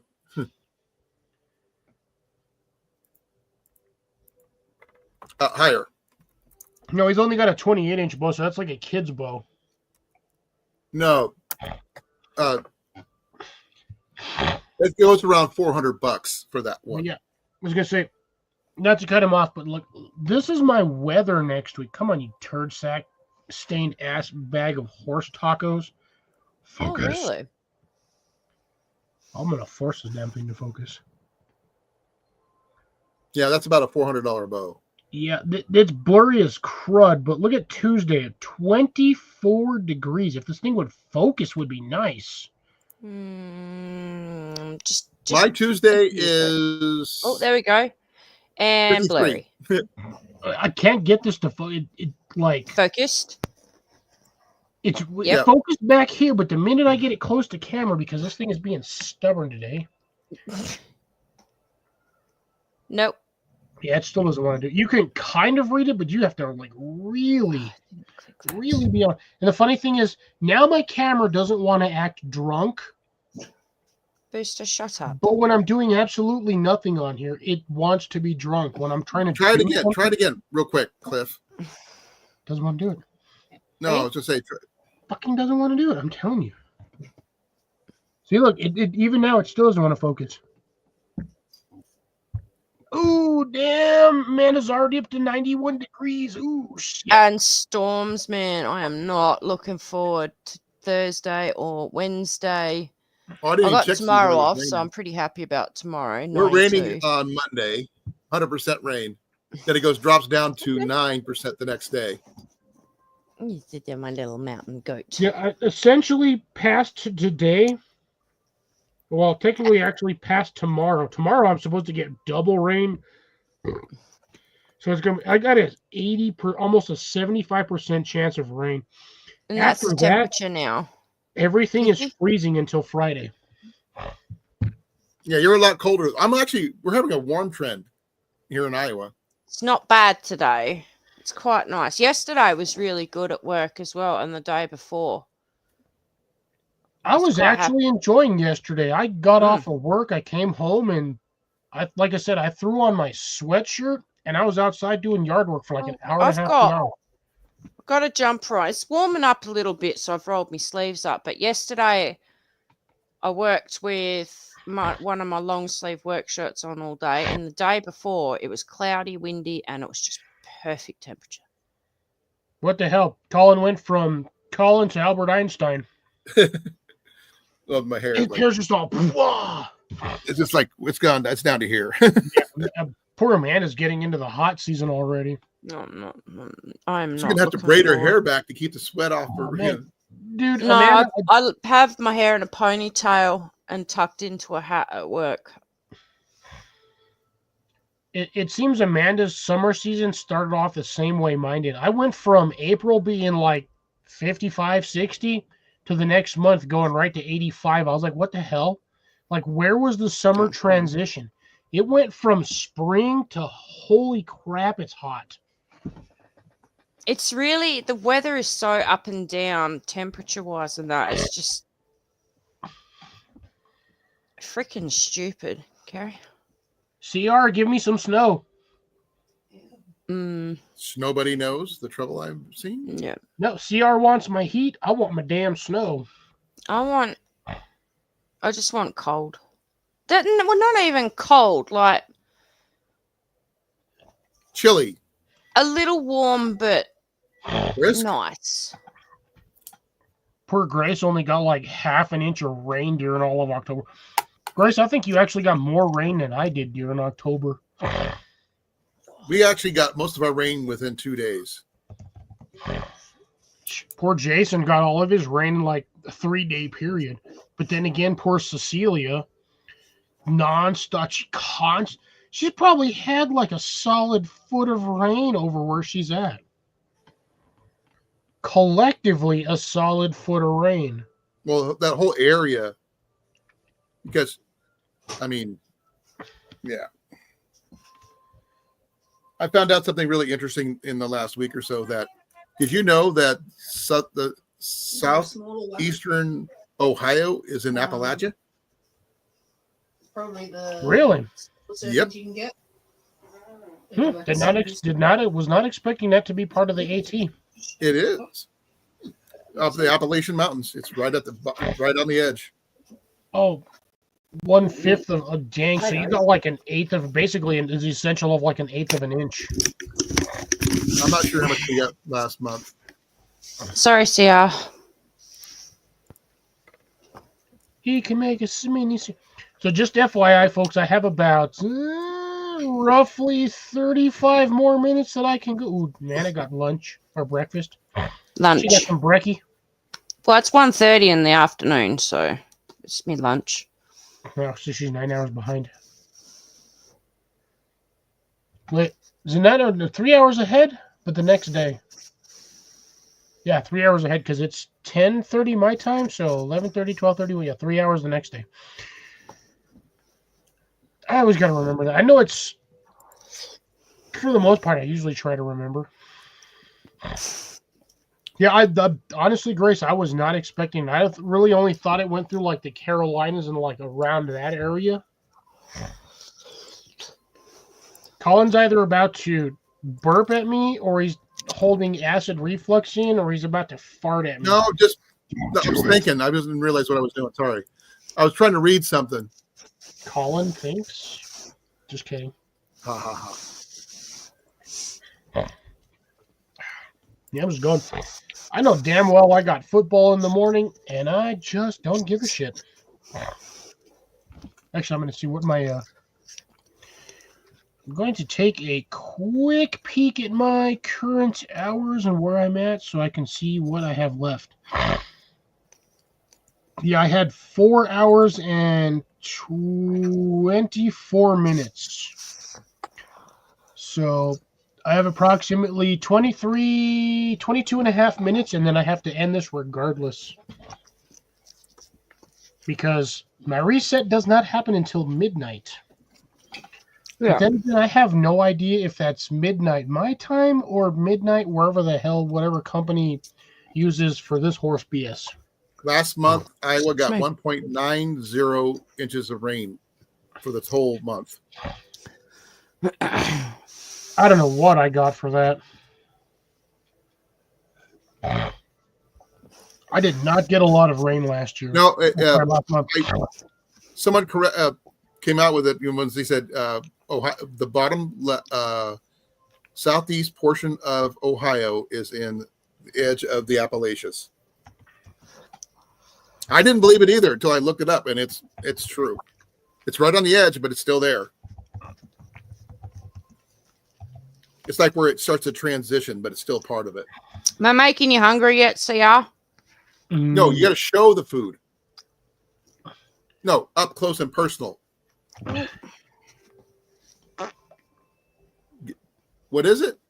Shepherd's pie. Yeah, I was going to say it looked like... Jenny loves shepherd's pie. Meat pie. It's so good.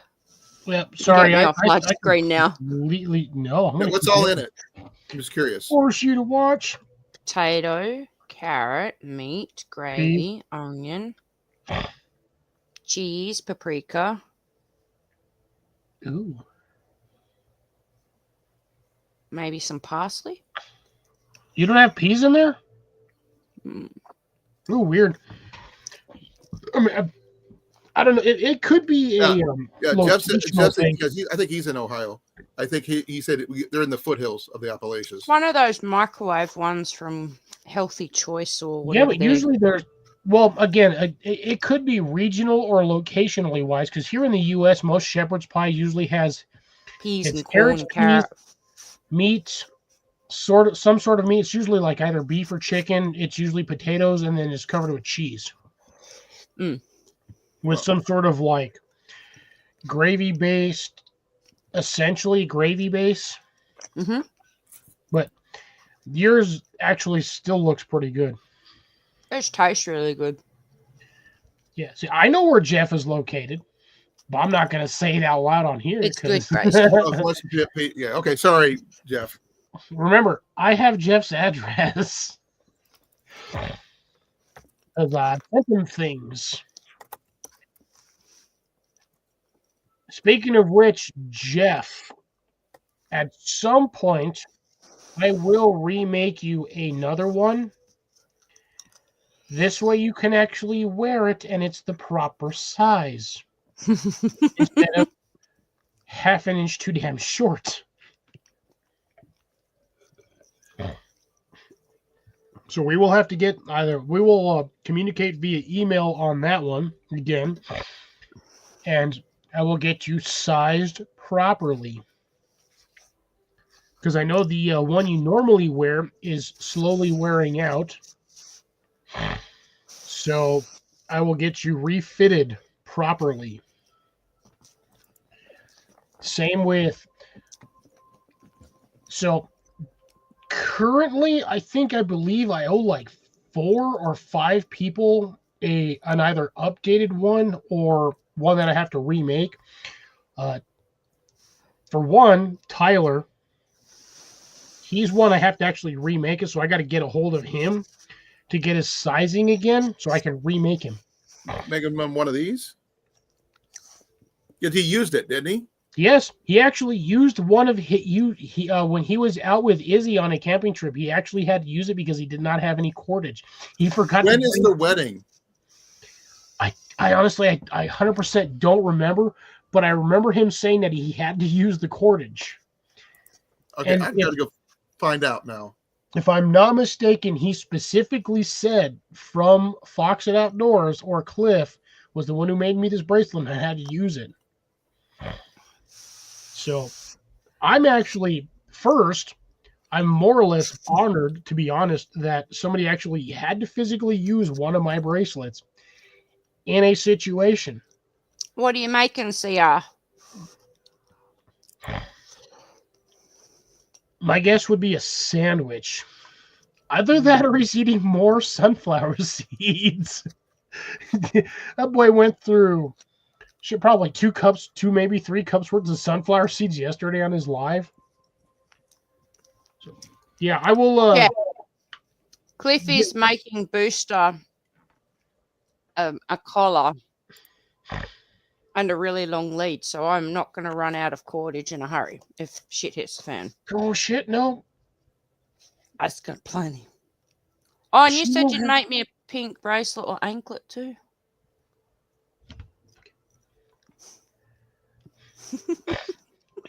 I will make you one out of the rose gold material that I have. That is the closest thing you're going to get to pink. I know.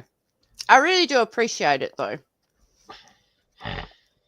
So all of that, when it's all said and done, I will calculate, price versus, shipping, and I will get it all sorted and figure out what you just got to let me know how much it is. It might be I pay half of it now, half of it, next pay, or do it in a couple of payments. If not, then just hold off sending it until I pay the full amount, if you know what I mean. I'll send it regardless. If you have to do installments, that's fine. I'm not going to be opposed to it. Okay.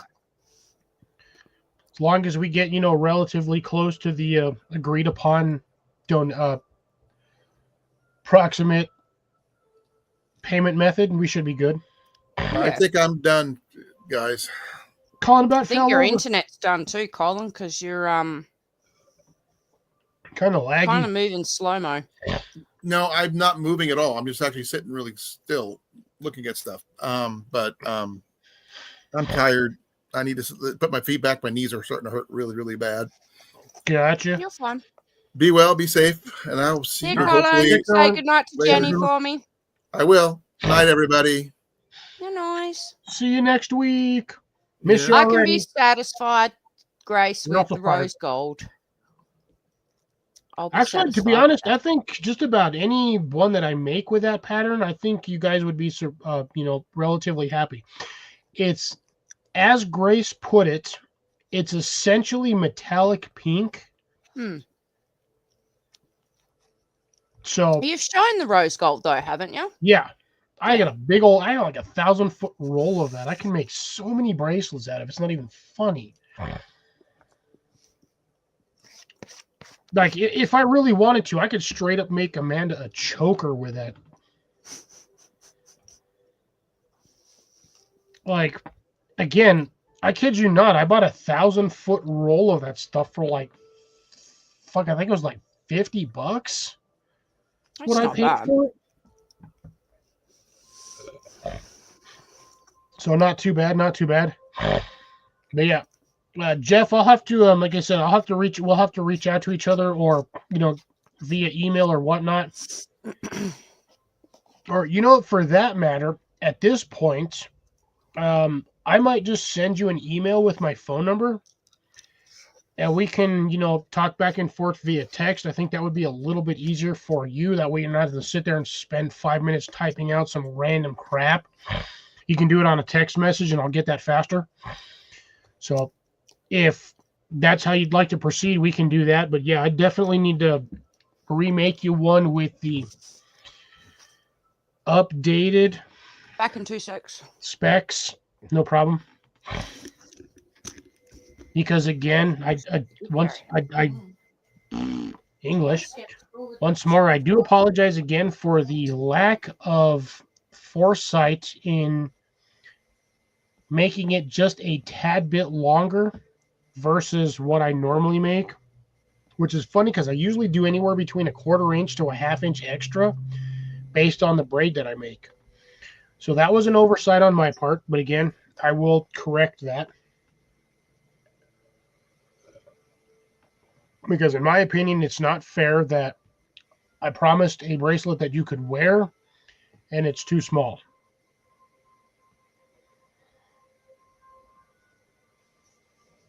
Wait, Grace, how the hell did you even get my phone number? That's I mean, you're more than welcome to put it in chat, but I don't remember handing that out at all.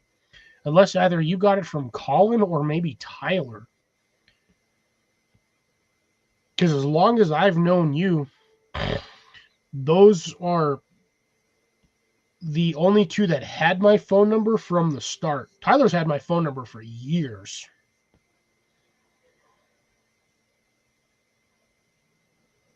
Just because of when he did the... hell, I think even Mark has my damn phone number. Mark being Rolling Homestead in Wisconsin, which I haven't seen him in a while. I gotta reach out to him, see if he's still alive. I was actually super stoked the last time he popped on my channel. I was like, holy shit. I find it funny that despite my low income numbers on my YouTube channel, I know a shitload of people.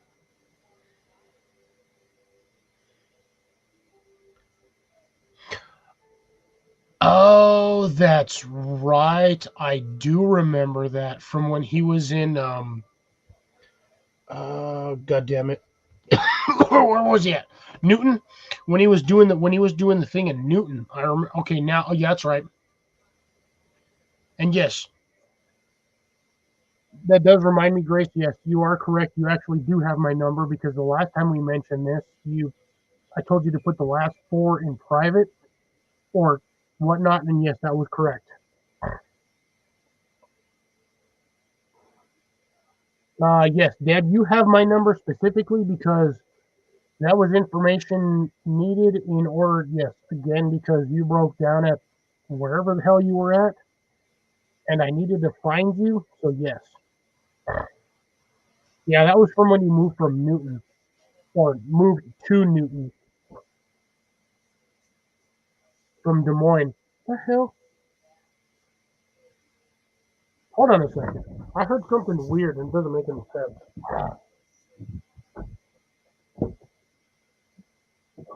That makes perfect sense. Okay. I heard something do something in the room next door, so I was kind of curious as to, but yeah, no, people are still awake. Despite the fact it's almost 11 o'clock. But anyway, pardon me.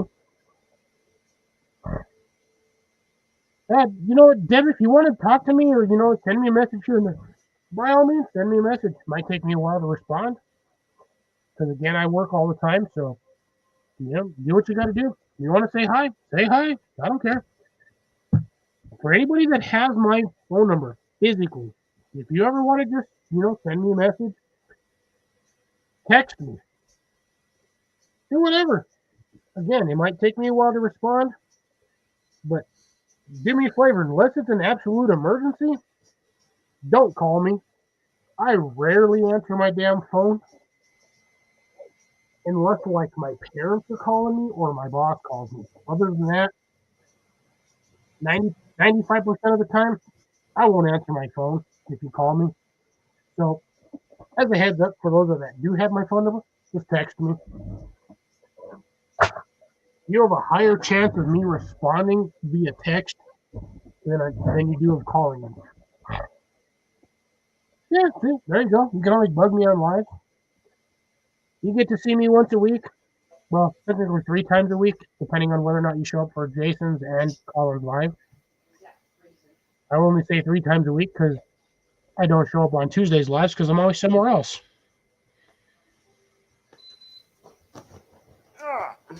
Oh, I was like, what the hell? I heard random beeping. I was like, what the shit? Oh, I just got my jumper off because it's warming up. I got the fan on. Is it warming up? Is it warming up? It's warming up. It's not too hot. I've still got trackies on. But I took my jumper off because it was a thick wool jumper. Tad bit toasty. But just a little smidgels. Smidgels. You don't want to have to deal with booby sweat. Oh, I'm going to be dealing with that all week next week. Yeah. I am not don't have looking that forward problem to over it. here. At this time of the season, it's cold. Go deep throat a cactus, would you? Say what? Go deep throat a cactus. You go deep throat a cactus. I wish. You do realize get off course on this conversation. Change it. Have like 8 minutes left on my technical 20 hours and then I'm done. I might just continue and be like, screw it. We'll see what happens. Do you like my my tan line? Yeah, you wearing a watch or are you wearing a sweatband? A watch. It's one of those smart watches that you can read your messages through it and counts your steps and heartbeat and all of that. I like to count how many steps. Yeah, I like to count how many steps I do in a day at work. A Fitbit. Yeah, guys. Sweet Jeff is still here. Jeff, I appreciate the love, my man. It's good to see you here, Jeff. This is like the longest I've ever seen Jeff on a live. Yeah. Except for, I think it was the one time Jamie was out of town. I think Jeff was here for like the entire live that day or that week. Yep. It's very rare, and we do understand, Jeff. We're not taking the piss that you're not here, but it's good that you're here for the whole. Prickly pear. Prickly pear would be the.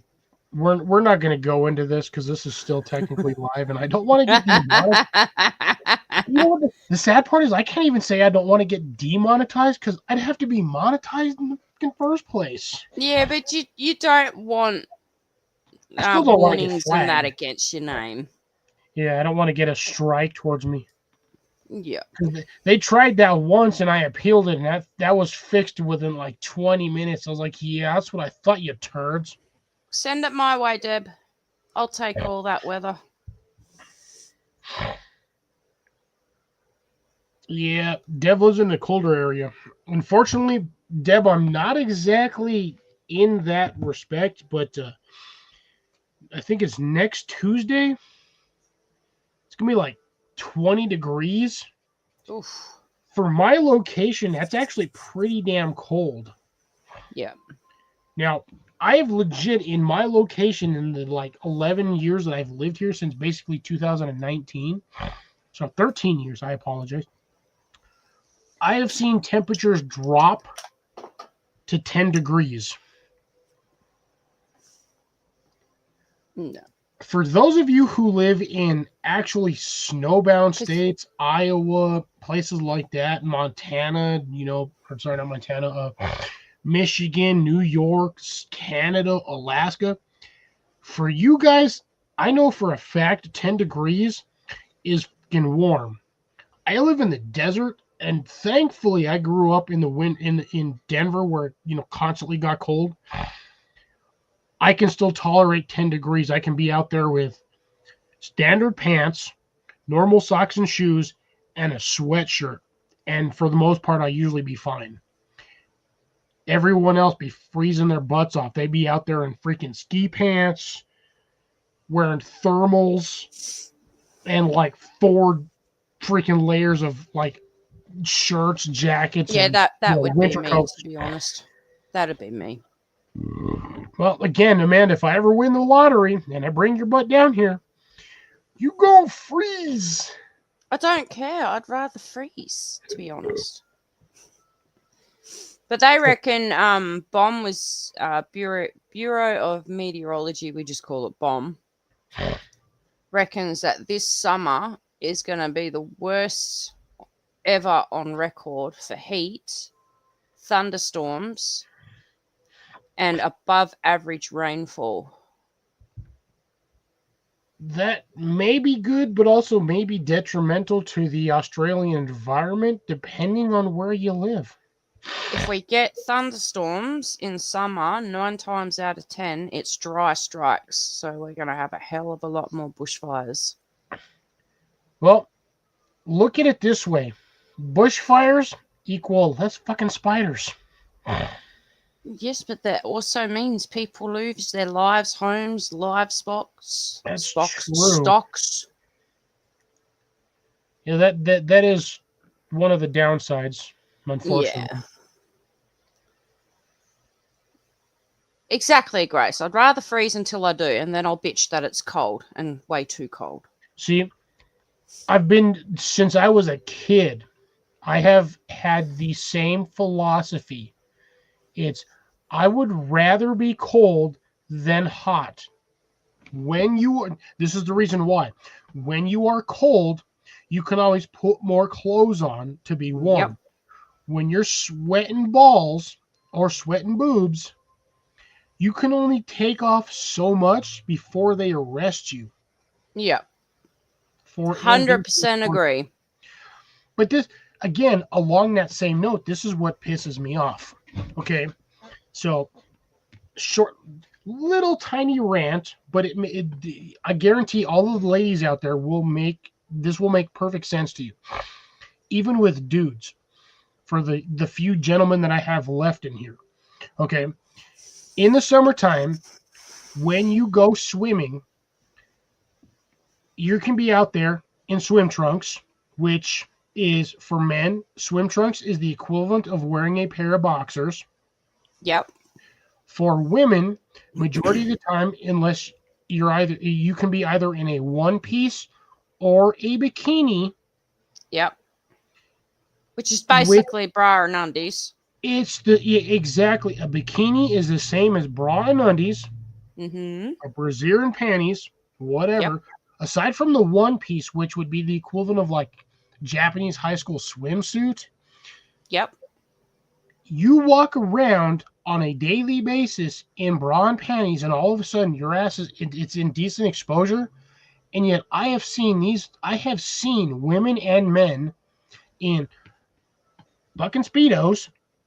For one, ain't no dude want to see another dude in a goddamn banana hammock walking around in broad ass daylight, especially some fat dude who's like 300 pounds plus in a freaking banana hammock. And yet somehow that is the norm when you're at a swimming pool or like a beach. Yet when you walk around in boxers, like on a normal day, suddenly it's inappropriate. The same thing with, you can walk around in a freaking string bikini and it's normal. You walk around in your bra and panties and flip-flops in the middle of the street, and all of a sudden, again, same concept, it's somehow indecent exposure. Yep. I'm sorry. Bra and panties covers more than a damn string bikini. or some of the stuff that I've seen on like supermodels and or porn stars. And somehow that's the norm, but the minute you do it outside of regulated beached locations, area. it's a whole ass plethora of why the hell are you doing that? Yep. CR, I've been to Europe, and I kid you not, Grace can attest to this. Their standards for skin exposure, or what we consider taboo or just inappropriate in the US or even probably even Canada, they do not have those inhibitions. They're just whatever. You can walk down the street wearing whatever you want, basically. I've been to I kid you not, Amanda, I went to a water park, and Europeans, they didn't care if there was kids there, anywhere between the ages of 3 to 18. They would strip down butt ass naked and just change right there because they do not see that as a problem. Yeah. Growing up in America, to a lot of us, maybe even in Canada, same aspect. You see somebody getting butt naked in front of you, and you're like, "Oh, that's no, I don't want to see that." In Europe, it's not a problem. It's how they were don't see raised, it that though. way. It's how their society was brought up. Yeah. Yep. It's just how it's views. You go to a nudist beach, and it doesn't matter. You can have a 500, 300-400 pound man or even a female out there butt naked, and it's normal. But say somebody that's not that weight limit. I'm not mocking anybody. I'm not giving anybody shit right now, so don't take offense to this. You could have a standard person doing the exact same thing, but they're going to be out there, full dress and drab or whatever, swim trunks, Speedos, or top and bottom, two-piece. They're going to think that's weird. But again, you're at a nudist beach. You're going to see that because that is what is considered the normal.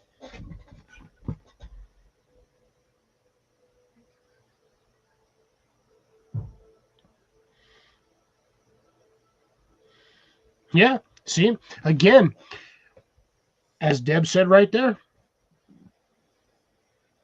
Yeah. Even Grace, both of them. It's exactly my point. Depending on your culture, nudity is not an issue. It's not a forerunner. It's not a problem. I think here in America, we are just too snowflake when it comes to that. Yeah. Same with Australia, though, to be honest. Okay, so lack of modesty there, or it's just more, I guess, a security with your own body would be, I guess, the best way to put it. I guess this kind of goes along the lines of one of my earlier comments where I was saying that from a male standpoint, Mike from TA Outdoors is a good-looking man. See, I mean, it's not homo on my part. I'm just stating facts. Yep. So, I mean, it just depends on your viewpoints. I'm not afraid as a male to say that another man looks or has good looks. Doesn't make me queer, doesn't make me gay, doesn't make me want to it's do just things. an opinion. Yeah, it's just an honest opinion. Yep. Just stating facts. A lot of people don't see it Grace that way. in Rome.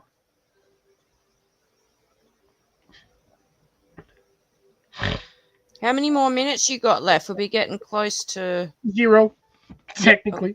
But again, as far as I know with StreamYard, if they still kept it to minimal based programming, regardless of whether or not I've reached my hours, it just stops.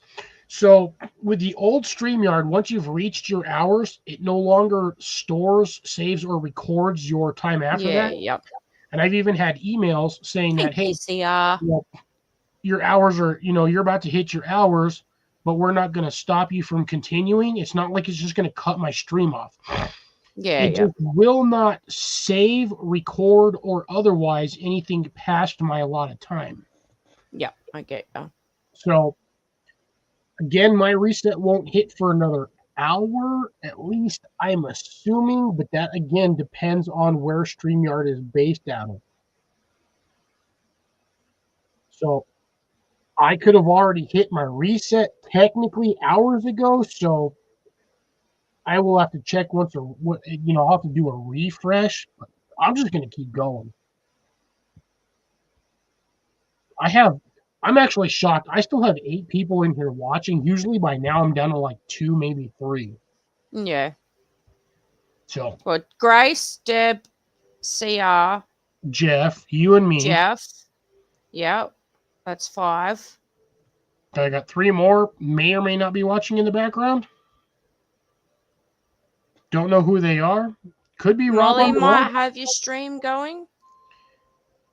Sometimes Molly does. Well, Molly might. Jason will be asleep, but Molly Yeah, might have Jason's your long stream passed up. out by now. It's already 12 o'clock for him. Yeah. Every once in a while, Molly will pipe in if she's still on here, but she may or may not Yeah, have gone she to just sleep. whacks a random comment up out of nowhere. Throws me off, too. I'm like, the hell, Molly's still awake? Yeah. Because Molly is technically retired, so she doesn't have to work in the morning, so she'll just pop on whenever. It could be Rob on the road. I honestly don't know who's still lurking. 6 Cliff. I'm Cliff, showing Amanda, 8 me, on Deb, the StreamYard side. Jeff, So CR. Oh, yeah, sorry. I can't count. Clearly. I'm still okay. Now I'm showing 7, so somebody wandered off. And Deb's got to do a bathroom dash. I might have to do the same thing here shortly, but we'll see. And then I'll go to, but I got 30 minutes. I'll do the middle of the hour, halfway through. So whatever time it is, 30 minutes from now or 27 minutes, I might go from there. And then I'm not going anywhere. I've got stuff. It's a bit warm outside to do what I want to do, so I'll wait till it gets cooler this afternoon and start it. well, the most part, all you got to really do is a little bit of wash, and that's it. I've got God knows how many loads of washing to do because I've got to do my bedding and that as well, which is fine. I've got to whippersnip and cordon off the caravan area so Booster can't get in there. So for those of you who do not understand Australian, whippersnip means weed whacker. Yes. I'm pretty sure everyone in the chat already knows that, though. They've been around You me would long be enough. surprised how often people do not understand the concept of certain words. True, good point. Because I've got to put the fly screen back on my window, take down the old fencing out the front, take that out the back, whippersnip around, and then mow. But I want to get the caravan area done so I can take down the fencing out the front, get it up out the back, and Booster can run free in the big backyard. Well, that's good to know, CR.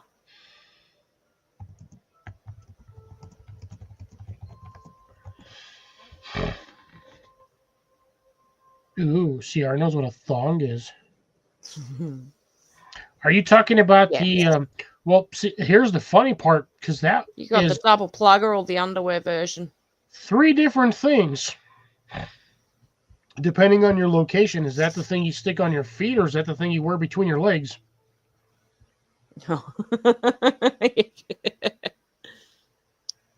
Because remember, for ladies, a thong is essentially a string bikini.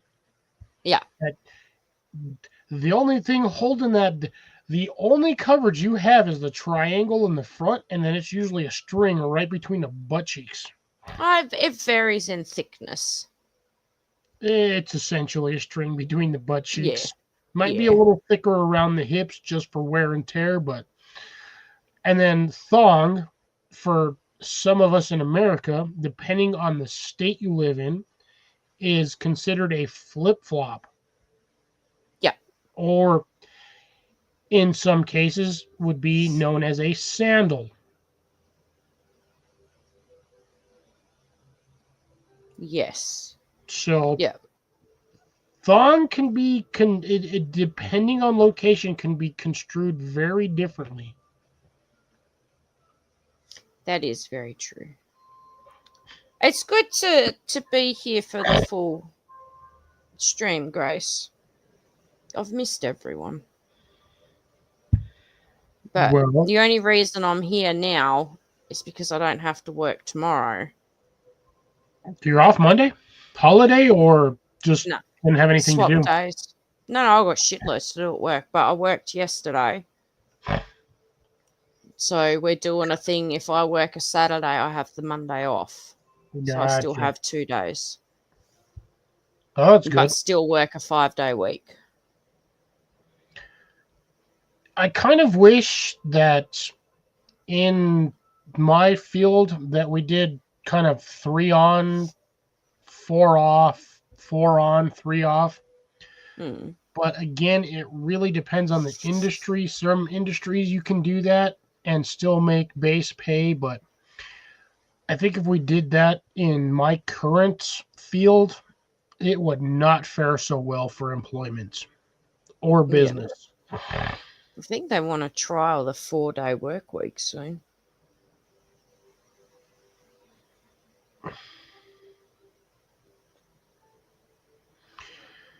All right, well, we'll have to work with that one, Jeff. I'll see what I can do for that. Yeah, no, it makes perfect sense to me. So, again, we will have to work with that scenario in mind, and I will get you something more or less squared away. So, the next one, hopefully, I will make with ease of adjustment. That way, regardless of what post hole you stick it in, it should fit regardless. So I'll work with it for the most inner that's connected toward the main portion of paracord. That way you have the other 2 holes to adjust throughout the season. Hopefully that'll work, but again, we'll get together on that via either text or via email. I think it's like I said, I've got your email, you've got my address, blah blah blah. We have each other's contact information. I think the next time I send you an email, I'll just include my phone number in there. That way you can just add me, and then we can just talk that way, make it easier. But from the sounds of all of this that is going on, it looks like I'm going to have about 6 or so projects that I have to get done. You got Booster's big project. Yeah, his is going to be the biggest one, which is the reason why I needed you to stay till the end of this, so we can discuss. We got to sort things out. I have stuff in queue, or aka in the basket. Yeah, in basket or cart. But I need to verify with you. Yeah. As to the versions you would like. And then once that is acquired, I can, send it through. Same with Rob. Rob wanted me to make him a belt, but I got to get with him as well. Oh, Jesus Christ. On a motorbike. I got to get with him as well to get exact dimensions, and that is including buckle. But I got to get with him, make sure I have the right buckle for it as well, so I can get him squared away. Yeah. Because I don't want to have the same issue with Rob, especially considering Rob's in England, that I have with Jeff, even though, Jeff's only a couple of states away. But again, I don't want to have the same problem where the bracelet, where said made item is either too big or too small. If it's too big, it's not going to help him. If it's too small, it's Yeah, well, there's a lot of acronyms I can say on that one. But essentially, I need to get the exact dimensions, 100%, including buckle ends, to make it a exact perfect fit. Oh, Jeff, I can get, once I get all this stuff squared away and situated, it honestly, if It doesn't worry me when it gets done, though. I'm not like, no, he can't do it until, like, do anyone else's until he's done mine. It's whatever order Cliffy wants to do it in. We just need to have a conversation on materials and costs and all of that. Doesn't worry me. yeah, no, As long as it's done before winter's over. Otherwise, it won't happen until the next winter. yeah, pester me enough, and you keep reminding me enough. I'll get it finished because I'm weird. I'll be super lazy, but if you pester me enough, my brain will just be like, all right, I'm tired of listening to this crap, and I'll just get it done.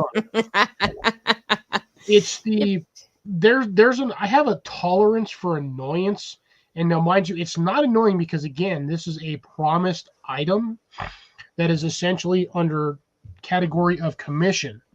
Yeah. So I have, there'll be a certain time frame which I would like to get these done so I can get them finished.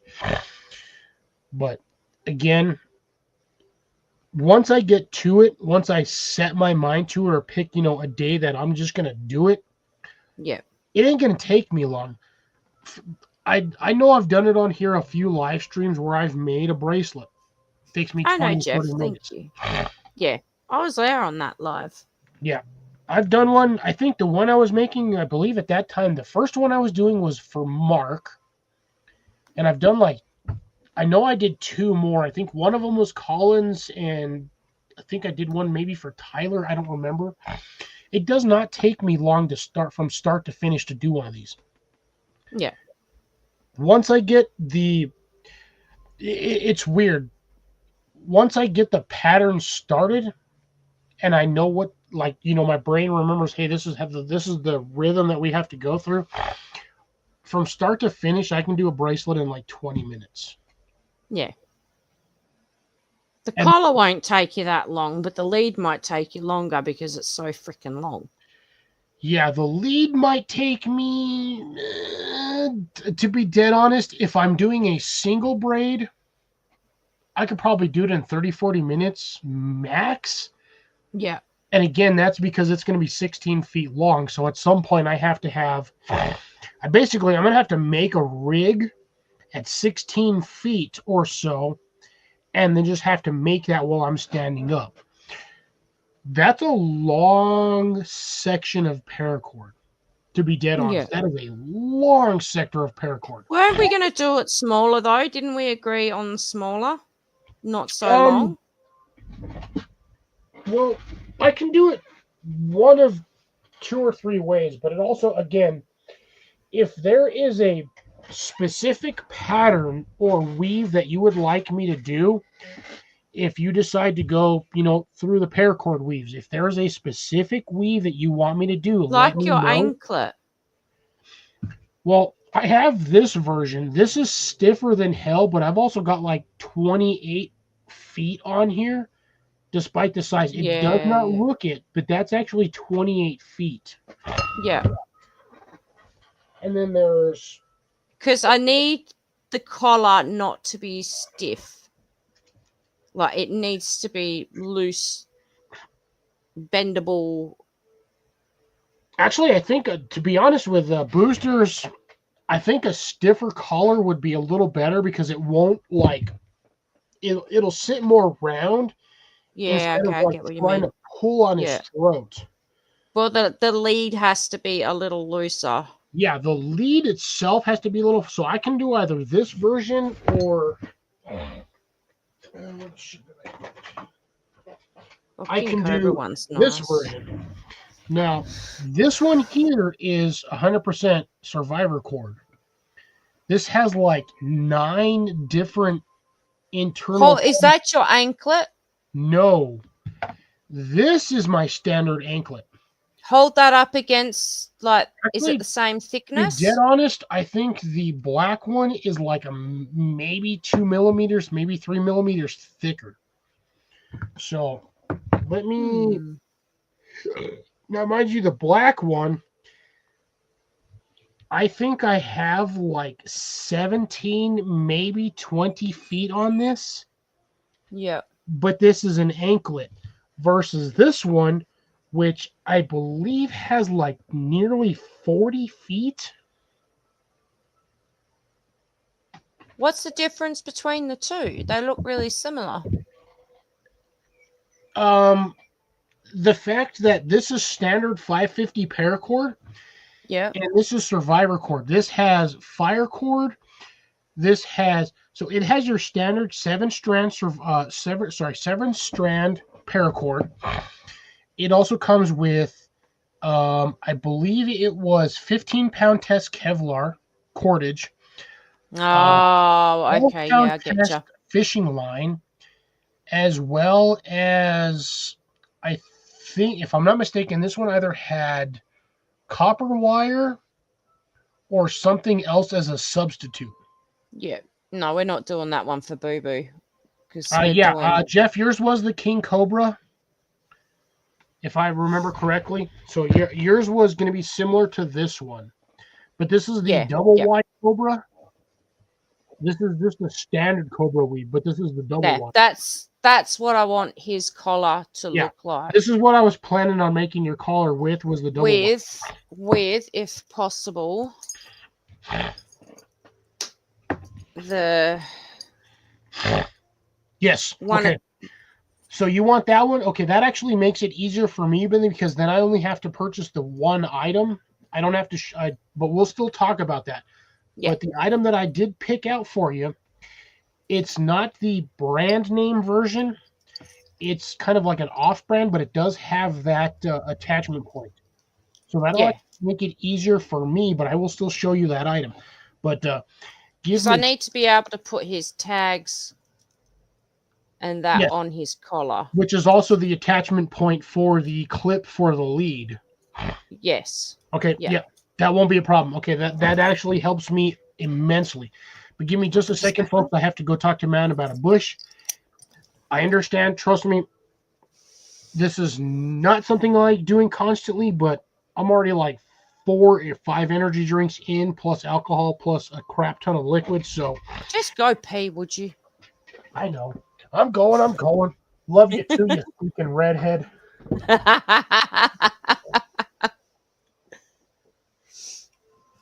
It's going to be good. I picked the colors out too, Jeff. He's going to have a glow-in-the-dark line, maybe 2.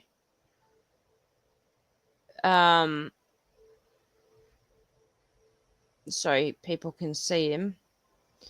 And I picked out the blue snake color.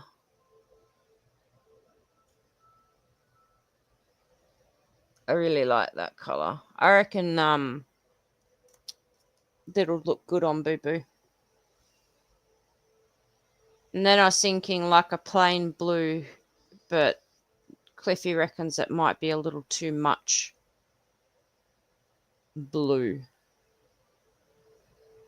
So I don't know what other color, because I wanted to do 2 main colors, or 1 main color, which is the snake one, and have a couple of strands of like a different color, and then have the glow in the dark one. If not, it'll be all of that blue color with like 2 strands of the glow in the dark.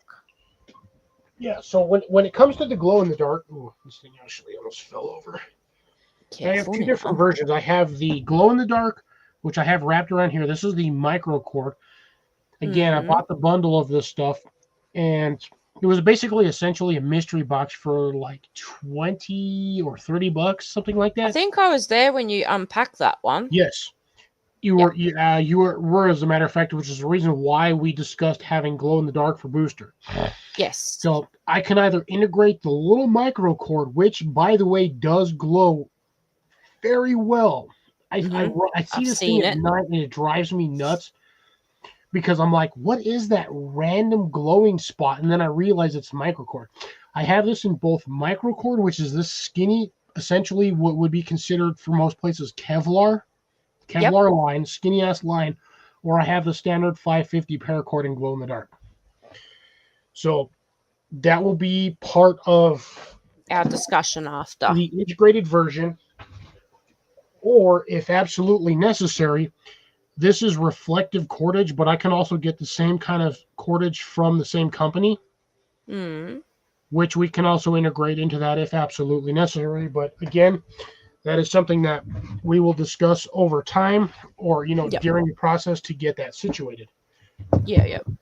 Because remember how we were talking how I wanted two different colors, and I've picked the cobra, the snake pattern. Yeah, cobra braid. In the blue. Yes. And then I said like a lighter blue, and you said it was going to be too blue. So I was thinking instead of having the two colors, just having the snake one and the glow in the dark cord. Yeah, I think we settled, or you settled on a specific blue color. I believe I still have that in messages. That one. Blue yes. Snake. Yeah, yep, I have that one. Yep. See, Jeff, this is what happens when you're actually at a live stream. We have a good conversation and suddenly time just like, what the hell? But what's the matter? I will, Jeff, I understand right now, man. Leave it. Is there a lizard? But yeah, Jeff, if you got to go to bed, man, go for it. I 100% appreciate the fact that you've been here this entire time. At some point, either during this month or possibly next month, I will get a hold of you. We will get together and work on figuring out a rebuild for yours. Booster. Which it's over the road. I will add that to my queue of stuff that I have to do between now and April. Because once April hits, I'm going to tell y'all right now, I ain't going to do shit for nobody. Yeah. Because I just have... get back out in the gardens. And yeah, once April hits, I'm going to be doing pre-garden work and getting all that stuff reset. And there is a high possibility that I might actually be rebuilding my entire greenhouse and doing something entirely different for the season. 2025 may or may not have some interesting new features. So until then, we will be going at that. So just to let you guys know, I'm going to be going according to my computer's clock. I'm going to go about another 6 minutes, and then I will be ending it at that point. Almost at nearly 5 hours as it is, which way past when I should have stopped, but fuck it. Like I said, I still got a good amount of people in here listening, so it's been a good day. I'm officially out of spicy beverage, so until next week, I will have to buy a new one, but I think I'm doing pretty good tonight. I've got what? Deb came back. Boobster. There's a truck over the road. He's not happy. Oh no, did it flip over? No, it's just delivering groceries. Go get him. He's not happy about it. Didn't we have an issue with that one time you had the headset off when I said go get him and he freaked the hell out? I remember that. Because he heard ya. Why do I have to be drunk to remember this? Well, okay. Alcohol influenced? I wouldn't consider myself drunk. I could probably have like 3 or 4 more of these and then I might be considered drunk. All right. Take care, Jeff. You have a great night, brother, man. It was great to see you. We've missed you. Good to see you, Jeff. But, yeah, my man, take care. Tell Jamie and whatnot to, I hope he feels better. tell him and his wife as well that I hope they feel better soon, so we can miss you some more every time Jamie calls. But yeah, have a good one, brother. Good to see you. You be well. Yep. See, our time to eat. I still can't believe I'm 5 hours into this, and I've actually had a relatively good audience tonight. Yep. It's been a good chat as well. Yes, sir. I Different do got you topics. on. I do got you, Jeff. I will sometime this month. I will send you a thingy with my information, or at least my phone number, and we'll get together and work on what we've talked about throughout the night. We'll get that squared away.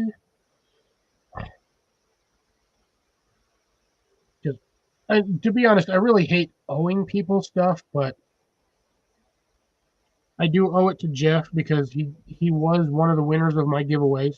Good night, Grace.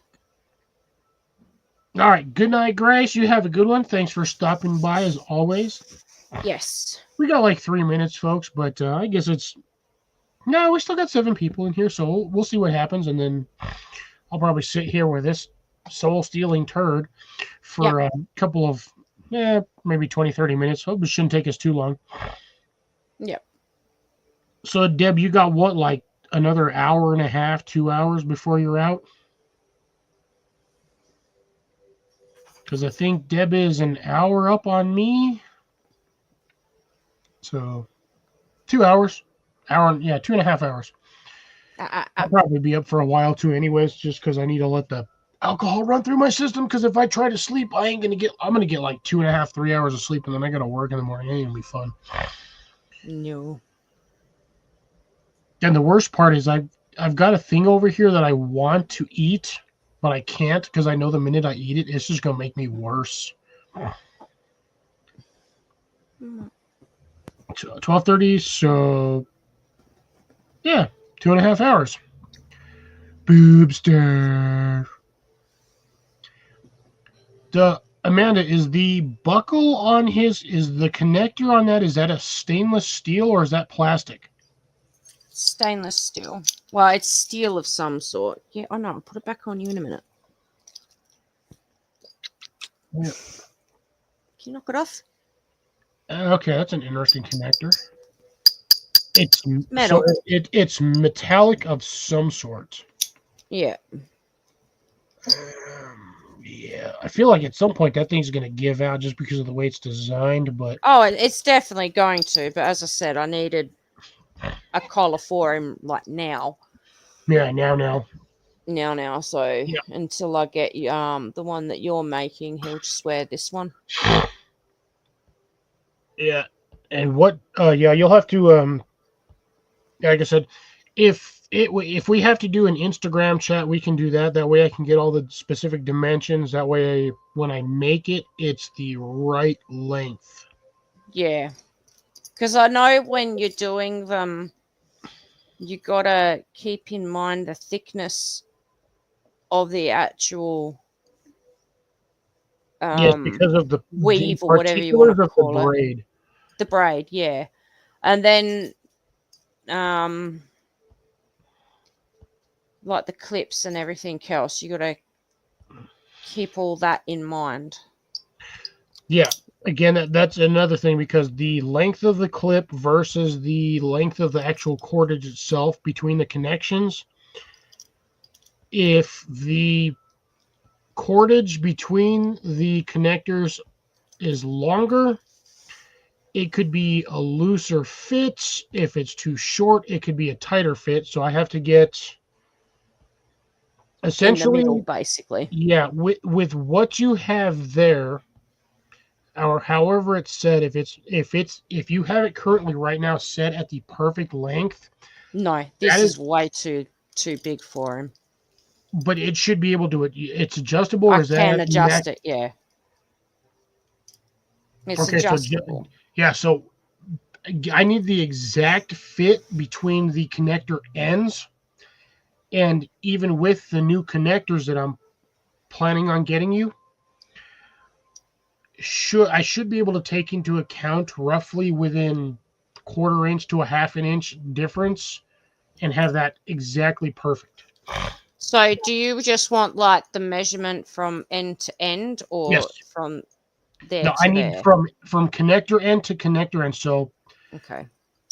essentially where it snaps in, so where the snaps overlap, Yeah. I need from basically, so we'll say this. Sorry, this is going to look. I'm sorry, but this is going to look stupid. So from where they connect like this, so this gap here is Yeah. what I need the connection point from. So the So- buckle end to buckle end.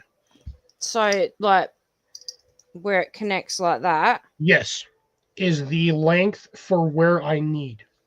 Okay. So I'll measure from this bit here to the end of that. And Yes. then that'll be like it's connected, like Yes, closed. that's exactly the dimensions I need for which will be going out. All All right. So, anyways, stick around, Amanda. We are at basically at 5 hours at this point, a little over, but whatever. Ladies and gentlemen, thank you for joining me tonight on this extremely lengthy live stream. I hope you all enjoyed. Hope we had some good talks tonight. But Grace, Deb, Amanda, CR, Jason, Molly, Rob, Jeff, everybody that was popped in tonight, Colin. Thank you all for joining. Hell, even Evan. Evan was here too. I haven't seen him in a while. Thank you all for joining me on this lovely night. You all have a wonderful weekend. Be well, be safe, and I will catch you guys on the next one. So, may Foxy out there.